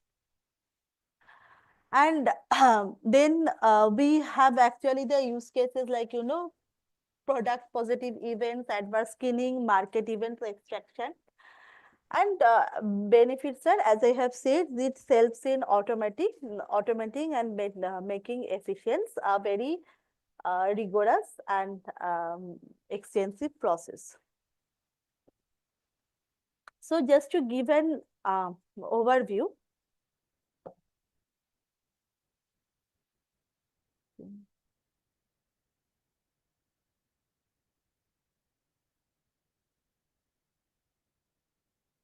Getting better now. So, say if we have different types of documents, say to identify financial crimes, and not only financial crimes, because financial crime is one of the use cases, but when we are processing data, we try to address that what happens for the generalized problem statement, say for crime detection. So, a crime means that we want to identify the following information from a piece of text from any of the sources like crime, accused, victim, crime location, section, charges, law enforcement, etc. Now, maybe all or some of the entities can be present in the piece of text. It may happen that there can be say, like multiple accused for the same crime, and also there can be conflicting information. So all of this makes it difficult for the natural language processing engine to get the relevant information. So what is generally done? So there is a, and the thing is that the annotated corpus is actually very less, or it is not present, because as you can understand, like the very definition of the task is that you need to identify if there is some kind of crimes or illegal things have been committed by someone in some piece of text. So there is no specific annotation as such. I may have a well annotated data set of something like murder, and then I want to use the data set for identifying say things like the money laundering. So it becomes very difficult to get the actual ground truths. So maybe we have some generic annotated, corpus, and then we have from the set of documents, we try to identify the kind of entity and the document linking, and then also get the relevant pieces of the support. So in case in the pre-large language models time, what we used to do is that, as you can see, this is an example architecture from one of our papers, which has like lots of NLP part in terms of getting efficient word embeddings, to leveraging different types of neural network architectures like CNN by LSTM, and also there is a layer of the word like pairwise attention to identify the semantics of the document in this case, and then getting a form of text output. So this kind of architectures. So, and when we say like financial crimes, it can be of many types. So it can be starting from money laundering to even the arms trafficking and the wildlife trafficking, all comes within the paradigm of the financial crimes. And this is actually generalized crime, the more frequent ones from the Indian data set. And actually, what my friend told is that the most frequent crime that we get in our reports, at least till 2020, was concerning with the exam racket. So apparently, examinations are a big thing in our country, and the associated rackets and crimes are the most frequent ones in the data sources. So, what it does, say given a piece of text like this, the idea is to get the informations like this, like what is the accused person, what is the kind of crime, what is the location, it may or may not be present, what kind of action taken, again it may or may not be present, in this case it is present, and then what is the investigation or monitoring agency for this. So now it may look simple, but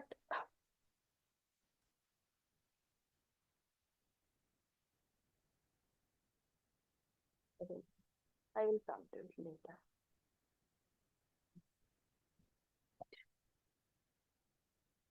What is given is yeah. So for the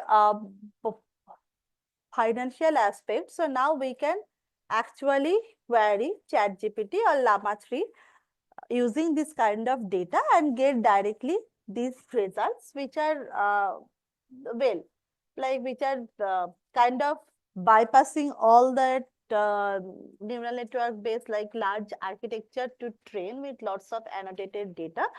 So that we are getting good results in zero shot or few shot prompting. But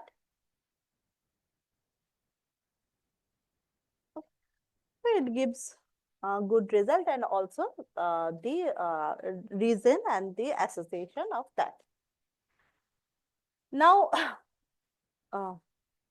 okay, so I wanted to go to another slide, but let me address this. Now, why do we say that prompts matter? So this is just a random piece of news, like it's not with any specific intention.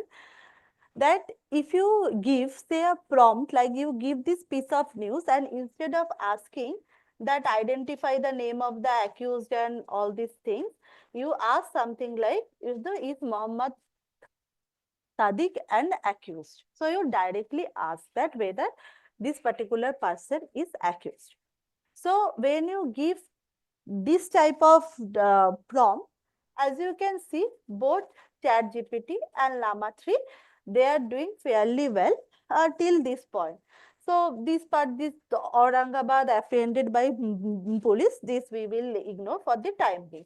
So more or less for the generalized prompts, they are giving me the most relevant piece of information.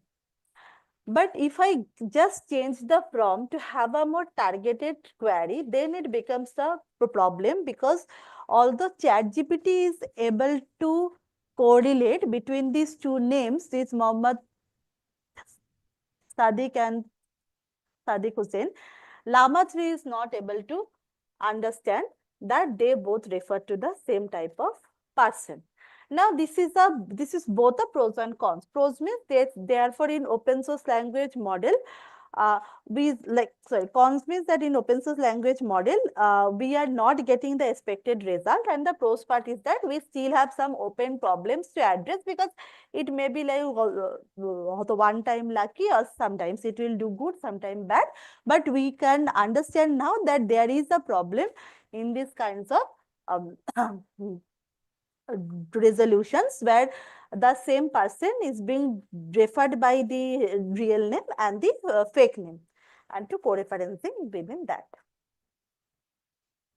But is it always 100% accurate? It's not. Even ChatGPT, when we give this piece of information like this, you don't need to read through it, but actually the original document is more longer, and there is a token limits and things like that, unless you are using the paid API.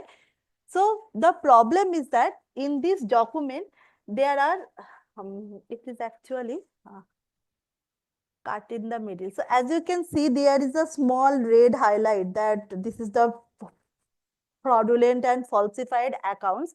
This actually comes from a long distance dependency on the first paragraph. So there, and at that time, it cannot understand that what is the name of the accused, or what is the crime committed, or the organization. So for the crimes type of data, it becomes difficult to process the long distance dependency. Sometimes the documents are complex. Why? Because if you read through this line, that the bank's collapse was precipitated by the death of its founder, Frank Nguyen, in the early hours of 27 January. Nguyen, who was facing charges of stock fraud, was found dead by a .30 caliber rifle in his Mercedes-Benz. Now the question is that who is the criminal and who is the victim? Because this same document has there is a crime committed, a financial crime, and as you can see, all this rest of the document is actually about financial crime. But this first line, it makes the extraction confusing, because then it is said that he is also shot dead. So that means he is also the victim. So therefore, it's kind of, it is not able to extract information from documents like this. Or maybe if you query it, if you force it, if you give it a kind of more enhanced prompt, it may able to do, but in these zero shot cases, it cannot.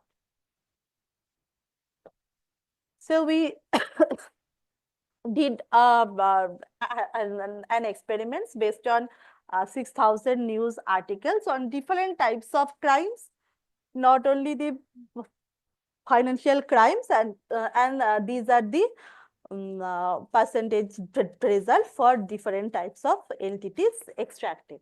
As you can see that it is actually very good, but nevertheless there are sufficient number of use cases where they have not been able to perform. So the one of the cases, like, you know, it is a very, you can say, a crude method of like a manual way of reinforcement learning, is that you doubt the ChatGPT or doubt the large language model. So you say that I am not satisfied with the response, please regenerate. Or you say that I think the responses are not correct, please check. Or are you sure about your responses? Actually, doubting, it's kind of, it kind of forces it to look more closely. And earlier this same thing, it was not able to identify the information, but when you doubt, it actually gives you information like this, that if you kind of like force it to again correct its output, so it gives a, and now you can see this is the correct output. So this is the same document that it says that I cannot extract, but it's not the solution always. If you pressurize it more, like if you ask it again and again that it is not right, then what happens is start generating information which is not present in this document at all. It just comes up with new names, imaginary crimes, and it gives it to the understanding. So regenerating the results, it does not always gives improvement. Maybe it's for some of the case like entities does, but overall there is a decrease in performance. Future learning I am not going into. So, but why we are doing it? Because it is actually people have attempted to use the reinforcement learning for feedback to improve the large language models output, of course, in a more scientific manner. So as you can see that if you say like your input is that put soap in dishwasher, like what do you need to do to put soap in the dishwasher? How do you plan the action? And which is again a very relevant research challenge for large language models. And the model's output gives us three things: open dishwasher door, grab some dish soap, put soap in the dispenser. And then there is a critic which actually looks into the answers, and it says that you cannot put soap in the dispenser without first opening it. And then it rectifies these steps. So in this way, there is way to actually critique the large language model, and to do not require to read through all this. So it is kind of instead of a supervised setting, there is a the reinforcement setting which looks into the how you can critique the action of the large language models, the output of the large language models, and how we can get the better results. Okay, so part two. I think we take a break. Any questions?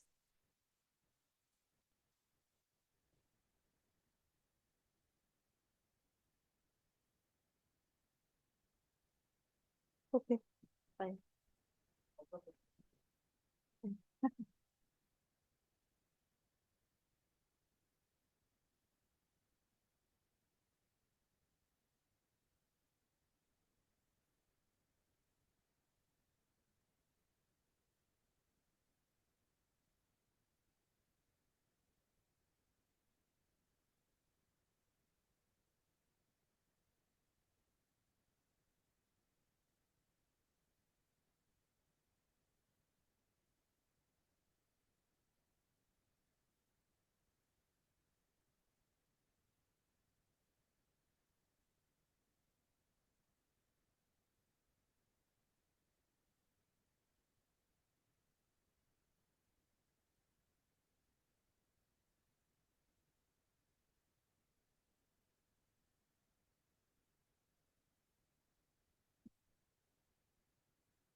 Hello.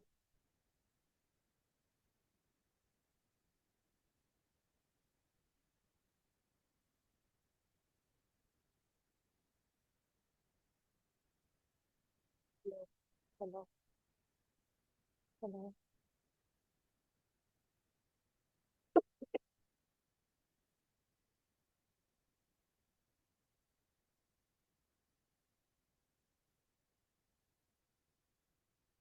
Okay.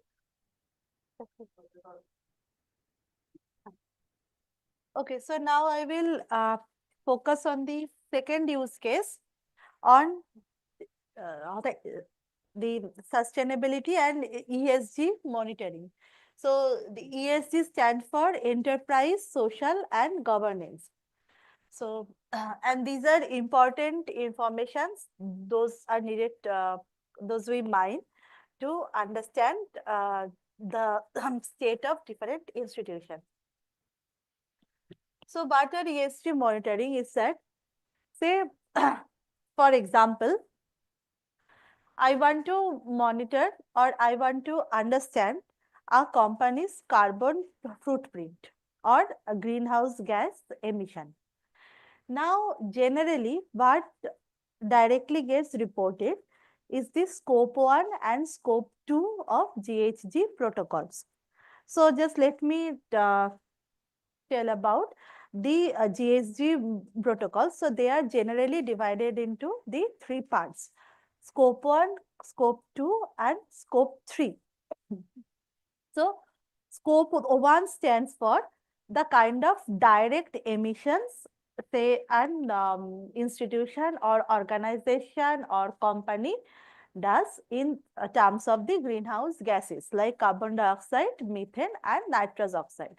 Like, directly burning some fuels, the direct emissions and things like that.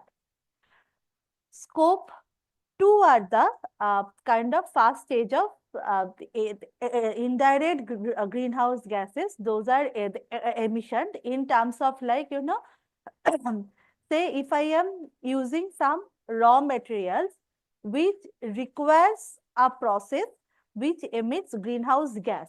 So basically my supply chain, like my direct raw material, they are also source of my greenhouse gases. And then also what scope 2 contains is that, say I am a company and I am a fossil fuel company. So of course there is a scope house greenhouse gas emission, which is the direct combustion of my fuels.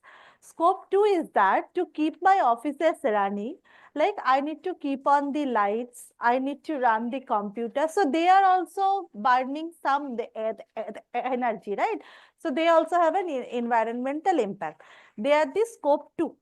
So which is a bit of indirect, but not that much. And what is scope 3 greenhouse emission? It is actually the greenhouse gases emission. Those are concerned with the entire life cycle of the products.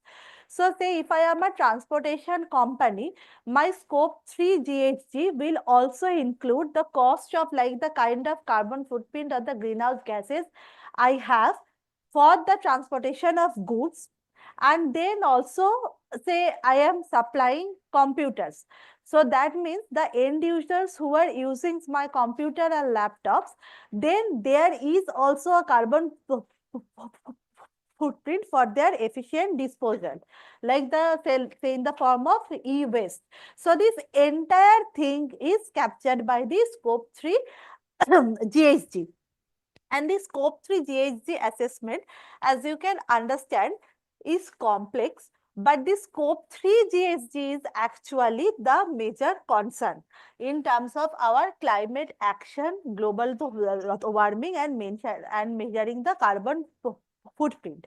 So what happens is that oftentimes most companies do not report their scope 3 GHG, and there is no efficient mechanism or framework to calculate the scope 3 GHG. Because there are some challenges like absence of standard reporting templates. Then there are again the different types of data challenges. then there are things of multiple, like, trusted sources. Say, I can tell that if you are an electronic manufacturing company, then you also have a carbon footprint in terms of the e-waste that you are generating, like that is being generated after consumers are discarding your old products. But how do I quantize that? How do I measure the upstream thing, that when I am sourcing the components of my the electronic goods, what kind of what are the greenhouse gas emission and carbon footprint at this time? And why this is important to measure? Because say if I am an electronic company, what happens most of the time is that I outsource my entire thing, my entire development and building. So then I can claim that for scope 1, my greenhouse gas emission is very less, or even for scope 2.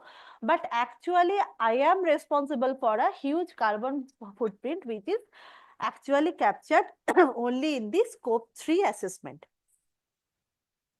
And so therefore, we also require the domain specific sustainability assessment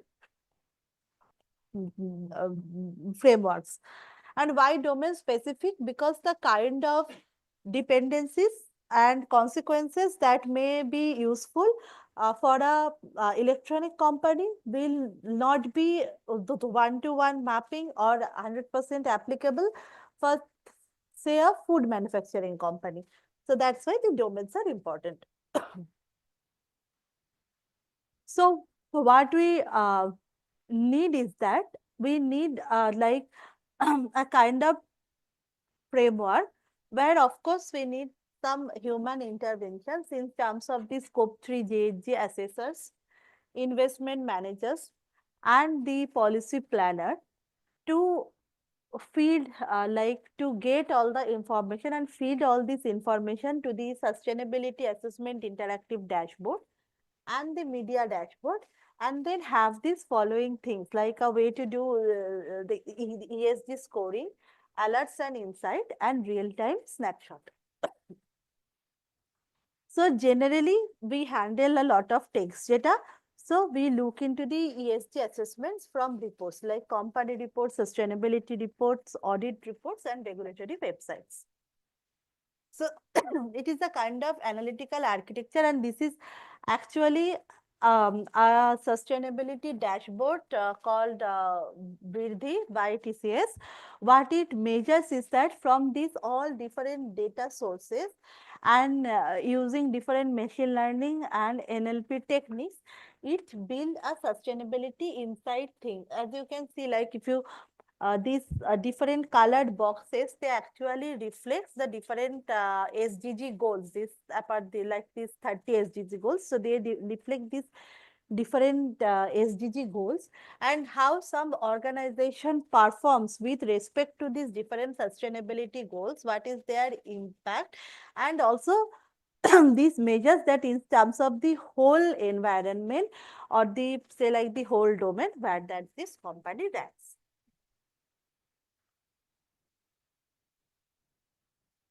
Then, so this is the one of the way to kind of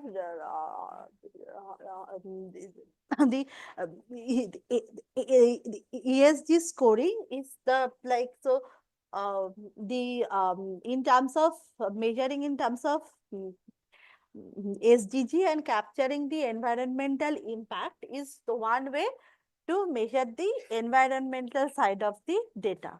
But what about the governance part? Like the environment and sustainability is there, but there is also a requirement of a governance transparency index. So, what is so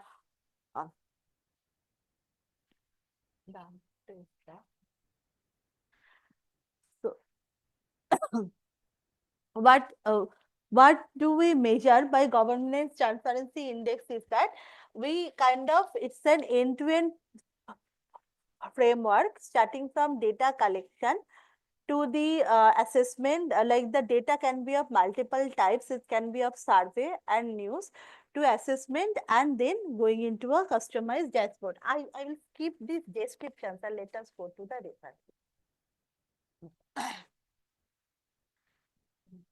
say one example pipeline from on how the VD is made is that we have different types of reports and disclosures and news articles and things like that.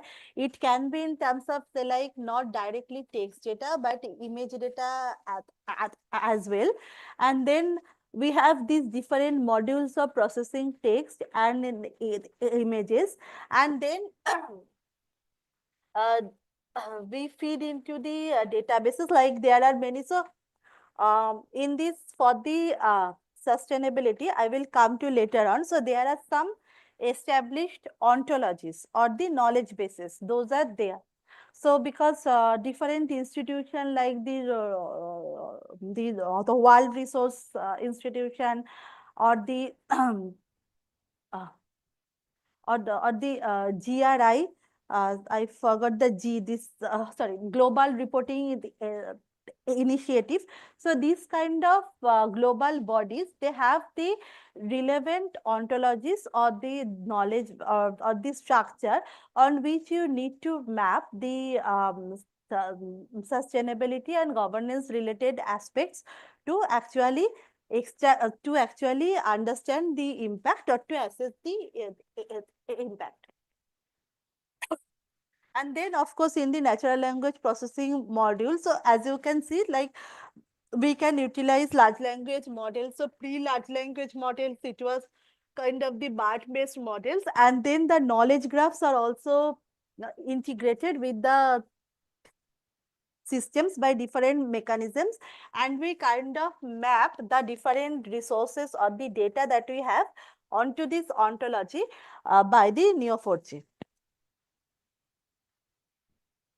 So what we try to extract is this automated causal insight from the text, this what, why, and how. Again, the WH questions. So say for example, if a justice news like Office of the Public Affairs have some news article like this. So what we extract is that what kind of penalty that was imposed on this particular institution, what is the violation incident, and as you can see that this it also says that it is not only in failing to, like the incident is failing to maintain an effective anti-money laundering framework, but in this particular case, it is that Western Union's failure to implement the proper control and discipline agents that violated the compliance policies and enabled the anti-money laundering. And also not only the fact, but what is the consequences, like why it is such a huge thing, because this not following these anti-money laundering policies, it resulted in the processing of hundreds of millions of dollars in prohibited transactions. So this kind of causal change, that when you are not following the governance or the policy, like the transparency related thing or the proper environmental policy, so it is not only about what they didn't do, but also what happened because of what they didn't do.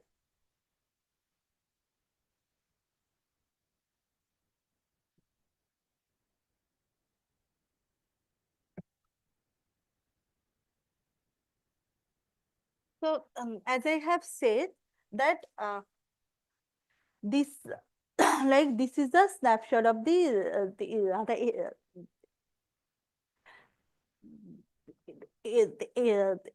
ESG ontology, and it is following the GRI definition. So GRI, again, the Global Reporting Initiative, and you can look upon it.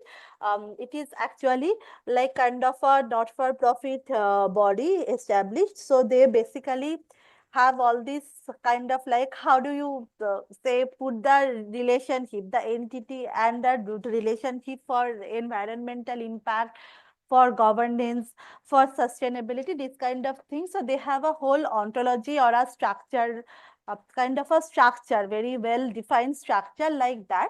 So, and on this structure, we have made the knowledge graph. So what we did is that, say all these pieces of news, say these, like as you can see, they are about like Tesla, they are on this the Airbus and the airline technologies, particularly for the Dutch airline KLM, and this is on the technology companies like Microsoft, things like that. So we extract the relevant entity and relationship following the environmental sustainability and governance aspect, and then we map them to this knowledge base. And so this is the Tesla specific mapping on the GRI ontology or the GRI structure to capture the aspects. And how are they used in downstream tasks? Say for example, when we are designing a new, say like kind of, it can be rescore, it can be doing question answering, it can be other tasks related to governance. So we can use this knowledge graph or use this knowledge mapping to make the output more efficient. Now, what kind of downstream task? So if you remember in the first slide, I talked about greenwashing. So the thing is that a company has claims in its annual reports or say in its official disclosure that it has followed certain policies, adherence to the environmental guidelines, but say from third party sources, it has been found that it is not, may not be absolutely true, or maybe it is more like kind of, you know, the omission of the truths. So, and this is not very rare, because as you can see, this has an official name called greenwashing, and there are now different public databases like the Green Claim database to actually assess a company's position on this, and to automatically detect the cases of greenwashing by different institution is an important research problem for business perspective. Because see, tomorrow you may be going to do business with them, you may be extending some kind of financial help to them, or you will be consuming their products or supplying the raw materials, and for all of these things, as I have said, like everything is connected. So then you also become a party to all these violations. So in initial days, now again, if you take the example that I gave, like how do I know that there are violations? Like, you know, it's fine, I can go to like, you know, Reuters, I go to like different sources, like some of these. So for that I need to have a knowledge that if Shell refinery has claimed something and but it may not be true, so which of the source that I look into? So I need to have a knowledge that I should go and look into something like Reuters, or maybe in some other geographical location, are different kind of news sources. So that is the one point of challenge. But what I would really like to do is that to have a system that I can directly ask that can you tell me what were the last environmental guidelines violations last year and by which companies? The problem is that, as I have explained also sometimes back, that these are not very straightforward questions. Say, if you ask, say like, you know, some chocolate, regarding the chocolate, the aisle, so it says like, you know, generate a summary of a visit to the chocolate aisle of any grocery store can yield the yield a variety array of certification logos on basically. So it is basically dealing with the sourcing of the coca. Like, as you know, there are lots of concerns about how about the ethical origins of the raw materials for chocolate. So now what happens if you ask a question that what are the key sustainability parameters that is violated? So it gives a answers like this, and then maybe child labor we know, but it also gives something like deforestation and this. But I do not, but there is no such way to straightforward verify this. See, deforestation, while it may be an environmental impact for say, something like a mining industry, but it may not be a direct result of the coca planting or in that particular demographic location. So the results are not always credible because the question is not very easy to address. So there can be again, like when we are saying about the different causal chains and the violations, there can be intrinsic and extrinsic hallucination. So this example that we discussed earlier, it is an example of the intrinsic problem.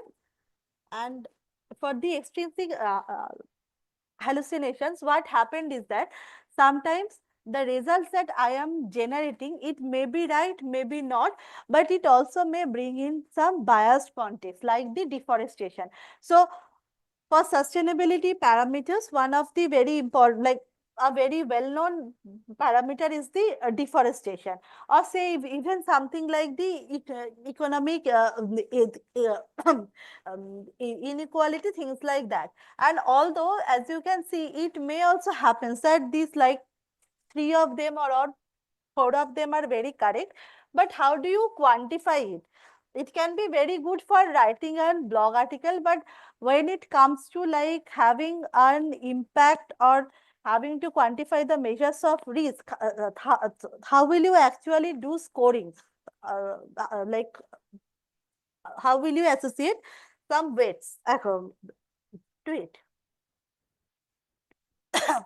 Sometimes the augmentation, they reduces the hallucinations for the large language models.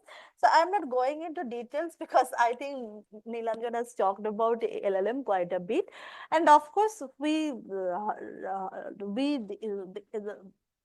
utilize the RAG quite heavily. Again, you all know about the retrieval augmented generation. So it's kind of the same, like repeating the same thing. But what happened, what we have found is that for this, so what we have at our disposals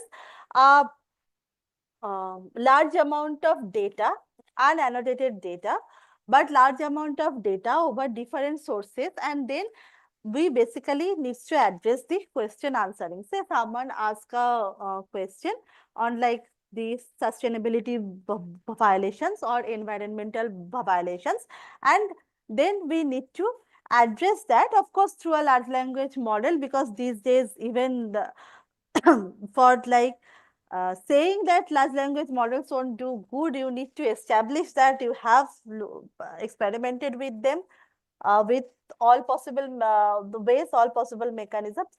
So what we do is that we generally take help of RAG and the knowledge graph. So that's where all the ESG related knowledge bases comes into play, as well as our vast data sources. Not going to this.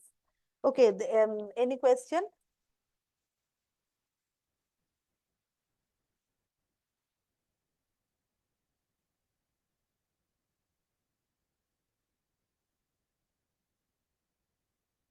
No questions.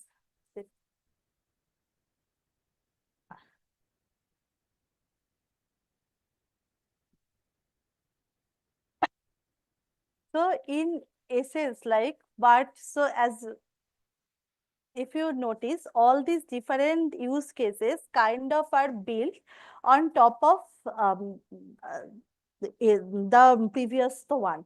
So at the first, we tried to understand that how we can establish the relationship among apparently disconnected pieces of data sources.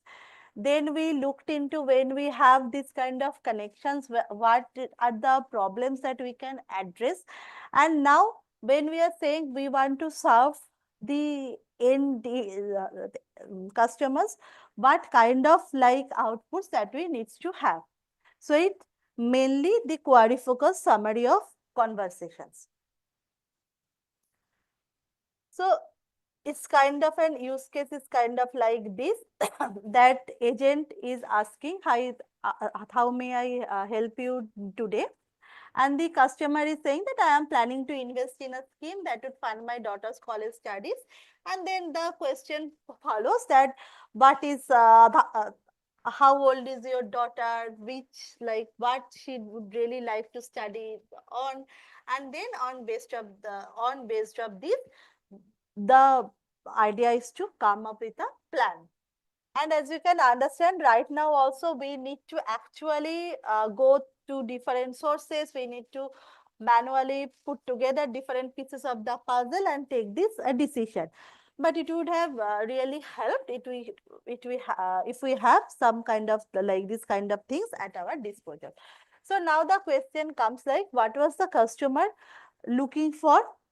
Did the conversation end in a sale?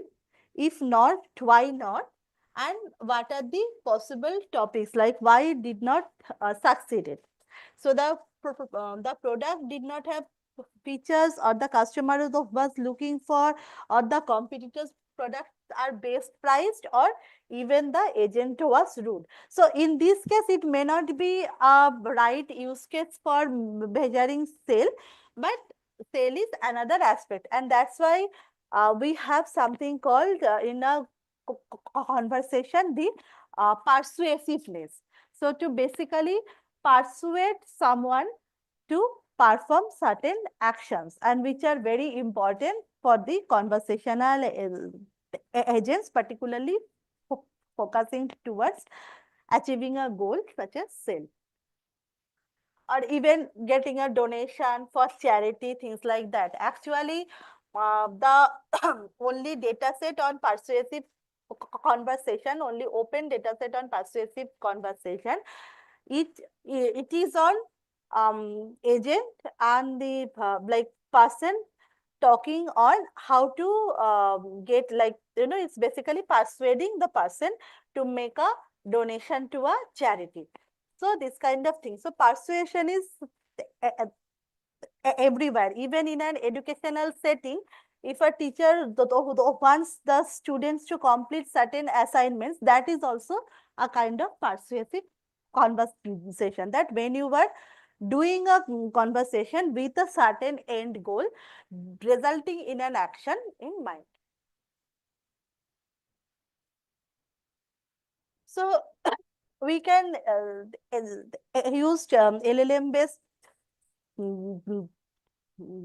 summarizers for that, and as it is based on a conversation to achieve an end task, there is it is not only about doing the summary, it is also about doing the natural language inferencing, and depends on the different types of domain specific tasks that we have.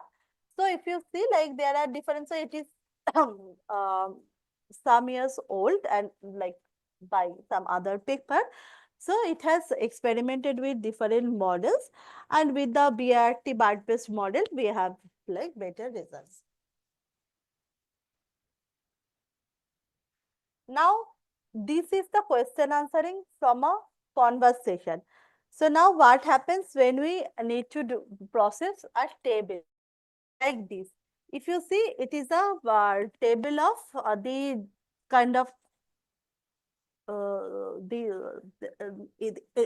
index numbers of the wholesale prices for the agricultural products. So now the generally what happens in that table, and again this is actually a type of simple table. If you can see that it does not, like, it has rows and column and not many other structural complexities, like, you know, these composite rows and composite columns, things like that. So, and these are very general types of questions that are asked, or which are required to be extracted from a table, that how has the ratio between the manufactured and agricultural product changed, over the years. And this is important because it also actually these have economical implications in terms of planning the economy and the financial state of a country.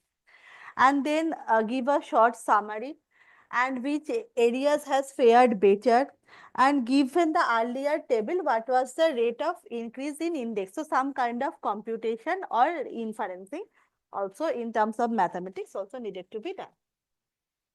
So earlier people used to address this kind of problems by BERT-based architecture or other neural network-based architectures, which were quite complex. And as you can see, the exact matches are only at this 63.92%, so which is quite less. Like we could not improve beyond that. But what happens when the large language models came? That you give the table and you ask the question that what was the percentage change from 2009 to 2012, and it not only gives you the result for this case and also a large long question like this case, that this ratio between manufacturer and agricultural goods, it also shows you the process. So the large language models, they have a, may not be all the large language models, for GPT at least, they have the inherent capability to process the tabular data. But then why I am mentioning this? Because what we have found is that, as I have said, this is again a simple table, not a composite structure. What happens when we have the complex tables, then the large language models, they are not able to perform up to the point, because there is a problem that how we will do the row column mappings for such kind of complex tables. Like, you know, you need to identify these composite rows, they refers to the same entities but maybe on different aspects, and then you need to process according to that.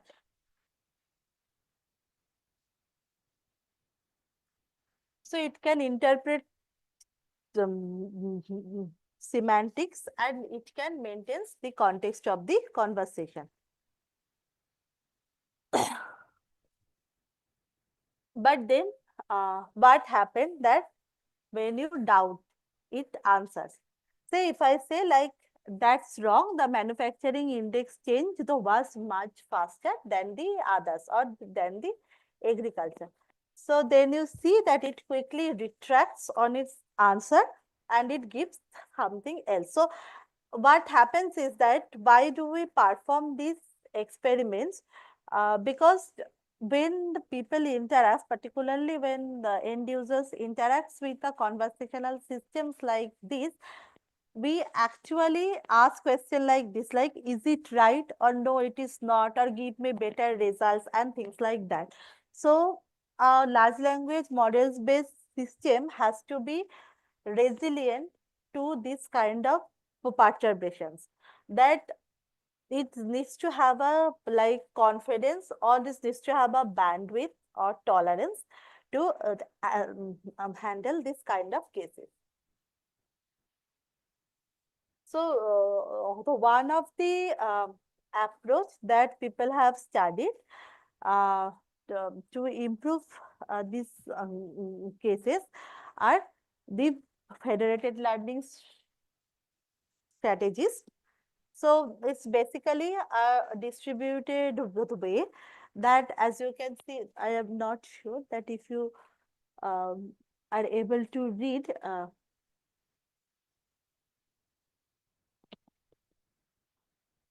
There are two questions and then two explanation. There are two different questions. This question, the 1 and question 2 are two mathematical questions. Those are posed to the large language model, and then SC are the SC is called the self consistency, which is a voting mechanism for large language model, and it ensures the consistency among the answer generated by the different the- it- it- inputs to the large language models. And there is also, so it basically addresses by two types of structure, the federated learning for self consistency and the federated learning with the chain of thought prompting, that which actually explain the different like the different steps of coming to the arriving to the end result, and then the model trains on learn from that. So what people have found is that the results improve if you have the like the supporting, if you give the query with the retrieved supporting questions using RAG, and then you use the federated learning with voting, and then you generate the answer. So one way, as I have said, that all these types of tasks, they also have a problem of getting annotated data set or labeled data set, or sometimes the data itself is not very adequate to address the problem, or say to learn an efficient model. So we also use large language model for generating data. How? We sometimes say for very simple things, we ask it just to paraphrase the data sets, and then this way we can have more number of data points. There can be ways, there are situations where we give it a context and we ask different questions, and according to the question, so this basically this question answers, there are kinds of data set that is generated. Or we chat with the large language models and with different prompts, and we generate the data sets. So this and this picture represents the whole framework for how we can generate a data set using with the chatting with the large language models, and also leveraging the federated learning architectures.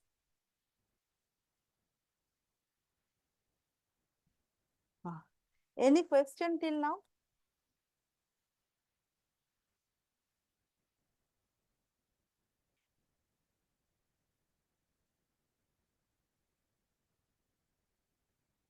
Okay. So if not, I will come to my last use case, that is deciphering the clinical narrative. And actually this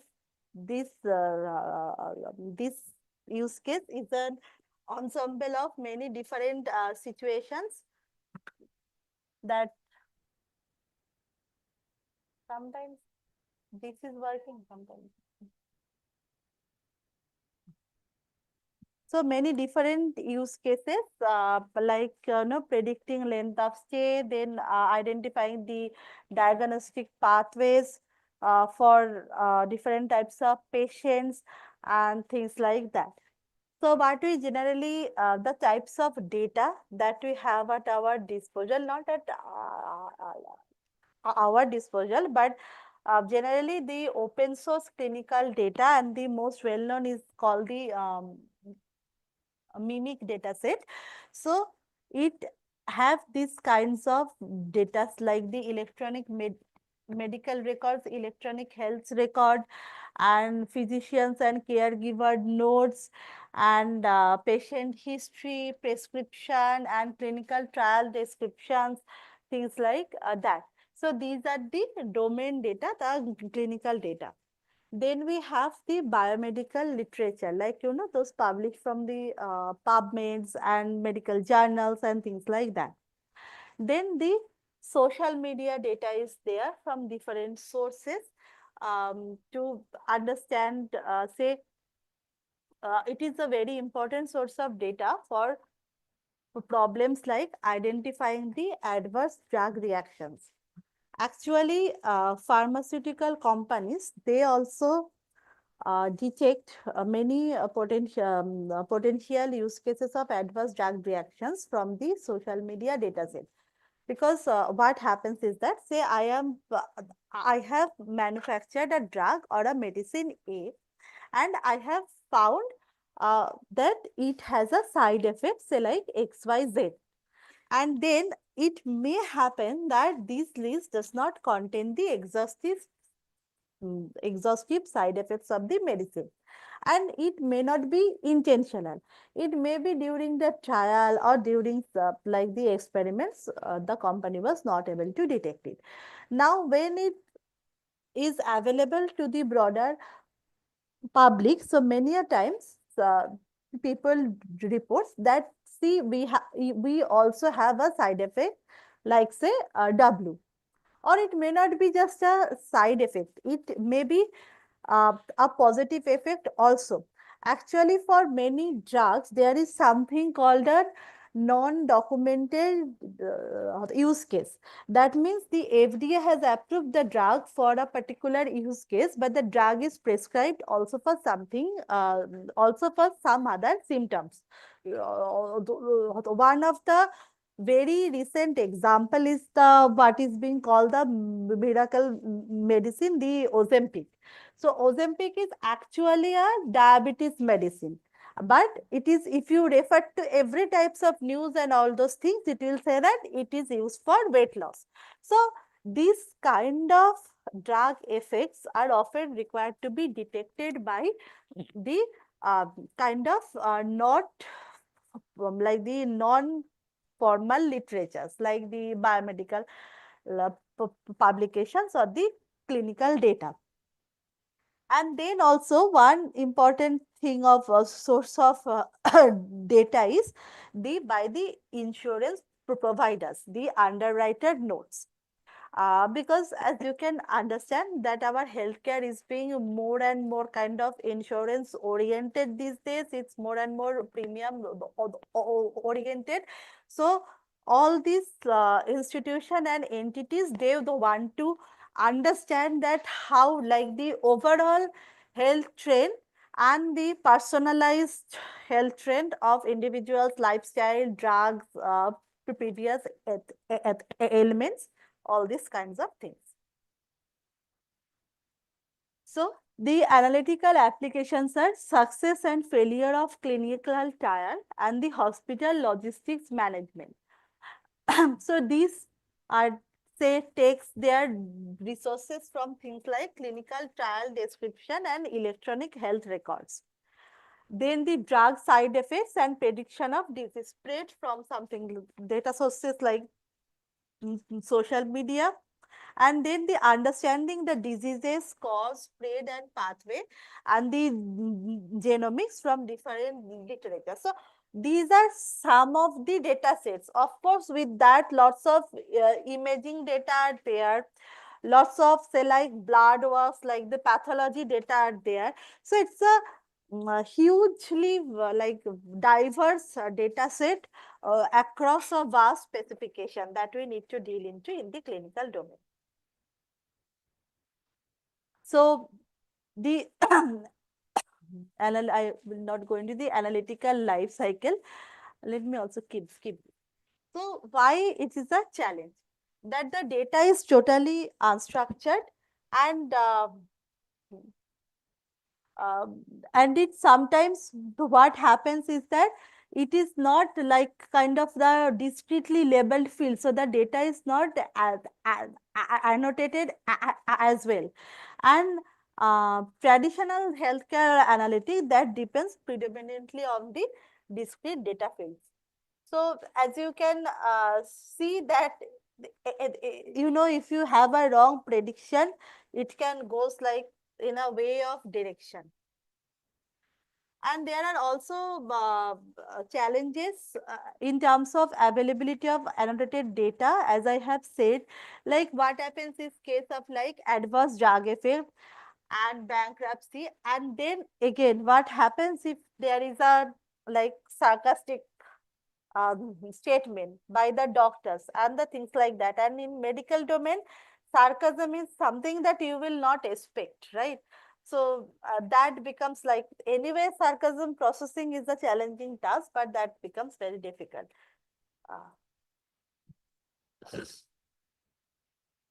Okay. And this is actually a very important choice of drugs, like in terms of price and equality, that also needed to be made. And there are also privacy and security concerns. So this is the one of the main challenges in processing healthcare data, that it's like, we know the due diligence is required, but to what aspect? Like, it may happen sometimes that due to the masking, you cannot meet the task at hand as well. So I will give an example, that I said there is an use case of clinical trials. What is the use case? That you for any kind of drug clinical trial, particularly say for if some pharmaceutical company wants to start a trial for a cancer drug. So you need a population which will be more suitable. Like, it cannot be randomly just any person with any type of and any stage cancer, right? You need to have a very specific targeted population with a medical history and a demographic, and it is not only the one type of disease, that the person may or may not have other diseases, those kind of things. So matching the patient population for clinical trial, that is a huge question, like huge challenge. And actually, in automated manner, by like using natural language processing and machine learning, you can map that. If a company gives you the trial guidelines and you have a very vast patient databases, you can map this A with B. That's fine. But now the entire B data is masked. Even if you identify that patient the 124 is a suitable candidate for the trial, how do you go back to patient 124? Because that is the whole point of masking, that you cannot find in backtracking the patient. And of course, there may be somewhere some database which is highly protected, which can refer to the patient, but accessing that will raise lots of ethical questions. So that's why, although we have a kind of solution present, but we cannot deploy that, because there are like the privacy and security comes first. And then, although you will think that because clinical texts are written by doctors and the clinical literature is scientific, the terminologies will be standardized, but in actually in practice, it is not always the case. Not only what is written in social media by regular people or non-medical people, and what is written in the clinical literature by the medical practitioners, but also within the clinical literature itself, there are lots of canonical variations. Those makes it difficult. Particularly, it is a field that we have very little knowledge of, to make it standardized. So we need to have entities, relation, concept mapping, and the knowledge graph. So just let me see, in the interest of time, I will just try to find one use case and we can conclude on that. Everything is interesting. Just give me a moment. Just a moment.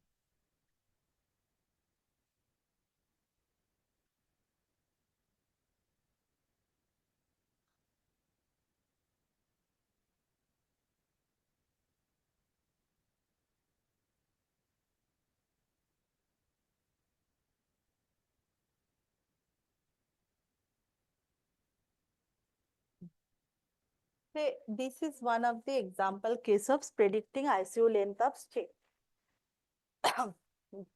Do not look into this. Somehow the background has got jeopardized. So the end objective is that we need to predict the length of stay of a patient in ICU during their hospital admission from their nursing note of first 24 hours.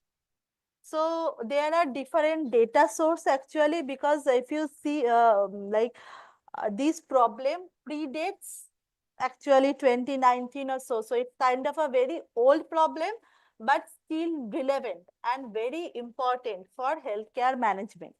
So we work with this state-of-the-art data set, which is the Mimic 3, and we utilize the nursing node for different patients.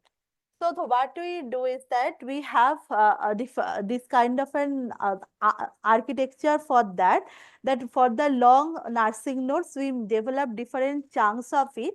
And then we have an BART and LSTM based architecture, also a TF-IDF based uh, component to and to identify the probability of the ICU length of stay, and also to predict the required clinical events. So actually this is also done by large language models.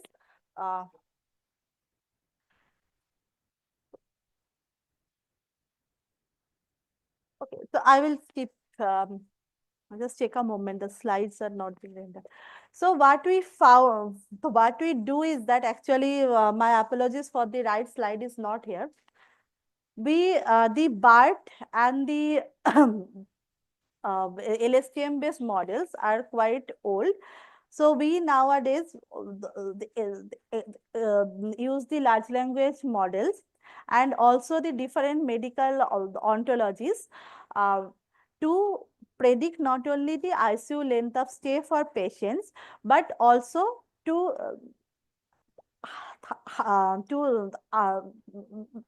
identify the causal effects, like, you know, the entity and the relation, those I have discussed in the previous slide, that what is the disease, what are the symptoms, what is the demographic of the person, and what kind of intervention is required. And from all that, not only the ICU's length of stay is predicted, but we can also predict the probability of the next clinical intervention that the person requires. And in the long run, what we can do is that to identify a type of the prognostic pathway for the person. That prognostic pathway means that, say, if I am being admitted to hospital with something like sepsis and I have some symptoms, I have a background, I have some interventions or medical operations done to me. Then based on, and so my background gives me that what kind of patient cohort that I belong to, and the medical, based on the cohort and the types of medical interventions that I have and my current state, we can actually generate a pathway which will say that what is my probability of a long hospital stay. Long hospital stay mean more than 3 days, or a shorter hospital stay, whether I will be discharged soon or there is a chance of the person getting diseased. And all of this contributes to the kind of intervention that is required, and also the managing the hospitalization and the rehospitalization for a person. So it's already past 5. I will stop here. So hope you have liked the talk. Thank you.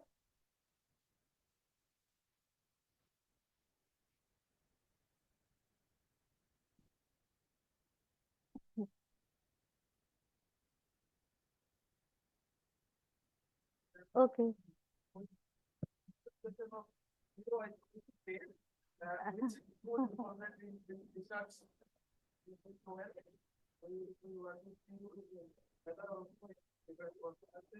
Sure.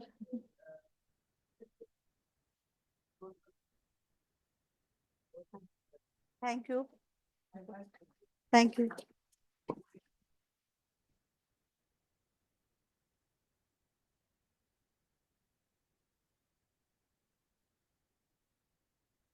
Thank you, Manjira, for tutorial.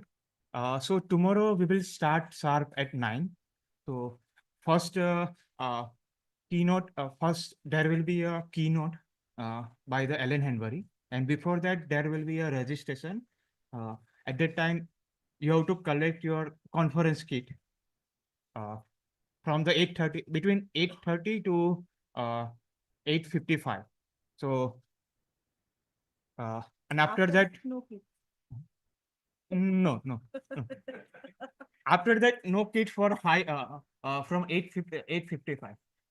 No kids. After that, no. No kids till tea break.